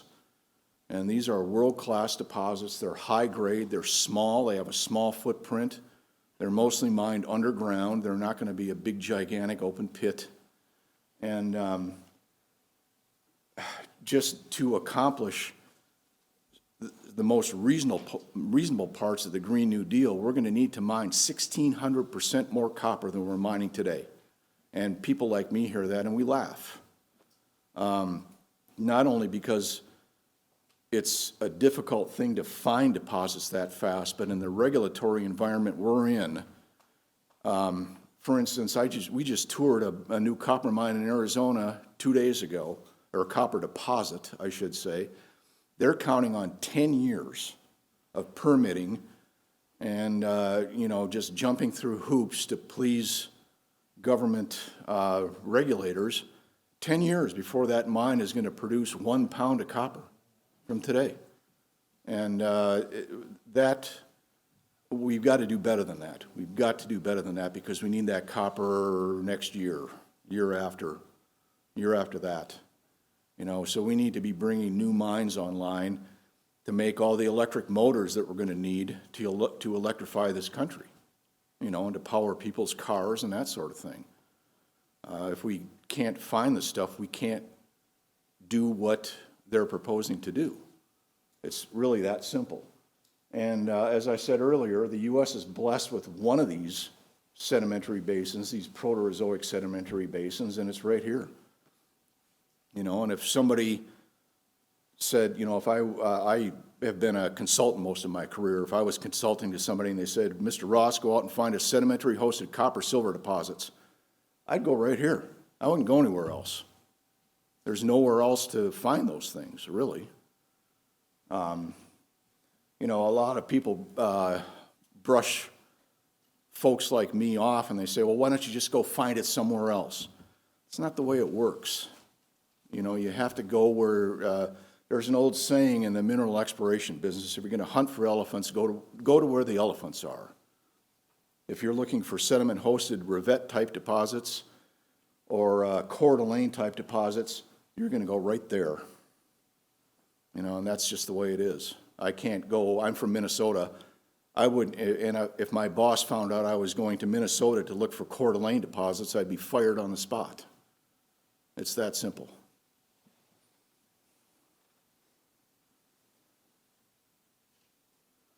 Okay, this is a cartoon out of a pretty famous paper on the Belt Basin by a gentleman by the name of John Lydon. He's a Canadian, but the Canadians have 10% of the Belt Purcell Basin, and they are very, very actively exploring it for the same things we are.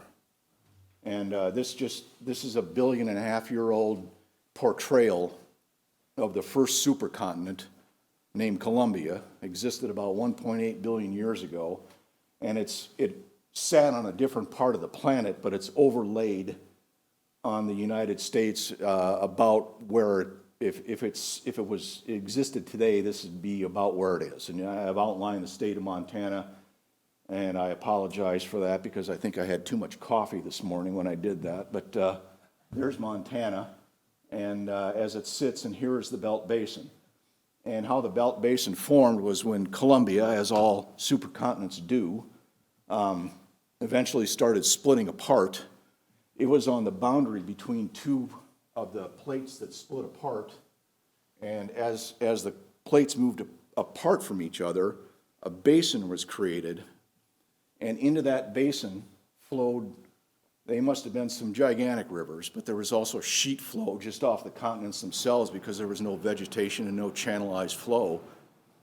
Started dumping sediments into that basin at a phenomenal rate. There are 12 miles of sediments dumped into that basin, and that's what hosts all these world-class ore deposits. And again, that only exists right here. And so this happened 1.5 billion years ago, and we are blessed with it sitting where it is right now. And as that basin pulled apart and the sediments were dumped in there, just the weight of the sediments depressed that even further, so it filled up in about 170 million years, which is a phenomenal sedimentation rate, incredible. And what that did was trap interstitial water, seawater that was full of metals and minerals in between the grains because it filled up so fast, and that's the source of the metals in these types of deposits, many of them, not all of them, but many of them. Sorry, this gets off in the weeds, and we geologists love to hear ourselves talk, so let me go to the next slide. This just shows something that's not very easy to understand, but this is a rock column. It's like a drill hole. The oldest on the bottom, youngest on top. These are where these deposits occur in the St. Regis, the Rivette, the Burke, the Pritchard. All these deposits, or all these rocks contain world-class mineral deposits, and we have all these rocks on our Lost Trail project. And again, if I'm going to explore for Rivette-type deposits, I'm not going to go to South Dakota and look in a limestone. I'm going to come here and look in the Rivette Formation. And that's the way exploration works. And I just, we're in the right neighborhood. We're in elephant country, world-class deposits all over the place, new types of deposits to be discovered. And our database, exclusive to us, covers not just our private land, but a lot of state of Montana and locatable federal ground adjacent to it as well in the checkerboard. So that's another thing that these conservation easements set up, is it further fractionates the land. And, a lot of times, just the way things work, you make a mineral discovery and it's on a land boundary. And so you have to work with your neighbors, and that's going to prevent, these conservation easements are going to prevent us from being able to do that. They're basically a de facto wilderness area, as I said before. This is what it looks like to me, the land situation, and me, a geologist. We've got 7 either in existence or proposed conservation easements over our Lost Trail project. These hashed areas are where we don't have a lot of information yet, and we're going to be sampling these this summer still. But this creates a real problem for people like us. And, the other side can say all they want that we're not going to be affected, we can continue to access our property, this, that, and the other thing. And again, that just makes me laugh, because we all know that's not the case. And let's see. Again, the U.S. government has mandated that we stockpile these necessary critical minerals like copper, silver, rare earths, light transition metals like vanadium, titanium, that sort of thing. All these can be targeted in this area.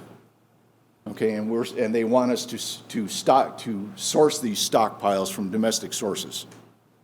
And at the same time, the federal government is facilitating these conservation easements, so it's schizophrenic, is what it is. I mean, they want us to explore for these critical minerals, and they're locking the land away at the same time that we need to do this work.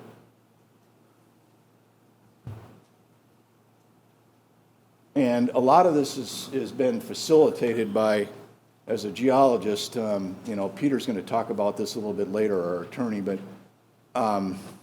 each one of these supposedly requires what's called a mineral remoteness study if they're split estate. And the conservation easement holder can't get the mineral estate to either subordinate their rights or allow them to be purchased or whatever. We've never been approached by these people. We've never been contacted by them. They are aware of us because we've contacted them. But as Lloyd said, we find out about each one of these new conservation easements in the Missoulian, just like everybody else. And we're not allowed to participate in this process, and we're a large stakeholder. And all they do is add another layer of uncertainty and unnecessary agency regulations on top of what we've already got. And that just makes it more difficult for us, drags out timelines, and makes it difficult to work. Part of our proprietary data package is 14,000 stream sediment samples that were taken by Anaconda and BHP, the largest mining company in the world. So they were done scientifically. And we have all of the assay certificates from the labs. We've got all the backing paperwork. We have offered the other side the chance to see this data to prove to them that their mineral remoteness studies, which they put out in the public domain and say that there's no mineralization here, we offer the chance to prove them wrong, and they don't want to see it. Okay, so, and I mentioned these earlier, these are two areas where we're going to sample this summer where we're kind of void of data. And these are two different surveys. This was done by Anaconda in the early 80s, and they use a different method than BHP, whose samples are more scattered. But what a stream sediment sample does, it's a regional tool. It samples an entire basin. You take you outline a basin, a watershed basin, and let me see if I can. A watershed basin, and take a stream sediment sample, and you're sampling everything in that basin, in that watershed, I should say. Okay, and this is just an example, one example from our property, where we have, and this slide. You can see a road down here and a river. I'm not sure. I think that's the Fisher. I'm not sure. But this sits on, I think, 3 conservation easements. Thompson Fisher, the new Montana Great Outdoors proposal, Phase 1, and Upper Thompson connectivity. Okay, and what this is a plan map. We're looking down on it, okay? It's just a topo map. And these are our sample sites, and then the individual basins or sedimentary or watersheds that they sampled. And in this area, there happens to be some outcrop of revet formation, which hosts those big copper-silver deposits like Troy and Montanore and Rock Creek. And these particular 3 samples were 95th percentile and greater when compared to all other samples. So these are anomalous. These deserve follow-up. And they're obviously sampling something that's mineralized. Okay, and I did my best to put that in 3D. And we're looking from the northwest to the southeast. And again, these basins that they sampled were sampling likely a mineralized bed in the revet formation. That's why they hit. Okay, and now on our property, this is what the anomalous samples look like for these 8 elements. We have over 1,800 anomalous samples greater than the 95th percentile in their range. Very few of these have been followed up on, and this is what the other side is saying in their mineral remoteness studies is unmineralized ground with 0 value. And it's ludicrous, it's absurd. And again, when we offered to let them see information like this, they turned us down. They don't want to see it. And if I'm somebody that WRH is entertaining doing a exploration program with a larger mining company or something like that, and they saw this, they would be all over it. But when they see conservation easements, they say, maybe we'll call you back next week. And that's what I've got right now, so. Thank you, Mr. Ross. Thank you, Mr. Chair. And Mr. Scott. Mr. Chairman, members of the committee. It should be a green light. Okay, if I could please approach. Sure.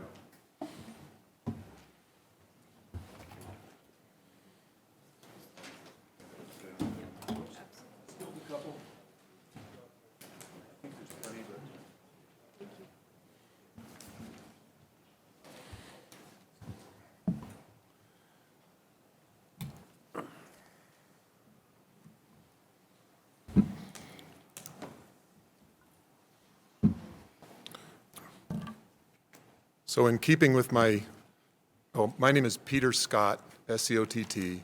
I'm an attorney in Bozeman, Montana, and I represent WRH Nevada Properties and Citizens for Balanced Use.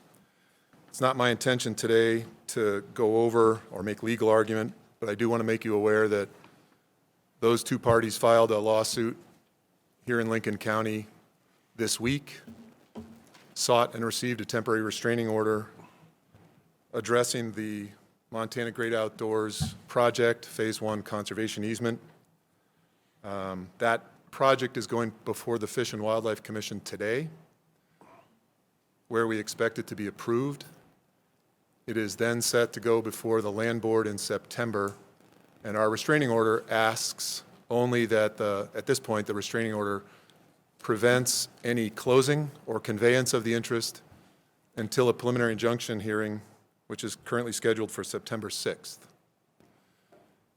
And I'll answer questions about that if you like, but again, I don't intend to go over legal argument. What I would like to do is provide the committee with some background. And the only correction I would make to anything that Mr. Ross just presented is he used the word stakeholder in noting that WRH, which owns 42% of the severed minerals on the Montana Great Outdoors Project, was never approached prior to the decision that's being advanced. And I would only correct that they're not stakeholders merely, they are property owners. And their rights are protected property rights. And we feel that that's been significantly impaired. So I started teaching natural resource law at Montana State University to undergraduates who think they might be interested in a legal career. I think I've talked most of them out of it, but there are some moving through, and so if this gets a little professorial or something, just give me the hook. But I do want to give a brief history lesson. The federal government patented off much of the public domain through a variety of statutes. On the eastern part of the country, most of the public domain was patented out. And in the western part, much of the public domain was withdrawn, largely for the formation of the National Forest System at the turn of the last century under the Organic Act and the BLM properties. Those lands that we consider public lands went from the public domain into public ownership, beginning shortly after the Congressional Continental Congress met. Now, in the early 1900s, Congress, realizing that there really was no public land per se on the eastern United States, enacted the Weeks Act, which many of you I'm sure have heard of, and began purchasing back land into the public domain. Much of that land was purchased from patent mineral holders who were coal companies, and they quite naturally reserved their mineral rights. So over the course of the 1900s, the Weeks Act was amended. It allowed the acquisition of what we call a split estate, where the mineral rights are not merged in title, and they're separately titled. And the United States began purchasing severed properties. A lot of them are in the Allegheny National Forest, where there's heavy heavy use of coal, and a whole series of case law about the rights of those outstanding mineral and reserve mineral right holders to access and use their property, typically without much federal interference. That has changed with the Duncan Energy case in the Dakotas, in which the split estate, though still subject, the mineral estate, still subject to state law, is found also to be subject to federal surface regulation. Think NEPA and special use permit. And if the government says you can't use that road, you can't use that road. And so my favorite legal term, and every lawyer's favorite legal term, is reasonable conditions. Because you can fight about what is a reasonable condition in any circumstance. But the primary point of that is when we don't know precisely what will happen with government ownership of conservation easements, but when fee title transfers, the government will be regulating your use of the dominant pre-existing mineral estate. And as you heard from both Lloyd and Casey, that does not make matters easier for an exploration geology program.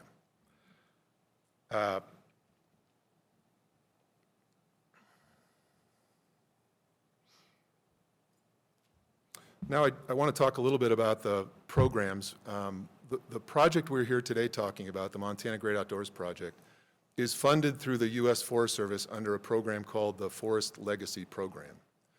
And that program has been in effect since 1990, and soon thereafter, Montana implemented the Montana Forest Legacy Program. And so the focus is on that, but that's not the only program that's converting private land into permanent conservation easements. The United States Fish and Wildlife Service, as you can see on the drawing that I've provided you, in the northeast corner under the Lost Trail Conservation Area. Below that in yellow, it's not named, we call it Green Diamond Phase 1, right below the Lost Trail Conservation Easement. You'll notice that these all fit together like puzzle pieces. The dark green area is U.S. Fish and Wildlife Service. The Lost Trail National Wildlife Refuge is owned and operated by U.S. Fish and Wildlife Service. The Lost Trail Conservation Easement is a Fish, Wildlife, and Parks state-acquired conservation easement. I believe it's 90% overlying WRH mineral estate, something in that nature. And then below that in yellow is another U.S. Fish and Wildlife Service conservation easement. So you can see from this that there's a clear interrelated strategy, the Federal Register announcing formation of something called the Lost Trail Conservation Area. And I don't know that this is intentional, but it becomes very confusing to me, to the public, when you have the Lost Trail Conservation Project, the Lost Trail Conservation Area, the Lost Trail Conservation Easement, the Lost Trail Conservation Area Easement. All of those are different things. They all land in this particular area. And if you've heard of the Missouri Headwaters Conservation Area, and I know most of you have, this is an analogous, this is the same thing. This Lost Trail Conservation Area, outlined in dark, was established on July 13th of 2022 as the 586th system unit of the National Wildlife System. And it authorizes U.S. Fish and Wildlife to obtain conservation easements under the LWCF, Land and Water Conservation Fund. And that's where the yellow and dark green came from. So it isn't just the Forest Legacy Program that concerns us, but I'm going to speak a little more detail about that program as well, and how it intersects with Montana law. One of our primary concerns about the Montana Forest Legacy Program is we find no specific authorization in state code for creating and implementing the Forest Legacy Program. And I'm going to give you a couple of statutory citations because I suspect, and really the reason we're here today, is the upcoming legislative session is going to have a lot of discussion, and I expect bill proposals surrounding some of these issues. So, as you know, administrative agencies only exercise the power granted to them by the legislature. And this is an implementation in authority, both in the Supreme Court and elsewhere, of the constitutional separation of powers. So what we're concerned about, and this is a quote from one of the cases, it's axiomatic in Montana law, a statute cannot be changed by administrative regulation.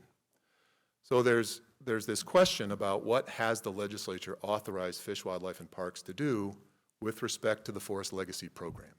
And there are several statutes that implicate this question, none that have been brought to my attention or that I could find that specifically authorize the creation of this program. And that's notable because every other program I could find, Water Pollution Control State Revolving Fund Act, State Drinking Water Revolving Fund Act, many others, the State Disaster and Emergency Plan, all of those statutes have specific authorizing legislation in state code directing an agency or public body to implement a program and either adopt rules, or in the case of the Department of Transportation, in the Living Project case, the legislature authorized to do it by promulgating guidelines.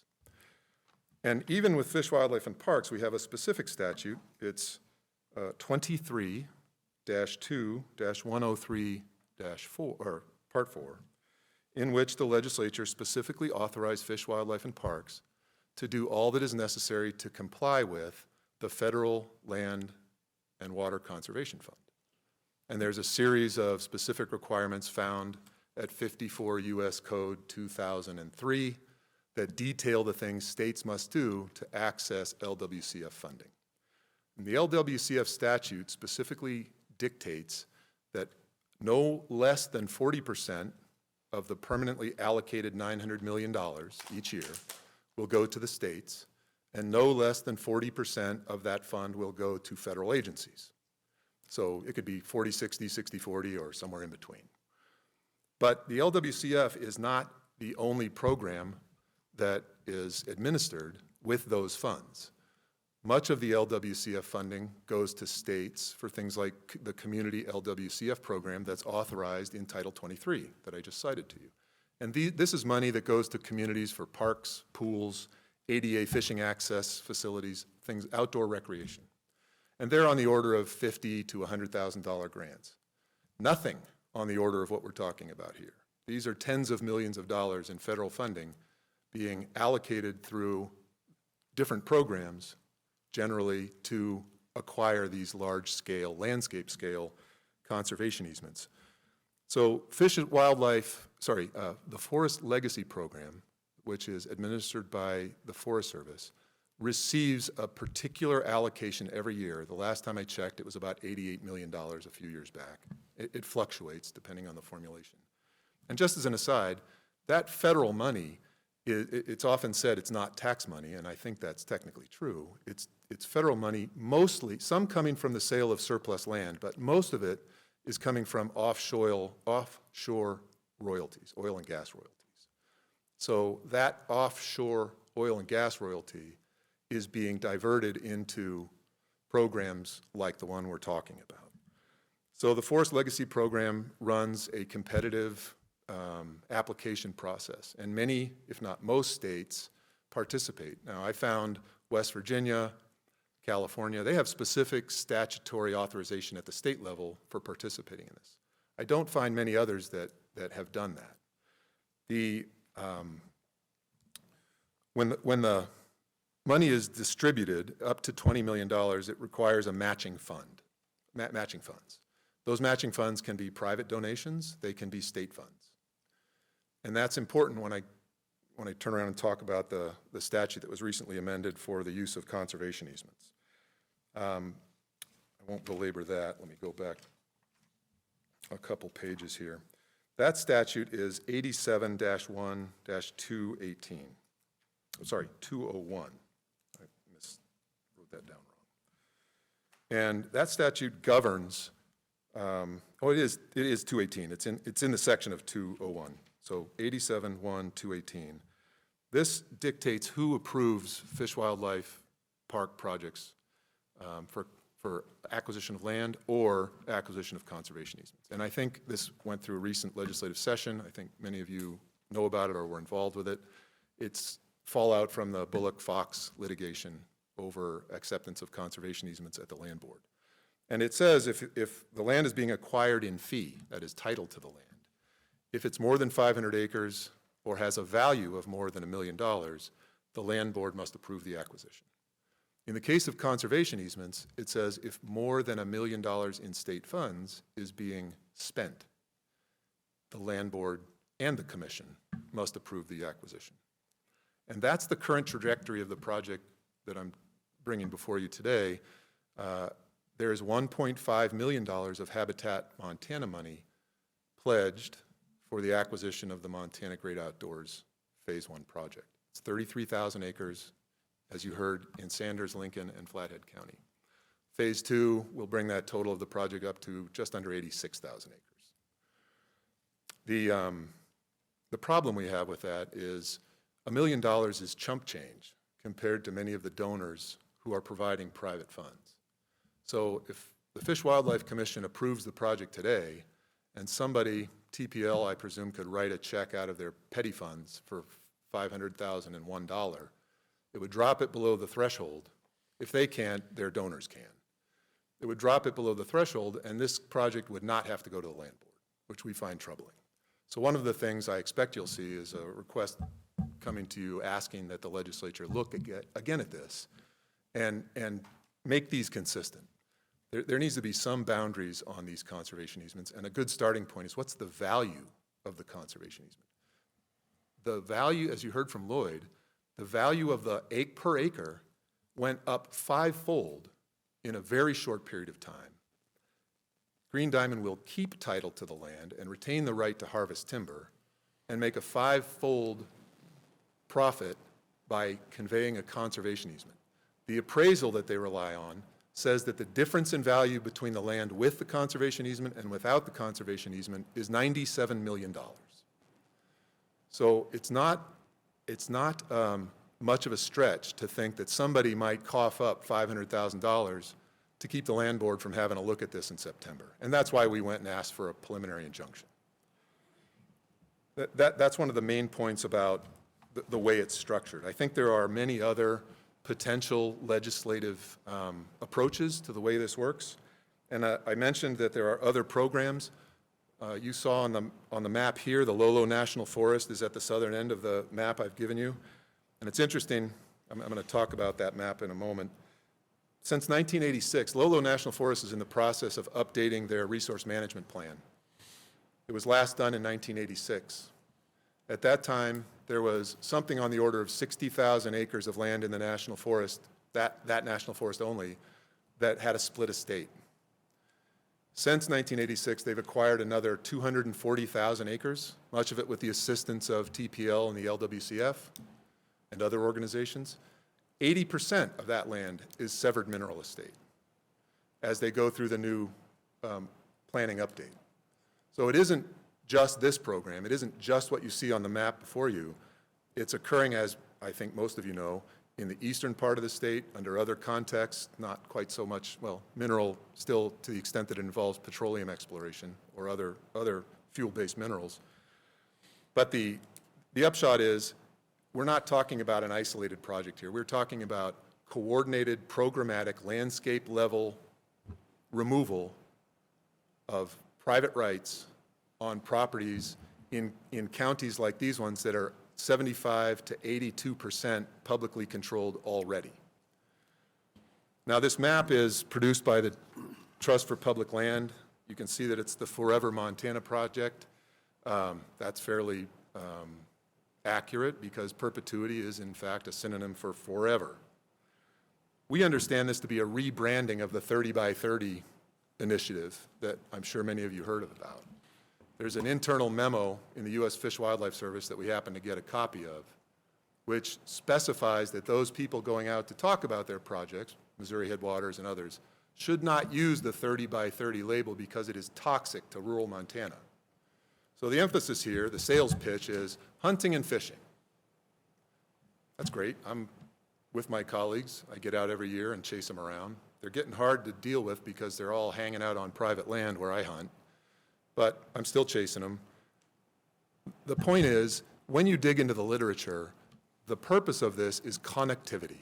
It is to link, the Y2Y, all of the other initiatives. It is to link Yellowstone to the Yukon and create connectivity. Now, I'm not a policymaker, you are. If that's what the state wants, it needs to pass some laws that say so instead of allowing the agency to simply implement programs for their own purposes. A case I said in court this week of the end being justified by the means, which in my world is not how things get done. I want to touch on Yellowstone because you've already heard from Casey that we view these conservation easements as de facto wilderness areas. That's with respect to the minerals.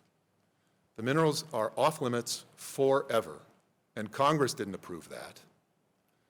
The state legislature didn't approve that. This is a private deal made in negotiations between the state or the state's proxies and the landowner, who's getting well paid and is in line for very significant tax breaks as a result. Those deals include a multi-resource management plan that dictates what can and can't be done on this property forever and who can amend it. The state and the landowner working together without public input. That's who can amend it. So as Lloyd said, we should all be concerned that amendments to that multi-resource management plan will look a lot like a downscaling of the promised public access in years to come. That's something we anticipate, and I think it's reasonable to consider it. Yellowstone Park, which by the way is half the size of the Missouri Headwaters Conservation Area, 2.2 million acres versus 5.5, less than half, is considered the crown jewel of habitat protection in the United States. Yet it receives 10 million visitors a year, and somehow those two things are compatible. Yet a micro footprint on the scale here of a mining operation is somehow not possibly consistent with the protection of habitat. That is not true. Mines operate in all parts of the country, and there is a great deal of habitat surrounding those areas. The last time I looked at a study, the average footprint on U.S. Forest Service land from mining is like 0.00025%. It's a minuscule amount of land compared to the scale of these. But when we find that critical mineral in this location and can't get to it because the mining company can't aggregate the rights under this de facto wilderness area, or can't get a mining company to pursue it because they know what kind of regulatory headaches these things are going to present and the time and investment that's going to be required on these parcels to access that material, as Casey said, they're simply going to go somewhere else. There's you heard about the remoteness studies, which we're challenging, and we'll get to it. I want to bring to your attention one aspect of it. That mineral remoteness study for the Montana Great Outdoors highlights an active quarry. It's a decorative stone quarry, a dimension stone quarry.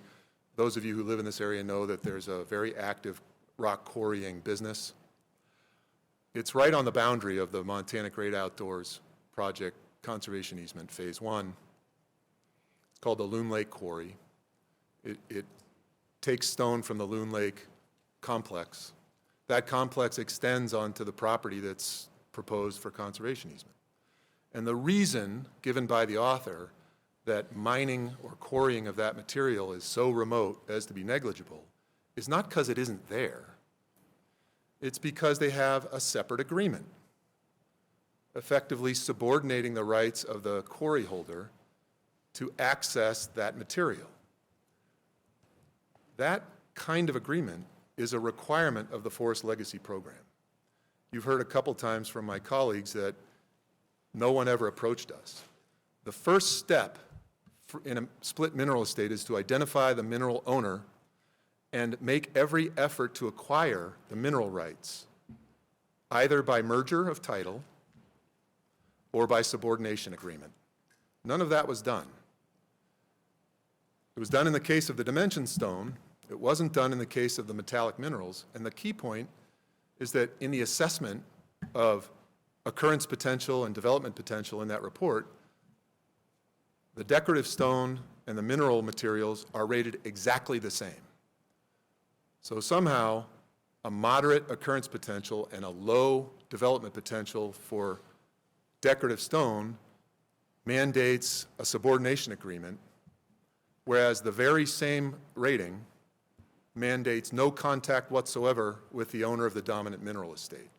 And so I think you can see why these folks are concerned about the eventual outcome and what that's going to mean to their business. Well, I could keep going, but I think I've covered the main points, and you're getting the message. So when the presentation's over, I will be happy to stand for questions. Thank you, Mr. Scott. Thank you. So let's move on to Green Diamond Resources and Mr. Galen Schuler. Mr. Schuler? Yes, good morning. I think it's still morning. Could you spell your name too? Yes, Galen Schuler, Galen, Schuler, Schuler. Well, thank you, Chairman Gunderson and the Environmental Quality Council for inviting us here today and opportunity to address you. I want to be as helpful to you as I can, so try to give you a framework for what I could possibly do to help you here. And it would be, it seems to me, well, first of all, I'm a lawyer, so I guess I should say what I do. Vice President, General Counsel at Green Diamond Resource Company. And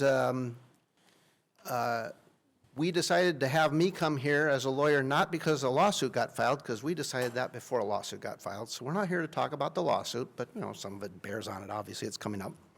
But really because I think your subject matter is you want to know how do conservation easements work with mineral rights, which is kind of a legal question. So I will definitely address that for you today.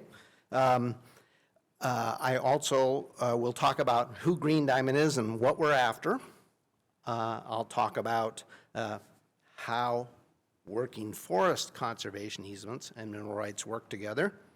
And I will offer a viewpoint that even the mineral rights holders are better off with what we're doing than without it. Okay?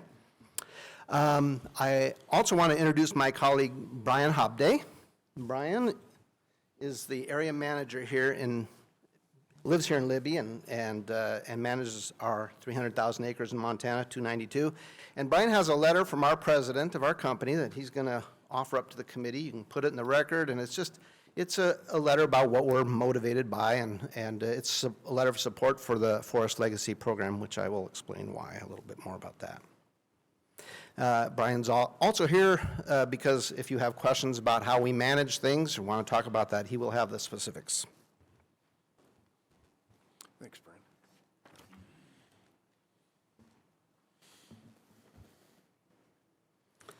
All right. To begin with, Green Diamond is a family-owned company that was established in 1890, and it's been in the timber business since 1890. We manage around 2.2 million acres in 9 states, Southeast and West Coast, and Montana. We bought 292,000 acres of the former Plum Creek, Champion, Railroad, and a few other odds and ends timberlands here in Montana in 2021. And yep, it comes with a split estate, surface and mineral rights, and this is not unique to Montana, and you heard a little bit about that, I think, even from Peter. It's something we're accustomed to, and it's not at all atypical to have mineral rights severed from the surface rights, and so we have lots of experience managing around that. We get it. So we will talk about that. The first thing you should know is we are a timber company. So we are not a land flipper, a speculator of any sort. Our core business is working forests, producing logs and selling them to mills to make into wood products. That's what we do everywhere where we operate, and that's why we invested in Montana, would be to have a working forest, okay? Brian is a forester. He's happy, and we're happy when he's spending his time stewarding our forest lands to grow trees, to produce logs and market them to the mills. Right now, what we have is a forest that we acquired that was worked pretty hard. So it's a lot of young forest. So right now, we have to be patient, invest our capital, and work towards making it into saw logs, which we don't have much of. We have some. And mature it out a little bit. And in the meantime, we have to do things like invest in thinning and forest health and protecting it from burning up. And so that's what our road system and our active management can do for it.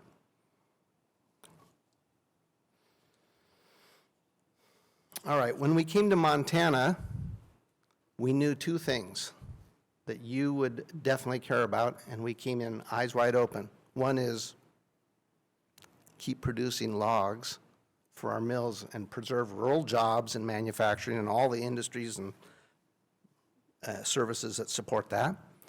And we also knew that public access is really important because in the West typically, and not just in Montana, especially like in the checkerboards, there's been a lot of public access and people want that to be maintained. And so one of the first things we said, like day one, is our press release is we're not the Wilkes brothers from Texas. We're not going to start gating the property and telling everybody never to come here. And so public access was something we wanted as a goal to say right from the outset is something we would preserve. So here we are, a company who has logging as its core interest, and we're willing to preserve public access.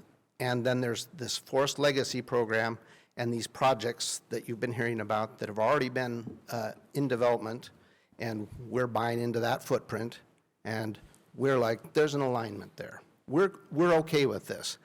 We get to produce logs in a working forest conservation easement and provide public access, and that's what Forest Legacy wants. Forest Legacy program, which is land and water conservation funds coming through the U.S. Forest Service and a competitive grant program, requires that. So what we sell in this is a perpetual right of public access, and we sell the development rights.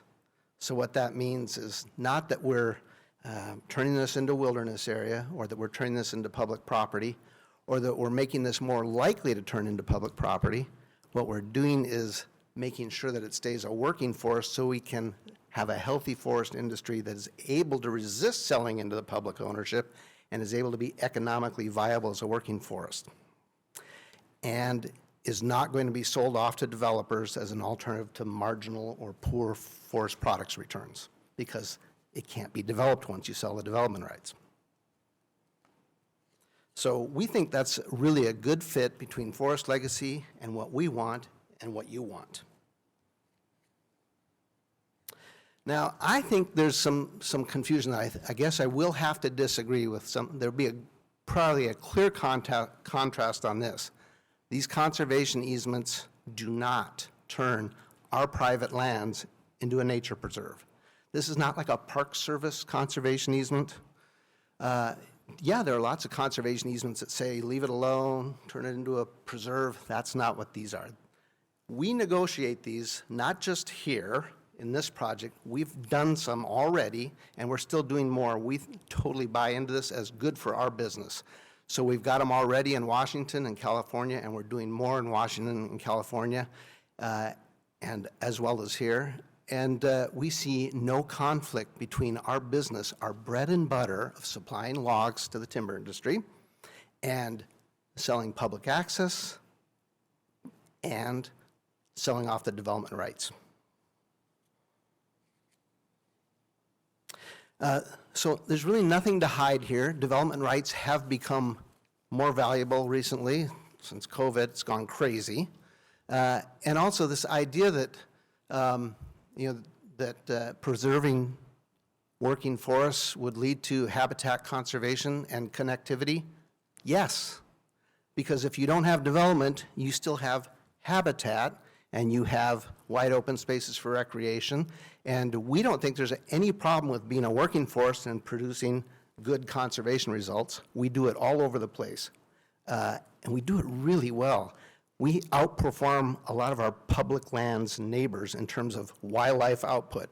We are champions, unbelievably, of the spotted owl and the fisher and martins, and we are doing better than the public lands that are lightly managed or not managed compared to us cranking out wood products while producing really good wildlife results. So having a working forest and making those things happen together is not a conspiracy. It actually works.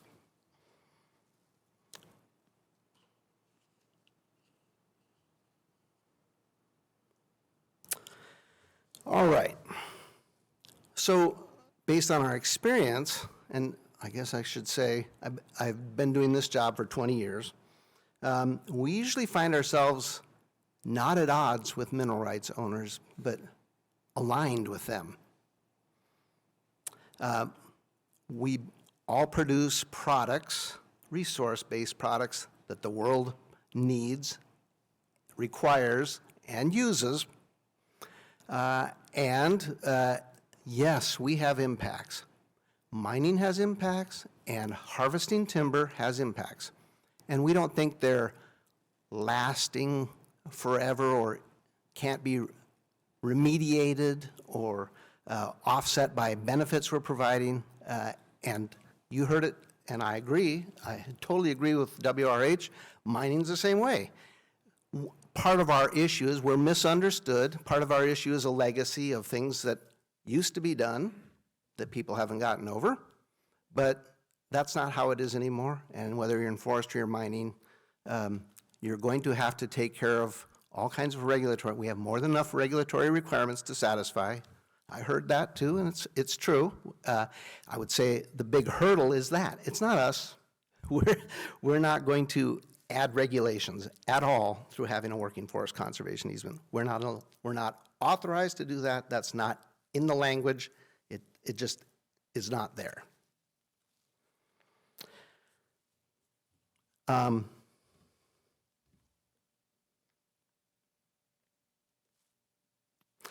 I think I looked at your agenda, and I think there's just a perfect example down the road. In my lifetime, this Troy, so I grew up in Coeur d'Alene, and this Troy mine seems like has gone through the whole cycle of going from undeveloped to explored to developed to worked, and then it all begins and ends with a reclamation plan, which is now what I guess you're out looking at on your field trip. In the end result, the reclamation of a 40-acre, I think it was 40-acre tailing pile, and all the rest of it is reforestation and back to what it was, which would be habitat and connectivity and native plants. So it's a little bit longer than the impacts of a timber harvest, but it has a cycle. And we see that as something that works with working forests, and it's not a disaster inside of a working forest conservation easement, even if it happens. It's not a worst case, it's a best case for the rural economy if mineral rights end up being exercised, and those are the results. It fits well with what we're doing even under our conservation easement.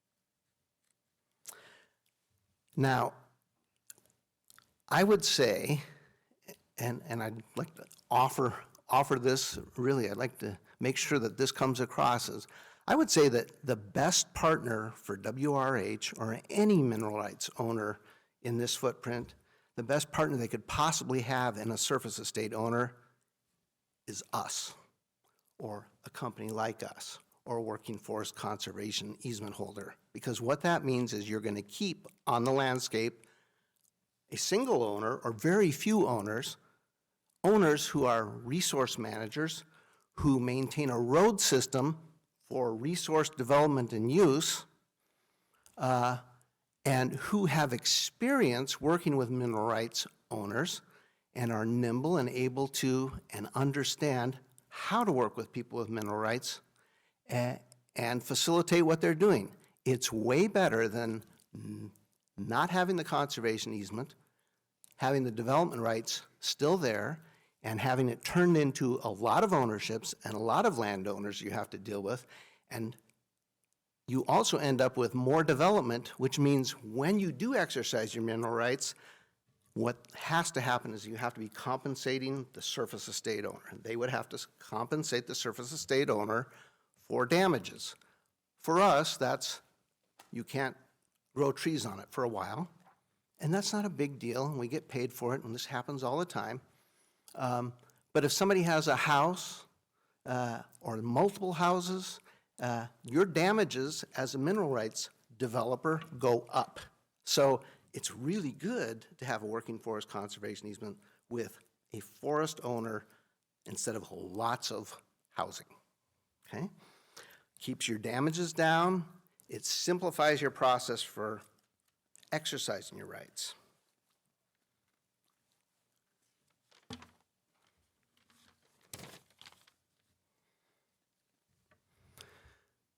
I could add this right now, and that is, I keep saying we've had experience with this. We already, and so I guess it's not rocket science, and there's not, the corresponding rights of mineral rights holders and surface estate owners, it's a lot of common sense.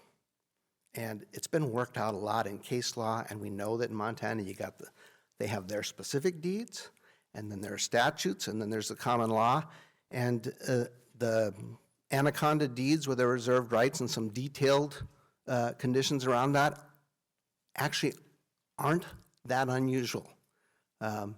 Lots of them have the right to take back some surface estate.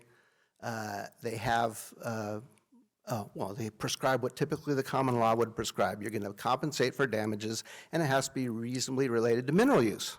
So that's all the stuff that we're used to. We've done permits for exploration, we've done leases for mining, surface mines, mine portals, gas wells, mine vents, conveyor belts, power and roads to serve mines, purchases of the surface estate. We do all that on our working forests. You want to deal with us, we can make that work just fine. We understand how that works. The conservation easements, whether it's MGOP or Lost Trail, all clearly preserve pre-existing third rights.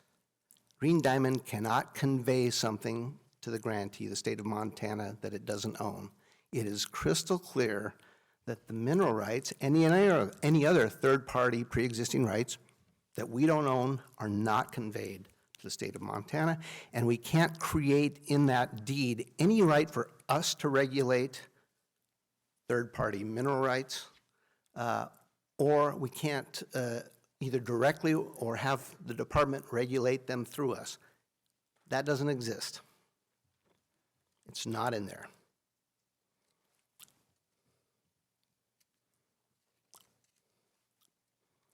So now we have a lawsuit, and I guess I won't try to litigate it, but just point out a couple of things. Well, I guess what's at stake.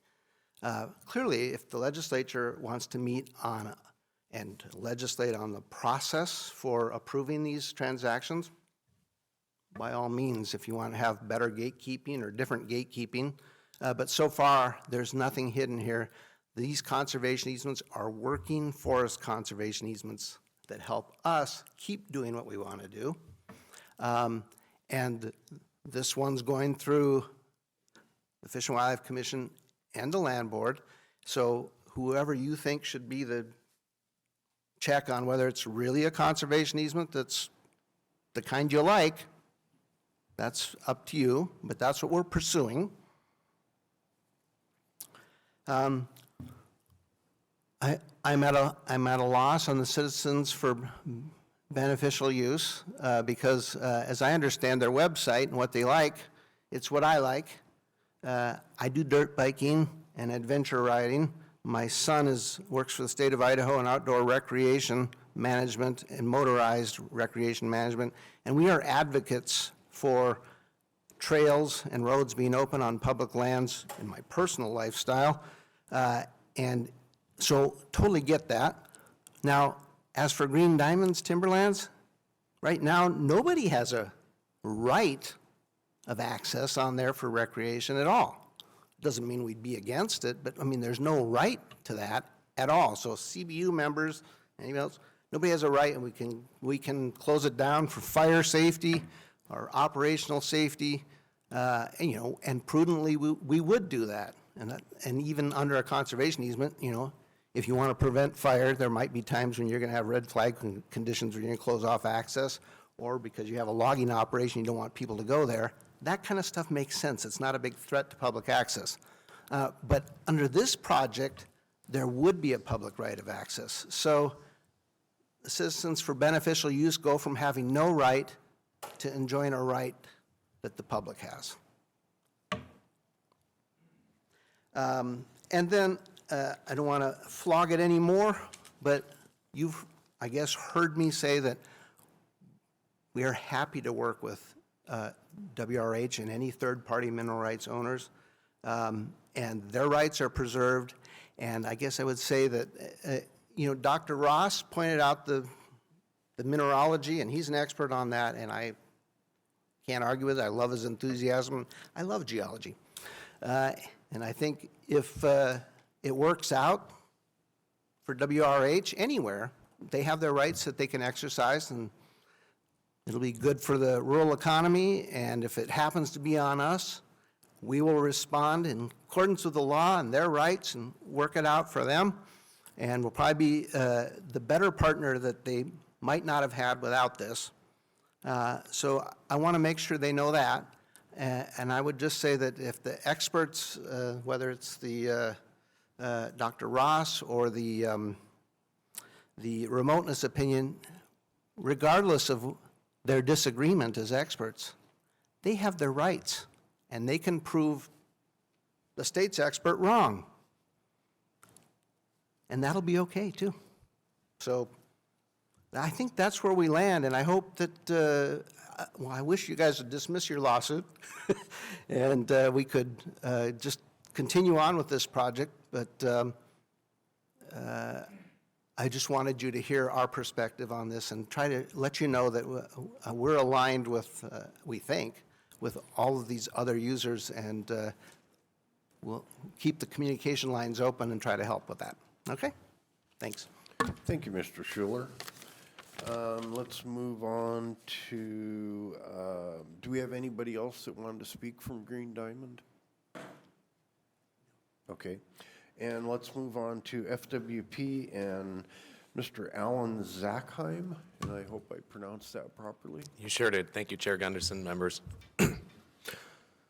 My name is Alan Zackheim. I'm an attorney with Fish, Wildlife, and Parks. And yeah, we have a couple points we'd like to raise in response to WRH's presentation. WRH made a couple of statements here which we frankly find are simply unsupported. Specifically, WRH's many allegations that approving or recording of this conservation easement would be turn this land into a de facto wilderness. As you just heard from Green Diamond, quite the opposite is true. In fact, part of this conservation easement actually requires that these lands be kept as working lands. I mean, ironically, this conservation easement means that this land will never become a wilderness. It requires that these lands stay working. And just to do a quick overview again of kind of black letter mineral rights law, as the mineral rights holder, WRH does have a dominant estate. They have a right to enter the land or in a reasonable manner to explore and to extract minerals. And nothing about this conservation easement affects that. In fact, if you read the entire text of the easement, the only reference to mineral rights is a provision which both Fish, Wildlife, and Parks and Green Diamond have agreed to, which states that should the mineral rights holder choose to exercise their rights to come onto this property to explore and develop, it is incumbent upon the state and Green Diamond to effectively ask that mineral rights holder nicely if they would try to work with us to mitigate the effects of that mining operation. That's it. There is no, we don't have the authority to require or ask them anything else. We now, under the terms of this easement, we're just required to ask, to say, hey, is there a way we could work this out to, protect our bull trout habitat while you're doing your mining? So this conservation easement doesn't add any layers of regulation. Mr. Scott mentioned that this is another layer of regulation, but didn't identify what that regulation would be because it doesn't exist. And as an example, you could consider what would happen today. There's no conservation easement in place. If today WRH either sold its mineral rights or purchased some mining equipment and decided to mine itself, it would have the right to do that. It would go to Green Diamond and let them know that it was going to explore, extract. They'd work with Green Diamond, but ultimately WRH would have the right to say, no, this is where we want to mine.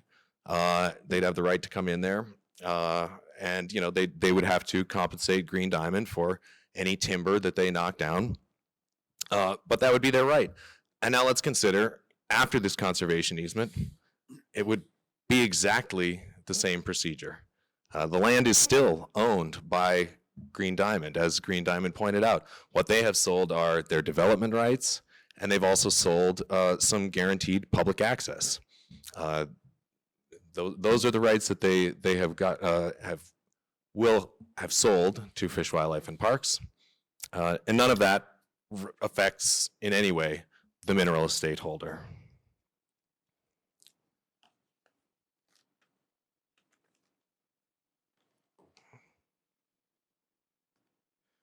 WRH raised a couple points stating that they're, concerned that they weren't a party to this transaction, weren't approached. And the fact is they were not a party to this transaction in the same way that if one neighbor, for instance, wanted an access easement over the other neighbor's property, they can do that deal and they don't need to contact a mineral rights holder because that access easement is a surface agreement. It relates to surface rights. It does not affect the underlying mineral rights holder.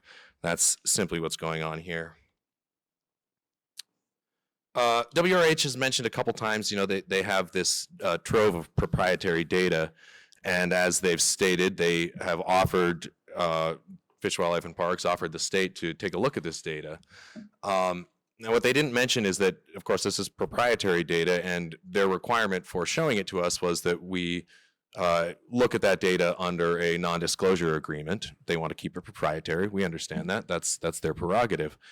Of course, as the state, we simply cannot rely on secret data to make a decision. I think you can all understand the impropriety of a state agency saying, really any decision, yes, we've approved this conservation easement, or no, we've rejected this conservation easement, but the data behind that decision is locked away and members of the public are not allowed to see it. We can't do that.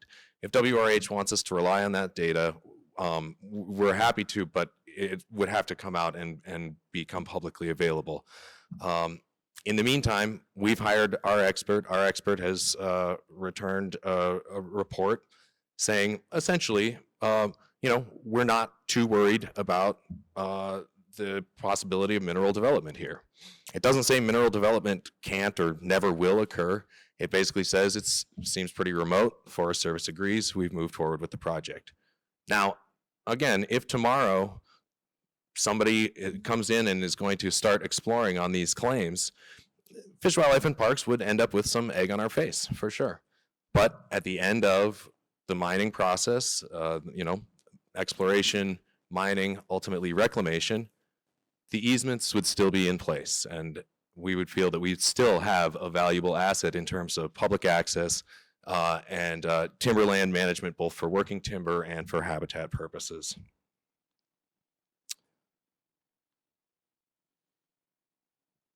I think that's all I have for you. I'm happy to answer questions. Thank you. Thank you, Mr. Zackheim. Let's move on, and we have Mr. Dolan.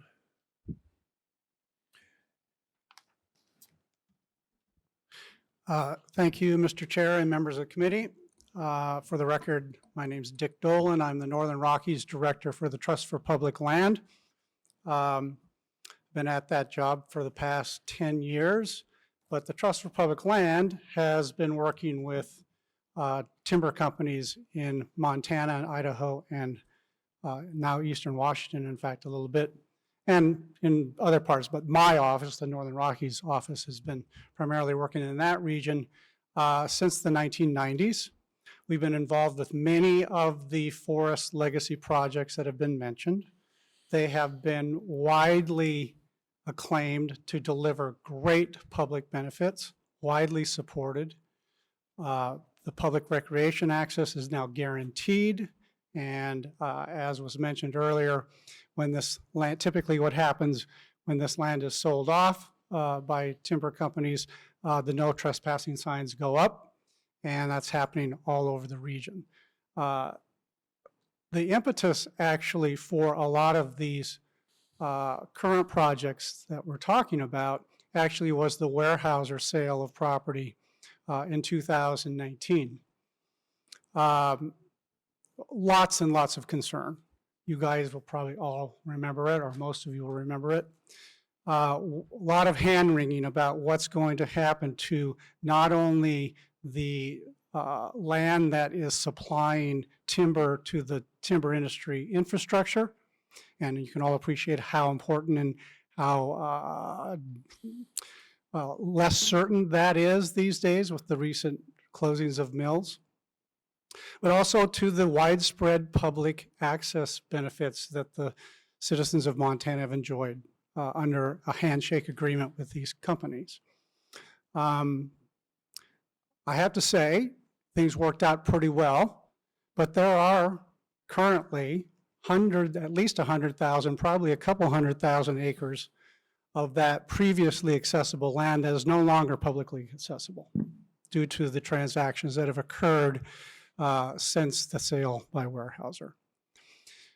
These conservation easements do two really important things. And you've heard it, I don't mean to beat a dead horse, but I think it really, really needs to be crystallized. It helps undergird the guts of a robust timber industry by guaranteeing that these lands will be managed for timber harvest. Two, they guarantee that the public's right to access these lands will be honored. That's it. What they do not do, and you've heard this a lot now too, so I won't try not to beat that dead horse, then I'll sit down. They in no way affect mineral rights. No way. Zero. Cannot. Even if we were out there trying to, which we're not, and trying to write such things into the terms of these easements, which we did not, we would be unsuccessful. We can't affect the mineral rights.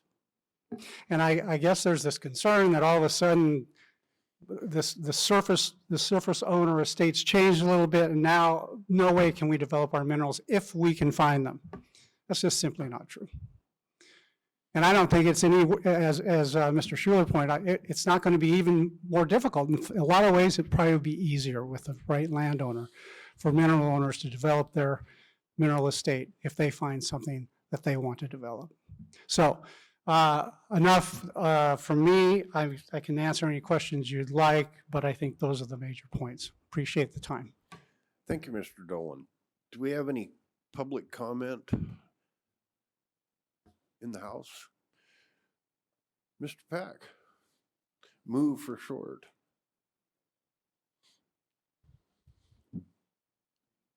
Thank you, Chairman Gunderson. My name is Mark Peck, former county commissioner, and a staunch supporter, as you all know, of all natural resource extraction, from mining to timber to when the sale of the Weyerhaeuser properties happened and the way it happened, I about had a heart attack. I mean, I was so upset about the way it happened. So the major concern that that Dick talked about was complete loss of access. We had no idea what was going to happen. And as commissioners, we were concerned about public access. We were concerned about mineral rights and how all those were going to fit together. And I'm one that has concerns about conservation easements, but I'm also a staunch property rights individual, and I don't know that I have the authority to tell someone else what they can or can't do on their own property. But we felt very comfortable that the mineral rights were protected. We felt very comfortable that the perpetuity of the timber management was a good outcome, probably not the best maybe, but it allowed the things that Dick talked about, perpetual timber management. Not only helps the economy and the things that he talked about, but we've talked a lot about fire protection. When we have people buy up 20,000 acres of land, if they fail to manage that land and we lose access to maintain the roads to have fire, access for fire protection, that's a huge issue that we looked at. And that's a huge benefit that I just wanted to, because managed forests are not only good economically, they're good from a forest health, and they're good for fire mitigation. It won't prevent fire, but you guys got to look at some agency-owned land sent on your tours here to see that when you've got 3,000 to 6,000 sticks growing on 1 acre of land when you should probably have about 160, public safety is a huge issue as well. So I just wanted to make that point. And I'm not familiar enough with the law, but we felt very comfortable that the mineral rights were protected. That, that was not but I'm not an attorney, but I just wanted to give some perspective as a commissioner that I wasn't necessarily, I think this was just starting when I was still there, but I've been involved with the other Green Diamond and Stimson conservation easements. And we saw it as a win-win. It's a continued tax base. In fact, I remember meeting with Governor Bullock, and he says, well, how about if we put it under the state? And I told him, I said, well, no offense, but if it goes under the state, we lose the tax base. If it goes under the federal, well, we know what happens there. We lose complete control over anything. So we saw this as a happy medium, I guess, that kind of helps protect all of those different things. And I hope that it's true that it protects their mineral rights, because was very critical to us as well. But I'll leave you with that. Thank you. Thank you, Mr. Peck. Do we have any other public comment in the House? Senator Cuff. Thank you, Mr. Chairman. And what I have to say, I'm not going to repeat what's been said. I think it all makes pretty clear sense. I like much of what both companies have said, and I hope they can work their differences out. As Mr. Peck said, we've all supported mineral and industrial activity. We grew up eating the food that chips and sawdust and coal, or not coal, but copper, help pay for. And you've heard me earlier talk about the jobs that were here, and we need those jobs. We'd love to have them back. I think I hear from what both of these folks say. The one thing I want to add, though, is the common sense approach of using the land without ruining it, without destroying it, without creating a situation that it turns into charred ash. And at the same time, the lifestyle that we've grown up enjoying, and that many of us, our parents enjoyed, and our kids are enjoying. This was a way, and I was hesitant in the beginning, and I think the chairman had to take a good look at it also. about what are we changing and how much private property rights do these things infringe on? And is this simply a creation of another part of the why to why? I came comfortable in my heart that this was a good way to go. And I think most, at least the legislators on the board, and I think several others, remember the discussions and that I was a proponent as it went through. And I remain a proponent. The concerns that are being expressed here, I guess we'll kind of see how they end. But up to this point, what had been said, the concern that all this was going to be locked away and no trespassing signs, subdivisions here, subdivisions there. You all, most of you drove in on Highway 2 from Kalispell. You know, in a good part, look at the maps. You drove through a good part of this. And I'd like to stay. It's a pleasure to drive it. It's a pleasure to go out there and fish or camp or maybe cut a Christmas tree. And I talked to the Green Diamond folks at length. As you know, I also carried some legislation involving timber production tax. And the whole reason is to try to maintain the possibility of some kind of industrial use. And industrial use essentially is also the kind of treatment of the forests that we heard about yesterday and the day before. So with that, I think that it's a pretty good common sense approach. I appreciate the fact I've been able to be part of the little process that we've done and that we see it ongoing. So that's all I want to say. Thank you, Mr. Chairman. Thank you, Senator Cuff. And I guess I'd like to make comment, and not, I'll wear dual hats here as a citizen and especially the representative of House District 1. One of the things that isn't pointed out here, and Green Diamond isn't the original purchaser of these. This was originally purchased in 2019 by Southern Pines Plantation. And Green Diamond took it over in 2021, I believe. And at that time, I was a member of EQC, and I can truthfully say I was the one that gave then Commissioner Peck CPR because he was, as we all were, almost to the point of being neurotic of what is the status of that land going to be. And it's about 6 years ago that I made a statement at this very interim committee that the purchase of these lands were to remain de facto public lands.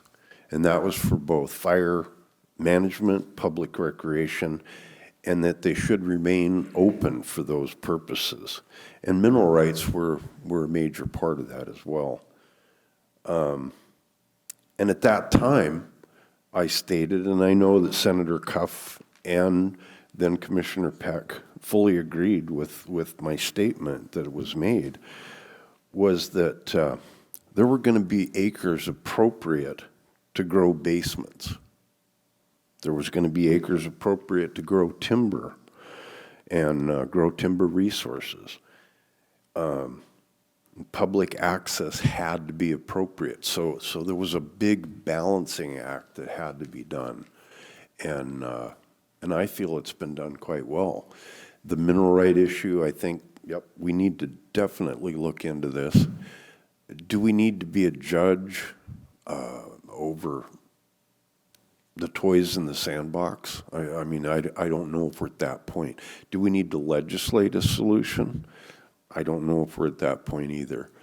But as a citizen in Lincoln County, I'm very troubled by miscommunications or no communications. I think everybody should all know exactly what's going to happen with this, be it public access, fire management, recreation, no matter what. So I'll get off my sandbox and I'll open it to any other public comment from the House. Seeing none, council questions? Any discussion? Senator Heinbaugh.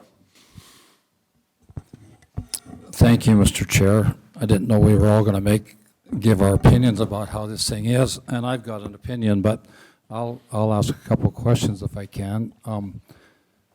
I'd like to have Mr. Shore come up and ask him some questions. Mr. Schuler? Yeah. Mr. Chair, Mr. Shore, I guess I'm familiar with Green Diamond because I carried a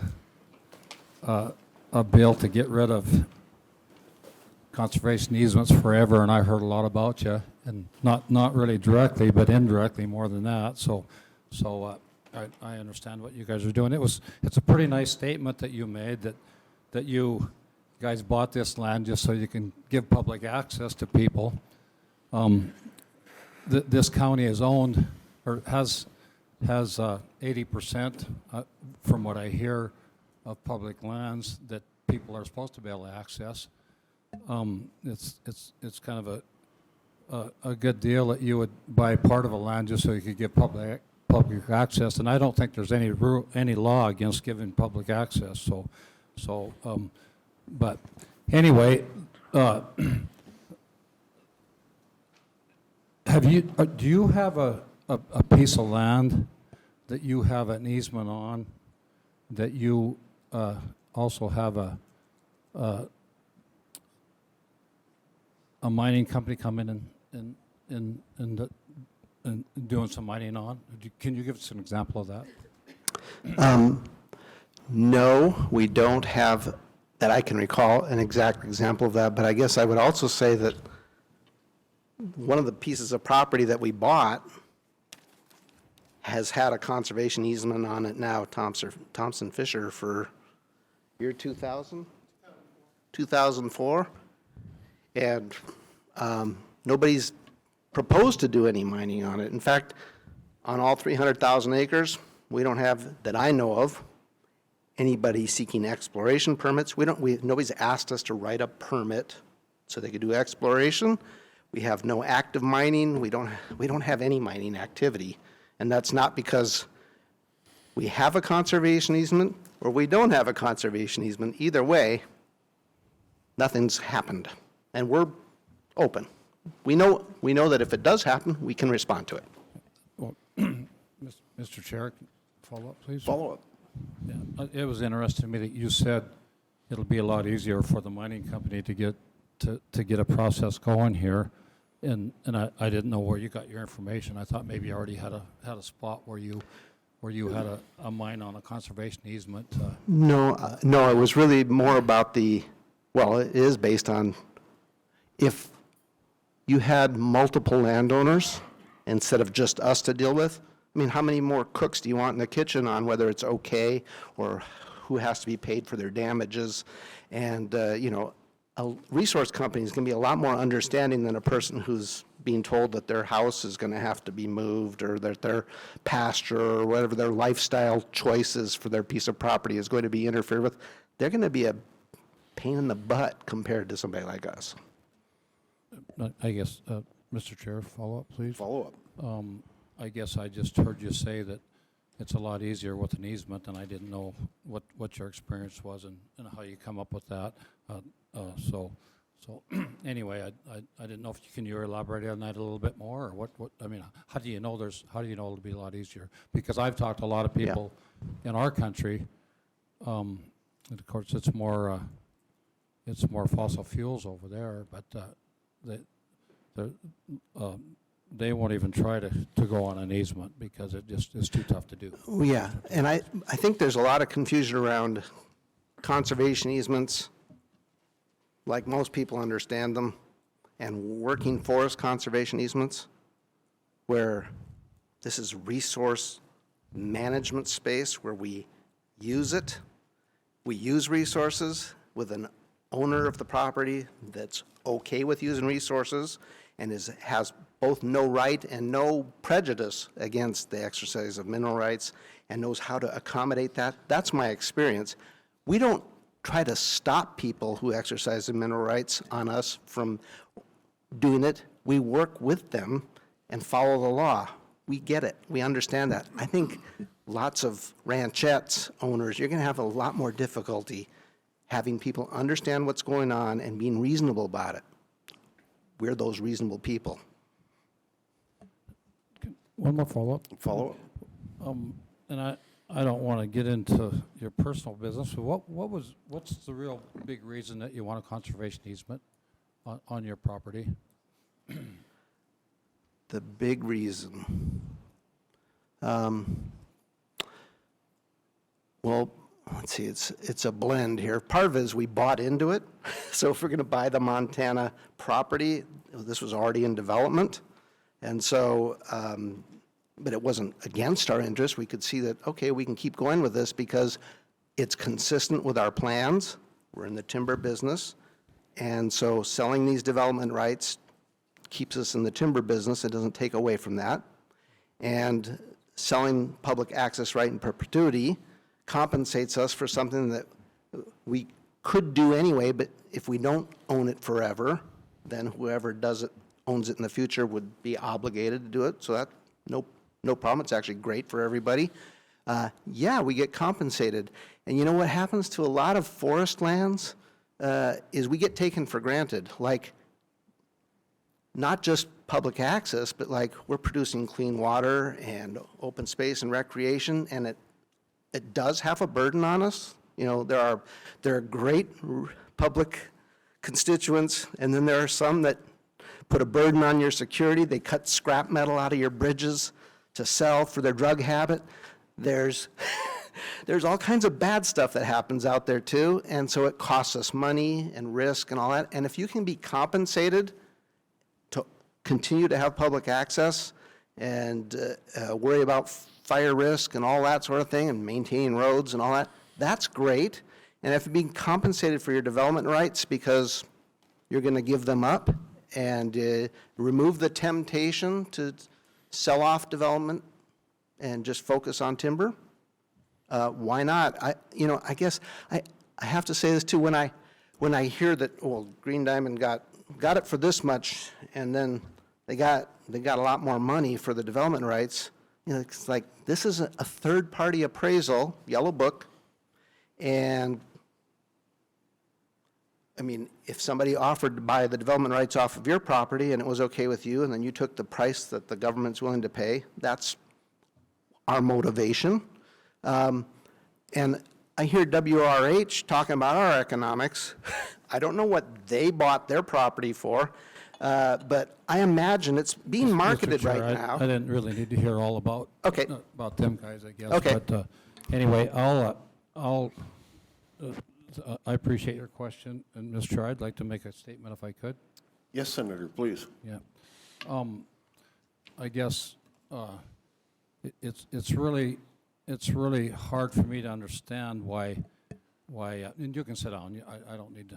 Okay. It's really hard for me to understand why we think the government needs to tell us as entrepreneurs, as Americans, how to run our land, because we're too stupid and too greedy to figure it out, how to give access to anybody, how to run our business, and but it looks like maybe corporate welfare might be part of this whole deal.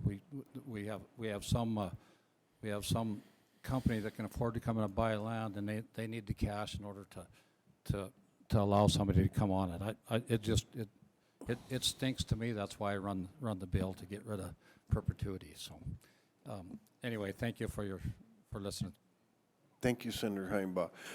I've got a couple things that I wanted to hit, and then I'll get to other questions from the panel. For the record, we had a letter of support that I believe Senator Cuff, myself, and a lot of the Flathead legislators signed in support that we should probably make sure we put on record. If you could send that out, Jason, to the committee members.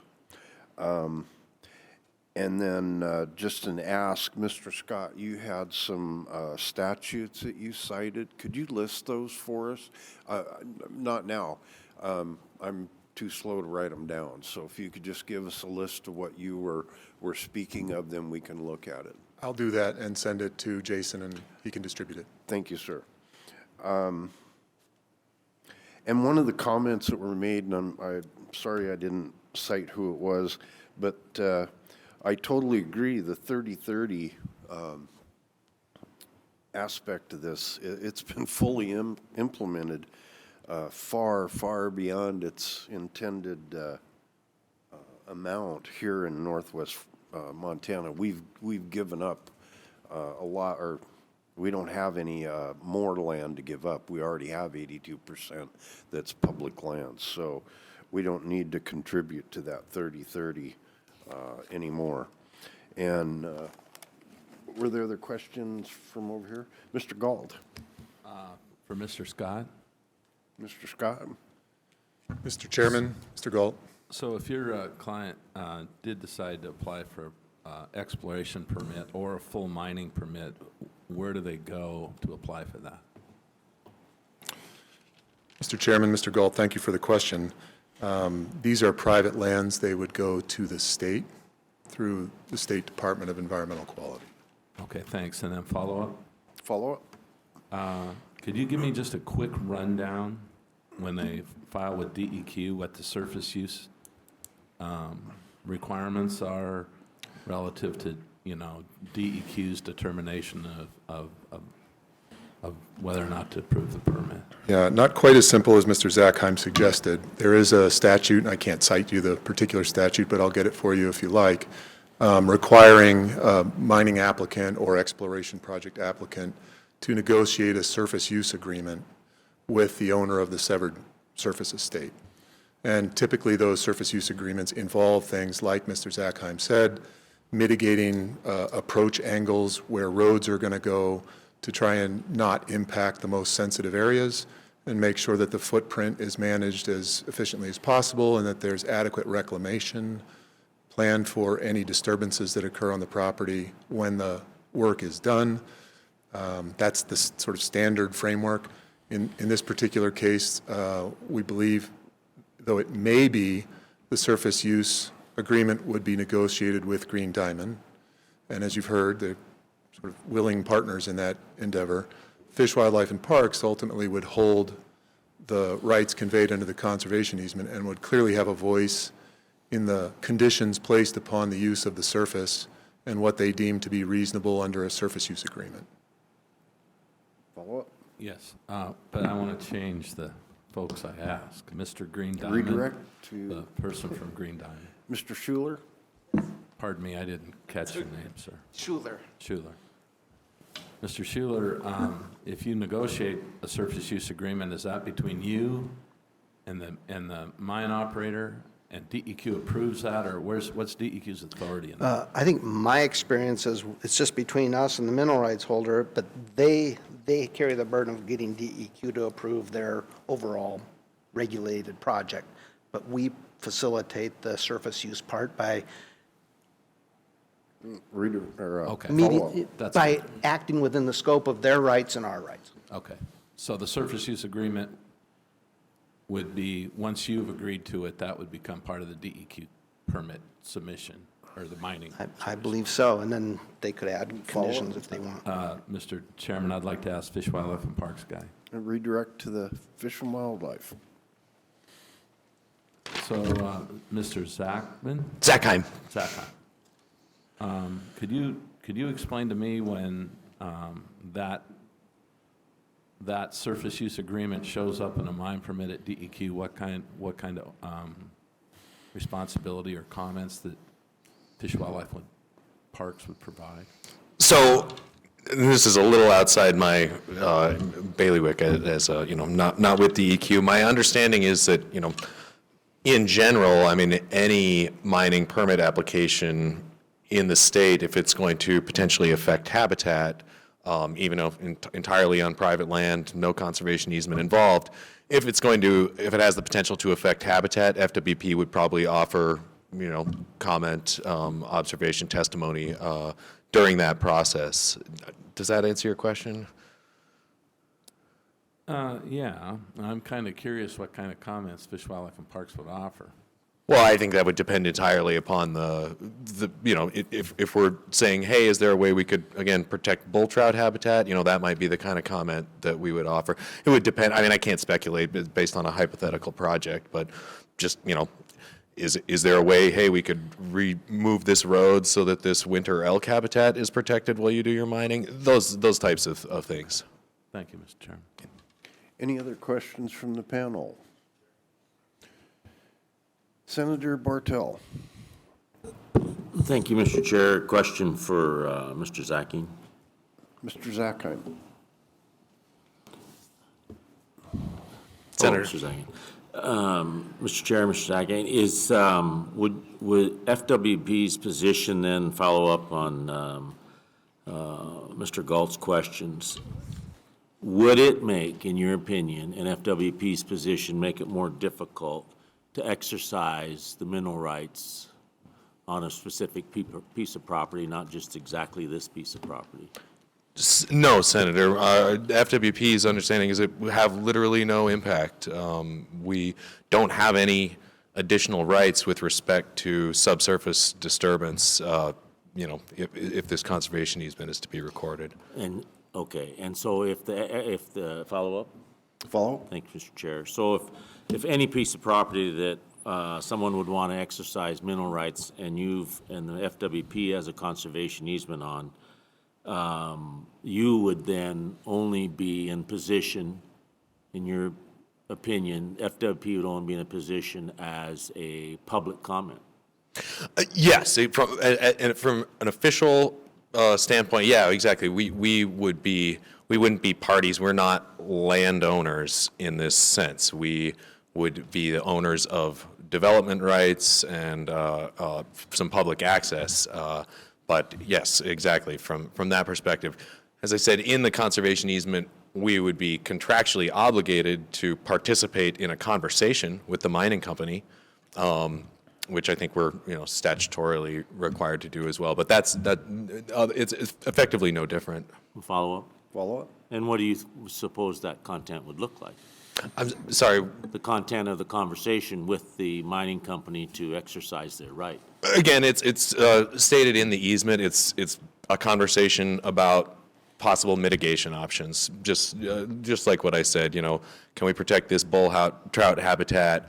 Can we move this road or treat the road so that the dust isn't going into the creek here? Those types of questions, but it's not coming from a position of granting any authority to grant a permit. It is really just requests. Okay, thank you. Thank you. Representative Fielder. Oh, you had one more? Mr. Chairman, if I'd like to also make a comment. Comment? Thank you, Mr. Chair. So in asking that questions, that's what I look at, is there is ways that I personally believe that there would be complications in applying for their rights to exercise their rights on mineral rights extraction. And I think it does complicate it. And I think that we have to be very careful of moving that forward. And I'm into a point where, is this where we want to go for taxpayer dollars? Do we really want to use taxpayer dollars for this type of conservation? Where does it end and where does it start? And I think it's more philosophical, is we have a lot of obligations as a state, and to spend taxpayer dollars and be the best stewards as we can of those taxpayer dollars. And I think the question is there's a lot of conservation easement dollars that are going out there. Is that the best way to spend taxpayer dollars? And we are starting to see some conflict in central and eastern Montana with these conservation easements that are being put in. And there's unknown factors that seem to fall in place when the land is being used for something other than when the conservation easements are put in there. So if we decide to use the land for some other purpose, it does conflict and it does create problems for local governments. And I think that we need to watch that and as legislators. So thank you, Mr. Chair. Thank you, Senator. Representative Fielder. Thank you, Mr. Chairman. My question is for Dr. Ross, please. Dr. Ross.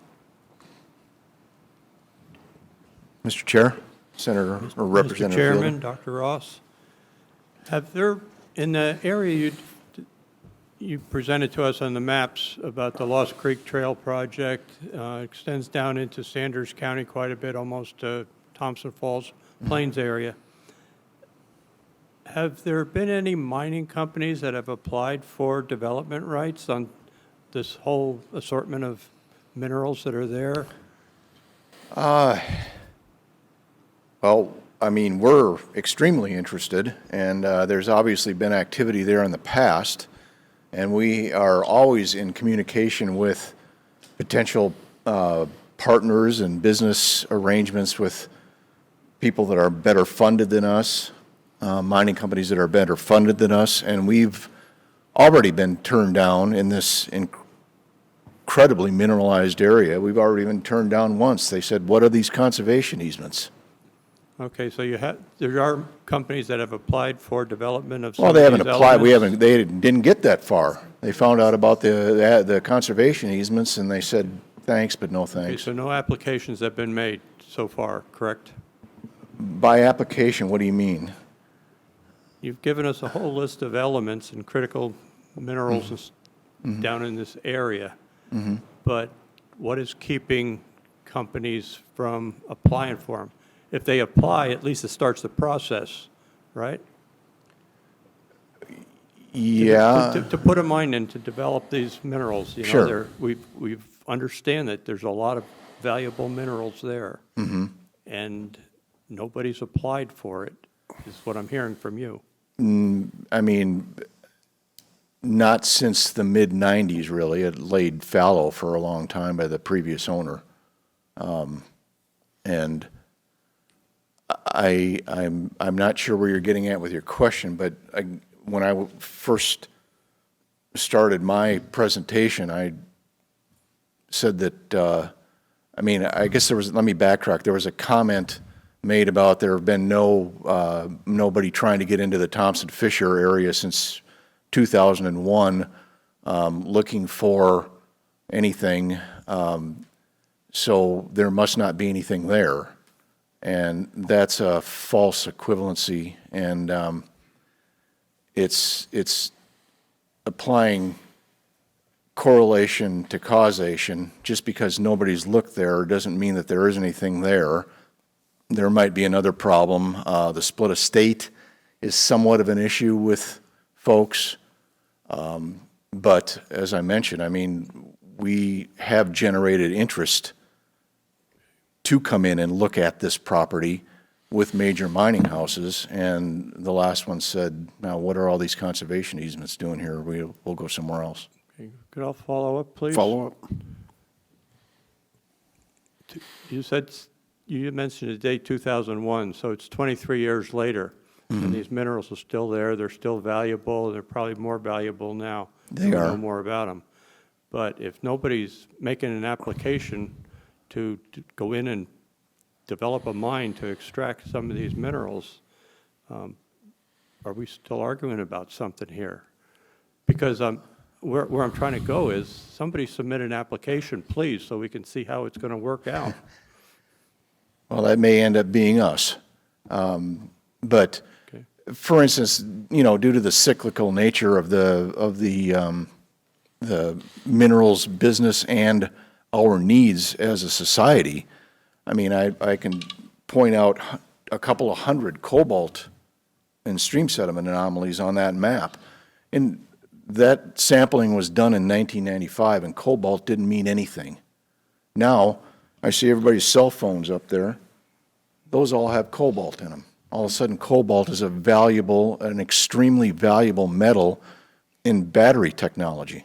Sir, I understand that, and I appreciate that fact. That's why I'm curious as to why nobody is putting in an application to go and mine cobalt in these deposits. Well, I think probably, again, because this was private land, has been for 130 years, that may be something that, you know, they may have worked on adjacent Forest Service land where they could stake mining claims or something like that. But now that has become more difficult. So the private land has moved from, you know, maybe being less desirable now to being more desirable in where these companies go and spend their exploration dollars. They're going to do it where they're going to be most effective and have the best chance of success. And this just has not been on anybody's radar screen until now. And now we've generated interest all over the mining community with it. And we expect to be able to do something with this property and find the mineral deposits that underlie all this surface. And but we need to be able to do that as unencumbered as possible. And these conservation easements just encumber things further and make it more difficult. Thank you. Mr. Metropolis. Thank you, Mr. Chairman. I have a question. I'll start with Mr. Zackheim. Mr. Zackheim? Mr. Metropolis. It's a question, my question, Mr. Zackheim, concerns the, I'm going to try to get the proprietary data bank. And I understood your question, your response was, well, in Montana, we all appreciate we have a constitutional right to examine public data. It's a great right.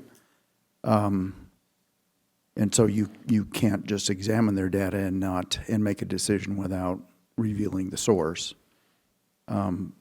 My question is, I'm well aware that the state auditor, the Department of Administration, I think DEQ, they have processes for taking in confidential business information and not disclosing it on the public record.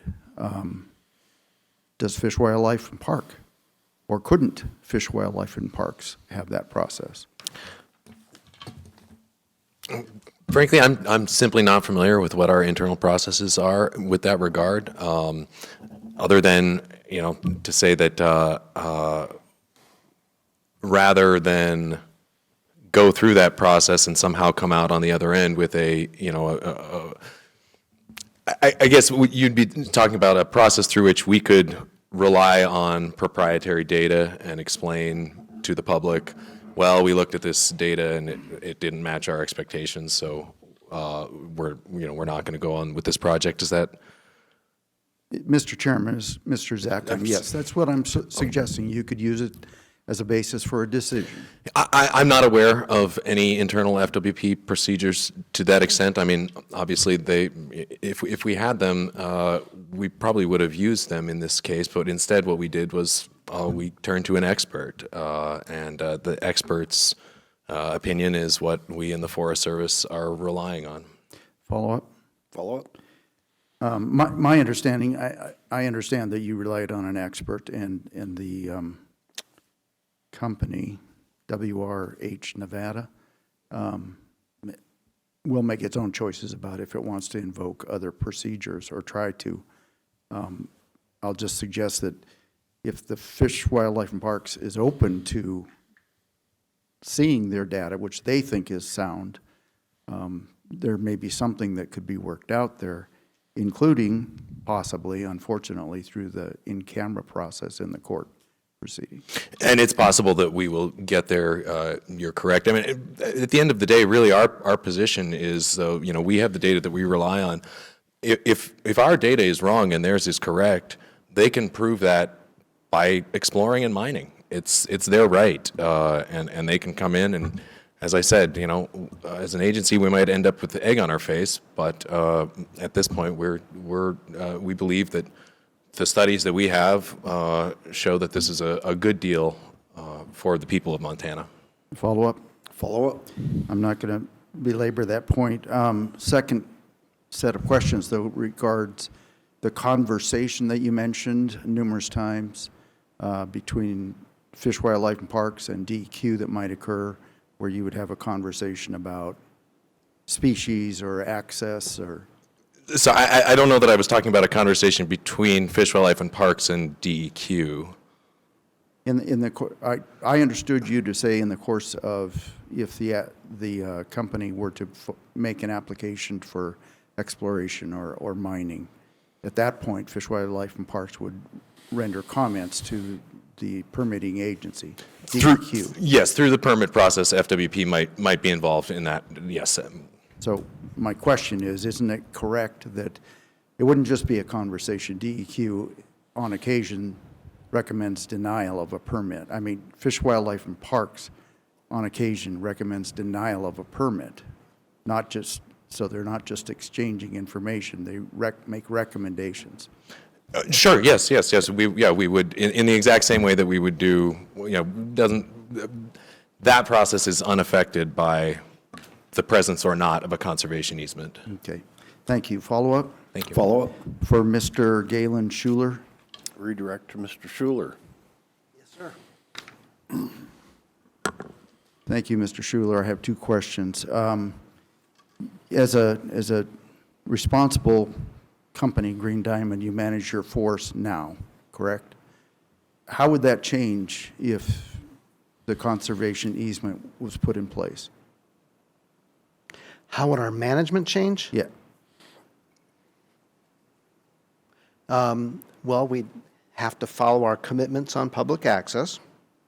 So we'd have to manage the public access rights, not as just a privilege we grant, but as a right, in accordance with the easement.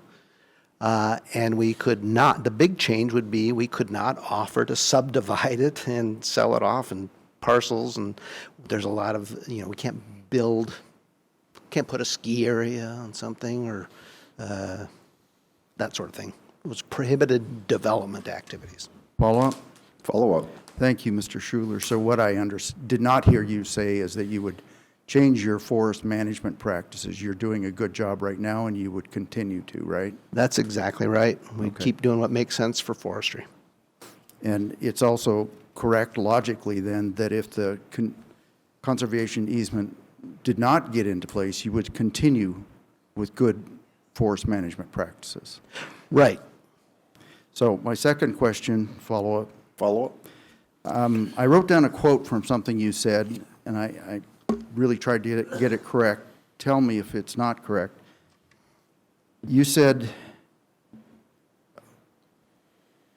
we would be the better partner they, referring to the company, might not have without this. Mr. Schuler, I took that to mean that you'll be a less good partner if the conservation easement does not go through. Sorry, that wasn't a threat. No, what I meant was if we sold property to other people, I don't know what kind of partner they're going to be, but even if they are neutral, there's still more people to deal with. And if they have different uses besides being resource managers that are sympathetic to mining, then they'll be even more difficult. Thank you, Mr. Chairman. Thank you, Mr. Metropolis. Any other questions? Seeing none, I've just, let me close, I guess, in asking Mr. Scott a couple questions. Thank you, Chairman Gunderson.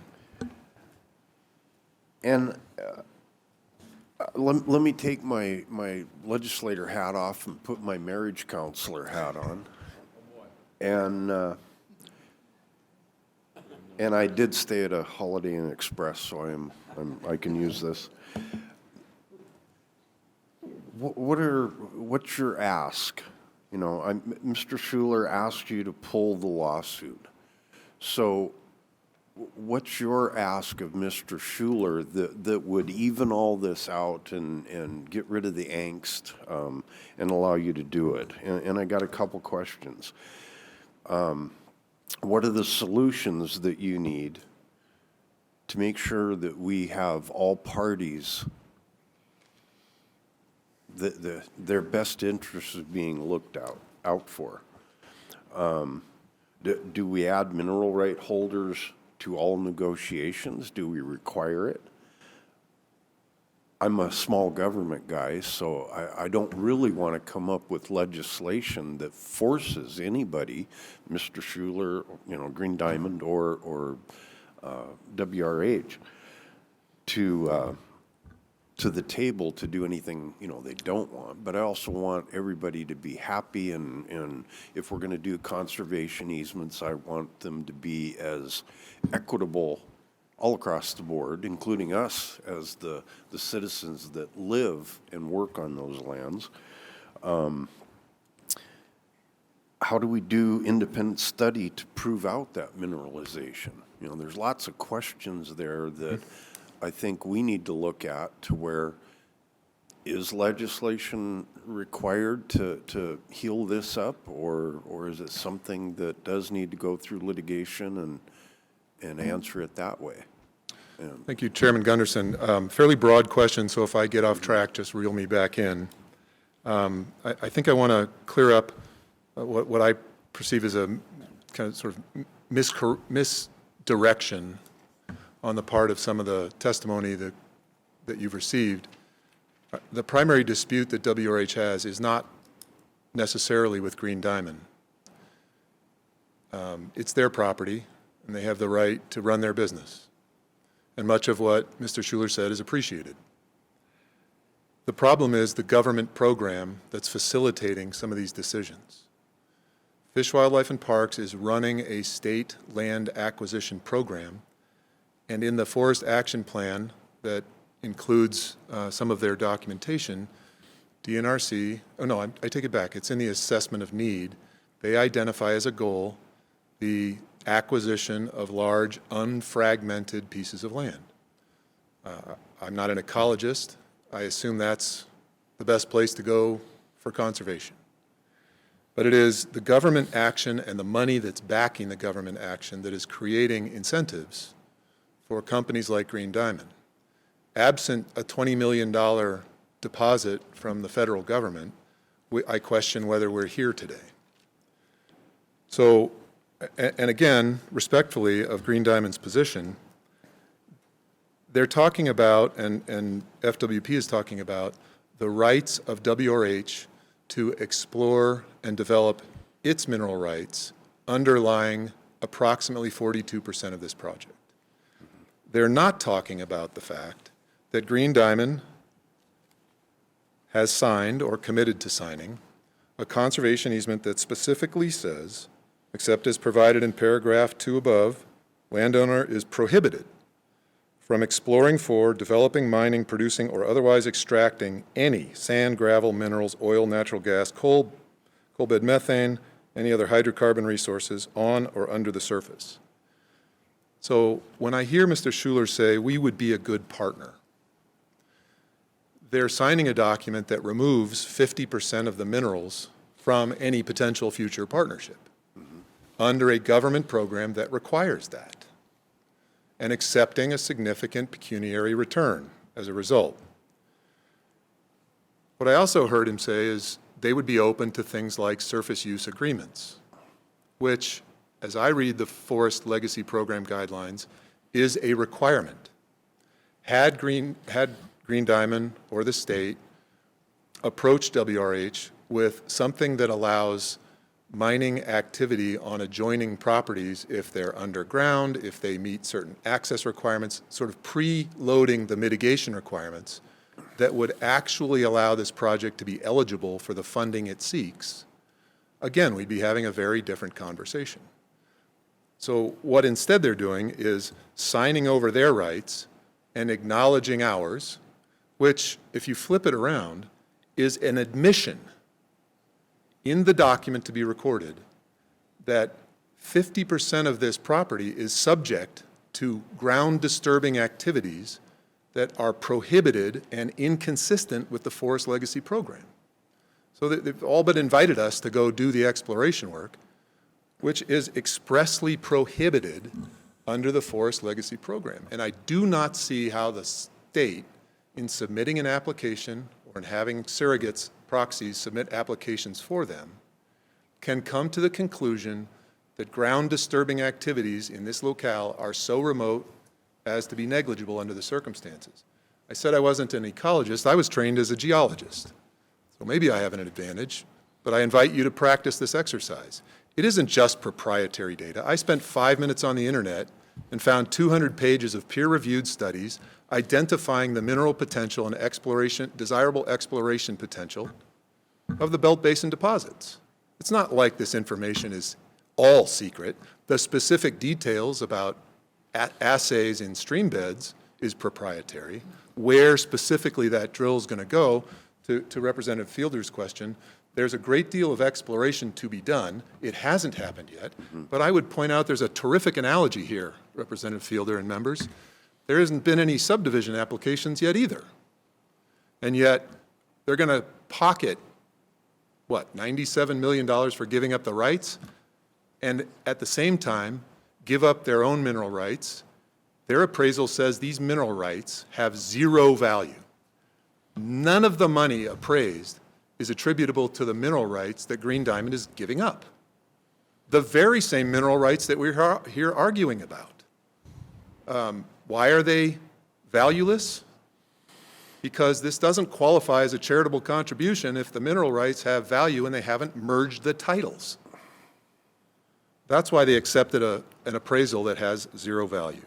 So I think there is opportunity. We may need more marriage counseling to get there, but I think there is an opportunity to fashion conservation, and that was sort of the point of my remarks about visitation at Yellowstone and the compatibility of different multiple uses. I haven't suggested that this, or at least I was careful to try and suggest, we're not saying these are wilderness areas in the full sense that they mean. It is, that comment is directed specifically to the mineral rights and the access to mineral rights, which have been put entirely off limits. So I hope I've made that distinction clear. And Mr. Scott, if I could just interject something Yes, please. and a question, and maybe it'll help clarify this. So what you're saying then is the document produced by FWP, the conservation easement, contains the language that prohibits mineral access and utilizing those minerals. It prohibits the landowner, Green Diamond's, exploitation of its mineral rights. They've given up the mineral rights. The surface owner. The surface owner owns half the mineral rights. Mm-hmm. WRH owns about 42%, and there is 8% owned by other third parties.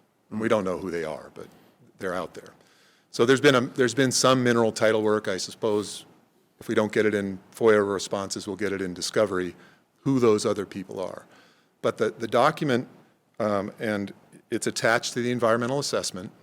It is a conservation easement.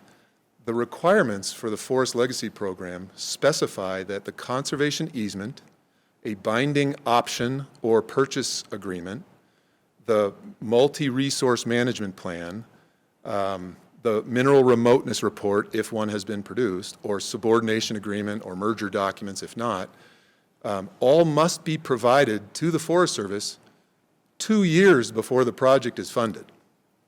In this particular case, I believe that would have been in 2020. All of that work was done behind the scenes, either by FWP or its intermediaries. FWP proposed this project in June of 2021. It's the first public disclosure of the project. Again, after all negotiations with the landowner are completed and binding purchase or option agreements have been signed. Then, in January of 2022, a scoping notice was sent out saying, we're considering this project and we might use Forest Legacy funds. Do you have any comments? That's when we learned. I submit the work's done. The deal is inked. It's signed. All before, so that mineral remoteness study, never saw it. No one ever called and said, do you have a different opinion about this? And again, I found 200 pages of peer-reviewed reports without much effort on the internet. So my ask, as you put it, Mr. Chairman, is to revisit the manner in which state agencies, particularly FWP in this setting, are exercising land acquisition rights. And that will take some lifting on the part of the legislature. It's taken me quite some time to get what I think is a good handle on this, and it will be a significant demand on legislative time to try and work this out. I alluded to this earlier. You know, Fish, Wildlife, and Parks is anticipating this conversation. They're 2 steps ahead. On Monday, they're presenting conservation leasing program. These are not perpetual, something like Senator Heinbach has asked for. These are typically 40-year terms, something like that, and in which an agricultural operation may give up the right to till the soil, or a forest owner might give up the right to harvest some trees outside of management practices. And that period will last 40 years. Those rights are going to be packaged, as you heard earlier, and sold to natural asset companies, who will then market those carbon agreements. It's another way to the same end, except that at the end of 40 years, if the landowner doesn't like it, they can pull out. So I think that's a pivot that you'll need to pay very close attention to. It somewhat steps away from the hardships or difficulties imposed by perpetuity and shifts gears into selling carbon credits to corporations or foreign governments that are seeking to meet their greenhouse gas commitments. But again, at the expense of productive use on private lands in Montana. So that's, again, another, maybe that's the mistress part of your analogy and marital advice. There's other stuff out there that's causing problems. And I don't think it's going to be possible for the legislature to sort of let well enough be alone or gently massage this. I think it's, these are landscape scale activities. The announced goal of some of the proponents is 1 million acres. That's an enormous amount of private land taken out of productive use, or at least, this is a good example. Mr. Schuler points out these are working forests. I have no problem with that whatsoever. I've never heard WRH say, we wish this wasn't a working forest. Under circumstances in which the mineral, Green Diamond retained its mineral rights, they would be an obvious partner for a big play on a discovery such as the one that we're preparing to drill for. Right. But they've given it up. So those are the difficulties. Thank you, Mr. Scott. Let me ask Mr. Zackheim a question here. And Mr. Zackheim, on the marriage counselor part, can we rewrite this? Can we repropose or amend whatever agreements are made to relieve the anxiety of WRH? We're pretty far down the road, is what I'm going to say to that. You're saying, like, could we, for instance, rewrite the entire conservation easement agreement? I don't think we have to rewrite the whole thing. I think we can amend, as we do in the legislature, just change a few words. Maybe not rewrite the whole document. I that would then have to probably run back through, and we'd have to go and take another look at whether, under those circumstances, whether the project met the FLP funding requirements. I guess that would be the question, is if you start changing things now, then you go back and have to say, okay, well, is this eligible? Well, is that something you can go back and ask those questions? I mean, let's look at a little bit further into the future and see if we change A, does it change B? And if we happen to change B, does it keep cascading on? Or can we massage those little things and just make minor changes and not mess it up? Or do we go to a court and have a judge figure it out? Well, I think it would really depend on what those changes were. Just again, because the question here is whether this project meets requirements that are administered by the Forest Service. So, up to this point, so far, every step of the way, Green Diamond, FWP, we've checked in with the Forest Service. They've said, yep, we're satisfied. So if you go changing things at this point, it may be possible, but... I guess my ask to you then is, could you go back to the drawing board, go back to FWP and ask that same question, propose, which do we want to do? Do we want to slightly amend, or do we want to litigate? I think there's a common ground there that we can find. I think from FWP's perspective, the issue here is that we kind of see WRH's position as fighting against something that's not a problem that we can fix, because, again, their rights remain the same whether this easement happens or not. And accordingly, we don't see amending the conservation easement would fix their issues, because I think their issues are not addressed by, in the conservation easement itself. And again, as a marriage counselor, I'd ask you to look at that, at least to look at it, and maybe give us a report back. We're going to meet in September again. That should give you enough time to just toss some things around. I mean, let's see it. And Chair Gunderson, I guess from FWP's perspective also, we're not really sure what they would be asking for in terms of an amendment. As a marriage counselor, there's a phone, email, whatever. Let's set you folks down, and let's see who has what asks, and see if we can come to some agreement. I'm sure my colleagues that are going to be coming back, I'm termed out, but my colleagues that are coming back would entertain the idea of writing legislation, but do we really have to? Again, getting into that smaller government, we don't want to have our thumbprint on everything, but I think we should be able to find a common ground that we can all work with. And yes, and to your point, Mr. Chair Gunderson, Fish, Wildlife, and Parks certainly doesn't want this litigation. We didn't bring it. It's our position that we have been working with the interested party, Green Diamond here, and we're certainly open to conversations with WRH. We have had conversations in the past. We'll continue, and we're happy to come back here and make a report. Okay, thank you. And Mr. Schuler, just a nod. Are you up to our marriage counseling? Like to work it out when they are ready to explore and mine.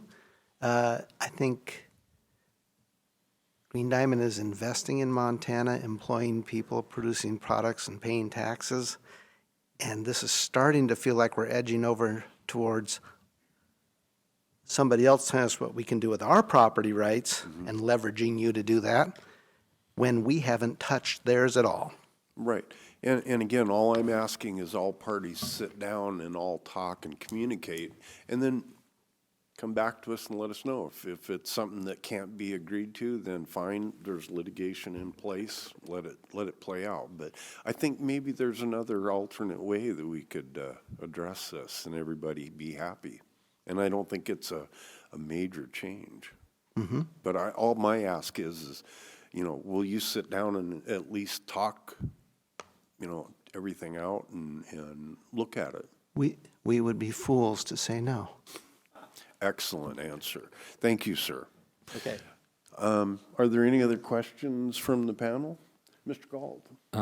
Mr. Chairman, I think I have a question or a concern to the committee, maybe not to an individual, but there's a lot of back chatter about this. It was before the Fish and Wildlife Commission today, right? This was on their agenda. Do you know the outcome of that? Do you know the outcome of that yet? So the question, what I just understood Mr. Scott to say is the funding source that is being used to buy this precludes any mineral development, oil and gas development on the land, huh? Yeah, by us, the landowner, the grantor. That's really fuzzy here. So the back chatter that's going on, and for the benefit of the members that don't know me, I am a public member, and I'm also the executive director of the Petroleum Association. So I need to get this straightened out before the land board meeting, whether or not the funding source that's been used by Fish, Wildlife, and Parks that went in to the conservation agreement for the legacy system precludes that development. I would assume that the Mining Association would have a similar concern. And the back chatter that was going on here is that, wait, by state law, the conservation easements can't preclude mineral development. They can't preclude oil and gas development. But because of this funding source, they can? Is that the way I understand this thing? Because if that's true, I'll be at the land board meeting in strong opposition, Mr. Chairman. Thank you, Mr. Galton. I guess that would be a question that our participants need to discuss too. Any other council comments, questions, discussion? Seeing none, Mr. Chair, I would respond briefly. if you have a response, yes. Thank you for your comment. To clarify, the funding source does not affect whether the conservation easement can preclude oil and gas exploration. The only time, my understanding, the only time a conservation easement in Montana could preclude oil and gas exploration would be if the owner of the surface estate also owned the mineral estate and chose with their property to put those restrictions on. In terms of funding for FLP, there are requirements about, just the Forest Service doesn't want to throw a bunch of money, or this program doesn't want to throw a bunch of money at a piece of property if it's about to get torn up and mined. That's the way they've structured their program. They don't want to do that. So they have requirements set in place for in a situation like this, where there is a split estate. Either you attempt to acquire the mineral rights, or in a case where they're not acquired, they can't be acquired, as is in this case, and they haven't been acquired. That's when you look and you get a survey done, and if the survey says this is unlikely, we don't think this is a high probability that it's going to be mined anytime soon, then the Forest Service, if they look at that study and say, okay, yep, this satisfies our requirements, then you go on from there. So their requirements are either that you acquire the rights and then say, okay, no further exploration, or if you can't acquire the rights, you at least have to have taken a look and come to a conclusion that the Forest Service agrees with, which would be that this exploration is fairly remote, the possibility of it. I'm still got a lot of work to do before the land board meeting, because I don't understand this, and I'm here to tell you, as a former person and a former agency director, I wouldn't want to have this conversation and fight in front of the land board. No, and Mr. Gall, I mean, we're happy to answer your questions and help. It is a bit complicated in terms of the way the funding and programs work out, but at the end of the day, the main thing is what's going to be on the books is the easement. That is going to be the document that controls who does what with the land going forward. It won't have anything to do with the Forest Legacy Program or those funding sources. It will be that easement. And you can read the easement. Again, all it says about mineral rights is that in future, if somebody wants to come and use those mineral rights, it is beholden upon the department to ask and, in a marriage counselor sort of fashion, sit down and say, hey, these are your rights. You can do what you want with them, but could we maybe mitigate some of these effects? So, thank you. Okay, any other comments, discussion? Seeing none, let's move on. Is there any public comment for any issue within the jurisdiction of the EQC? Mr. Millett, Representative-elect, I hope. I hope. Mr. Chairman, members of the council, my name is Tom Millett. Spelled my last name is Millett. I live in Marion, which is in Flathead County, which is the southern part of House District Number 2.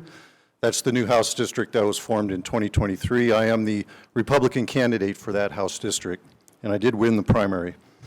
I just want to make a couple questions, or not questions, couple comments about, so I've been with you guys for the last couple days. I just want to thank Chairman Gunderson for inviting me here and to meet you guys.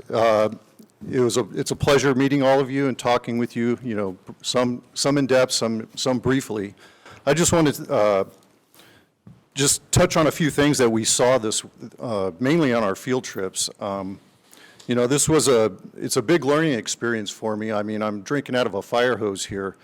There's a lot of work that was done here in Libby. I'm really impressed Number one, with the Libby Superfund cleanup site, I'm really impressed with the work that W.R. Grace has done up there. The site's looking really good.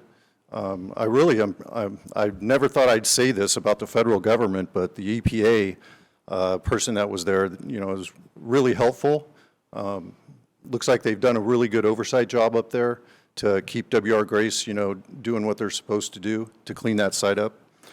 So I'm really happy with that. The next project that we saw was the Libby exploration project with Hecla. I'm really impressed with Hecla and what they're doing up there. That is a really good site up there. A lot of potential for work, for, you know, income in the county, in Libby, Lincoln County. So the people really need those jobs up there. So I'm hopeful that Hecla will work through all their issues with permitting and, you know, start the exploration process. And if that pans out, no pun intended with that, that they would be doing a, you know, full-scale mining up there. So that'd be really good for Lincoln County. The next place that we saw was the Troy Mining and Reclamation. Again, Hecla's done a really good job up there. Man, that thing's almost done. Really, really good job up there. The next thing that we saw was like the adaptive forest management. I just want to say, you know, Mr. Vincent, Bruce Vincent, and Vincent Logging, they've really, really stepped out of their lane, and they've really done a really good job up there, you know, trying to, you know, this new forest adaptive management type of technique to integrate, you know, let's manage the forest and let's take care of the grizzly bears, you know, at least, you know, work with that. So I really want to commend Mr. Vincent for doing that. And, you know, like he told us on his tour, he's done a lot of that with his own money. And if the Environmental Quality Council or even the legislature can find a couple shekels for him, you know, mainly I think it's for, I heard the name, the Habitat Montana money. If they could appropriate some money for this project that Mr. Vincent is doing, that would probably be a really good thing, because not only will it affect Lincoln County, but what he's doing, it sounds to me like it could affect everywhere in western Montana, so that would be a really good thing, a good investment. The next thing that we saw was the shared stewardship and the Good Neighbor Authority, specifically the, I want to get this right, the Pine Flats Fuel Reduction Project, which is over here right north of town. Again, never thought I'd be saying this, but the federal government is, and I'm really impressed with the Forest Service, very professional, very on the ball, and also working with Lincoln County, the commissioners, Commissioner Teskey and former Commissioner Peck, I believe he's still over here. That's a really good project. You know, from what I understood, the county really pushed the Forest Service into doing that little stretch of, I think it's up to 3,600 acres, you know, for fuel reduction. Very, very much needed in this community, because, you know, I talked to a lot of constituents out there, and they really are concerned about, number one, wildfires coming through and just decimating this community. And number two, there are a lot of people in Lincoln County that some of them can't even get insurance for their homes because of the danger of wildfire. You know, the insurance companies are just balking at that. So hopefully, working with the Forest Service, that this project specifically, you know, and other projects that they have on their books, you know, hopefully they can move that forward and mitigate some of those fuels out there. As for this conservation easement issue, this is a really big one. I'm not going to make too much comment on that because I'm not really well versed in any kind of conservation easements. It was a very lively discussion here. I understand it's going to be a big issue in probably in the 2025 legislative session, so I look forward to learning a heck of a lot more on that. And overall, these last 2 days, I've enjoyed it. Coming up here, like I said before, meeting you guys and getting to know you, and seeing how, you know, I've looked at the process of committee meetings online a lot, so I kind of, isn't really out of my wheelhouse here, but seeing it in practice in real life it's something to see. So alls I'll say is, for those that are returning to the legislature in the 2025 session, I look forward to working with you when I get there. And for those that are not going to be there in the 2025 session, thank you for your service, and enjoy being a citizen again. Thank you very much, Mr. Chair. Thank you, Mr. Millett. Do we have any more comment? Mr. Peck? Again, Mark Peck, Mr. Chairman, the reason I came here this morning was you just gave an excellent segue, and it has to do with insurance and the fire situation. I'm not sure what your authority is over it. I think it's going to be blended over several different committees, but we're going to face an insurance crisis in this state that California's already had to deal with, but there's businesses and homes right here in Libby right now that cannot get fire insurance. Kevin, my cousin, has been real concerned about it, and it's already happening in other states, Oregon, California in particular. So I would just like to put it on the radar screen.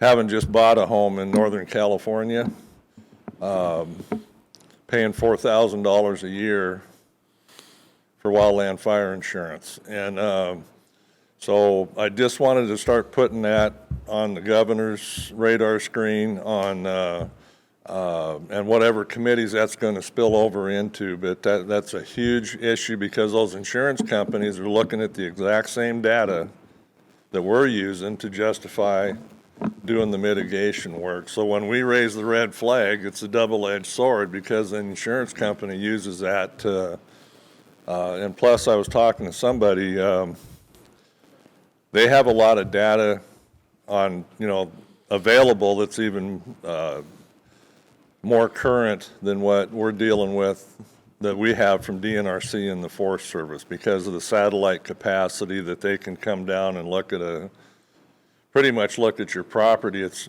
kind of scares the hell out of me, but, and look at the topography, what's around your house. That's a whole nother issue, but bottom line is we're going to face an insurance crisis, especially in western Montana and the forested counties when it comes to wildland fire. So I just wanted to put that on the radar screen. So thank you guys, folks, so much for coming to Libby. Got to meet a lot of you, some of you already knew, but we really appreciate the service you do. I don't think people understand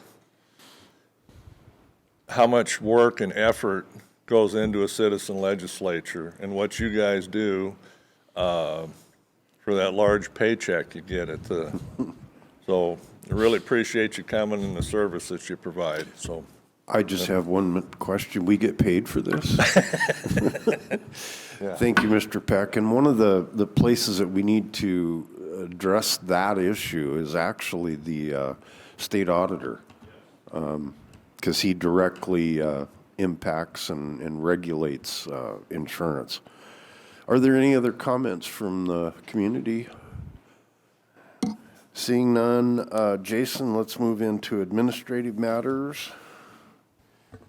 And I guess we're looking at do you have any directions that need or?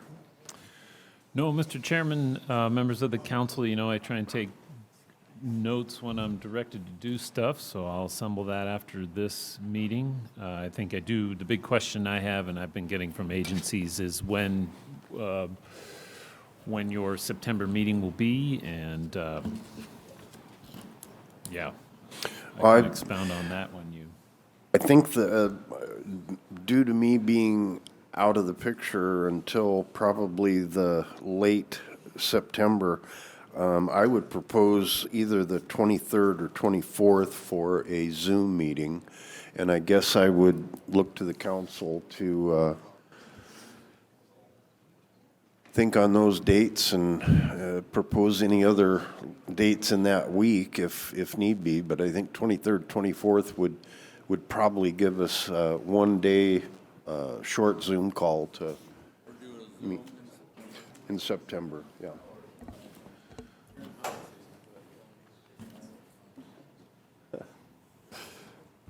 Okay, so I'll leave that open, and if we can all kind of, maybe we can do a doodle poll of some sort, email poll of dates.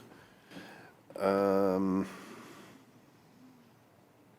think that's everything that I have, unless you have anything else. I would just, we'll put the, with the Zoom meeting, not to overload the agenda there. You'd finalize your HJ18 report, little pieces there. And I know the agencies want to talk about legislation they want to get pre-introduced, so staff can get working on that. It sounds like there might be 1 or 2 pieces of EQC legislation to consider, including the idea that Representative Carlin brought up today. And then I think to save time, rather than have a report on, or presentations on reports required to you, there's about 5 that need to come to you: sage grouse, wolves, woody invasives, compliance enforcement reports. I would just have the agencies submit those. Yeah, I think they can be a review those, paper. when you want. Paper trail would be fine. Okay, well, seeing that we have nothing else and no comment, let's adjourn the August EQC.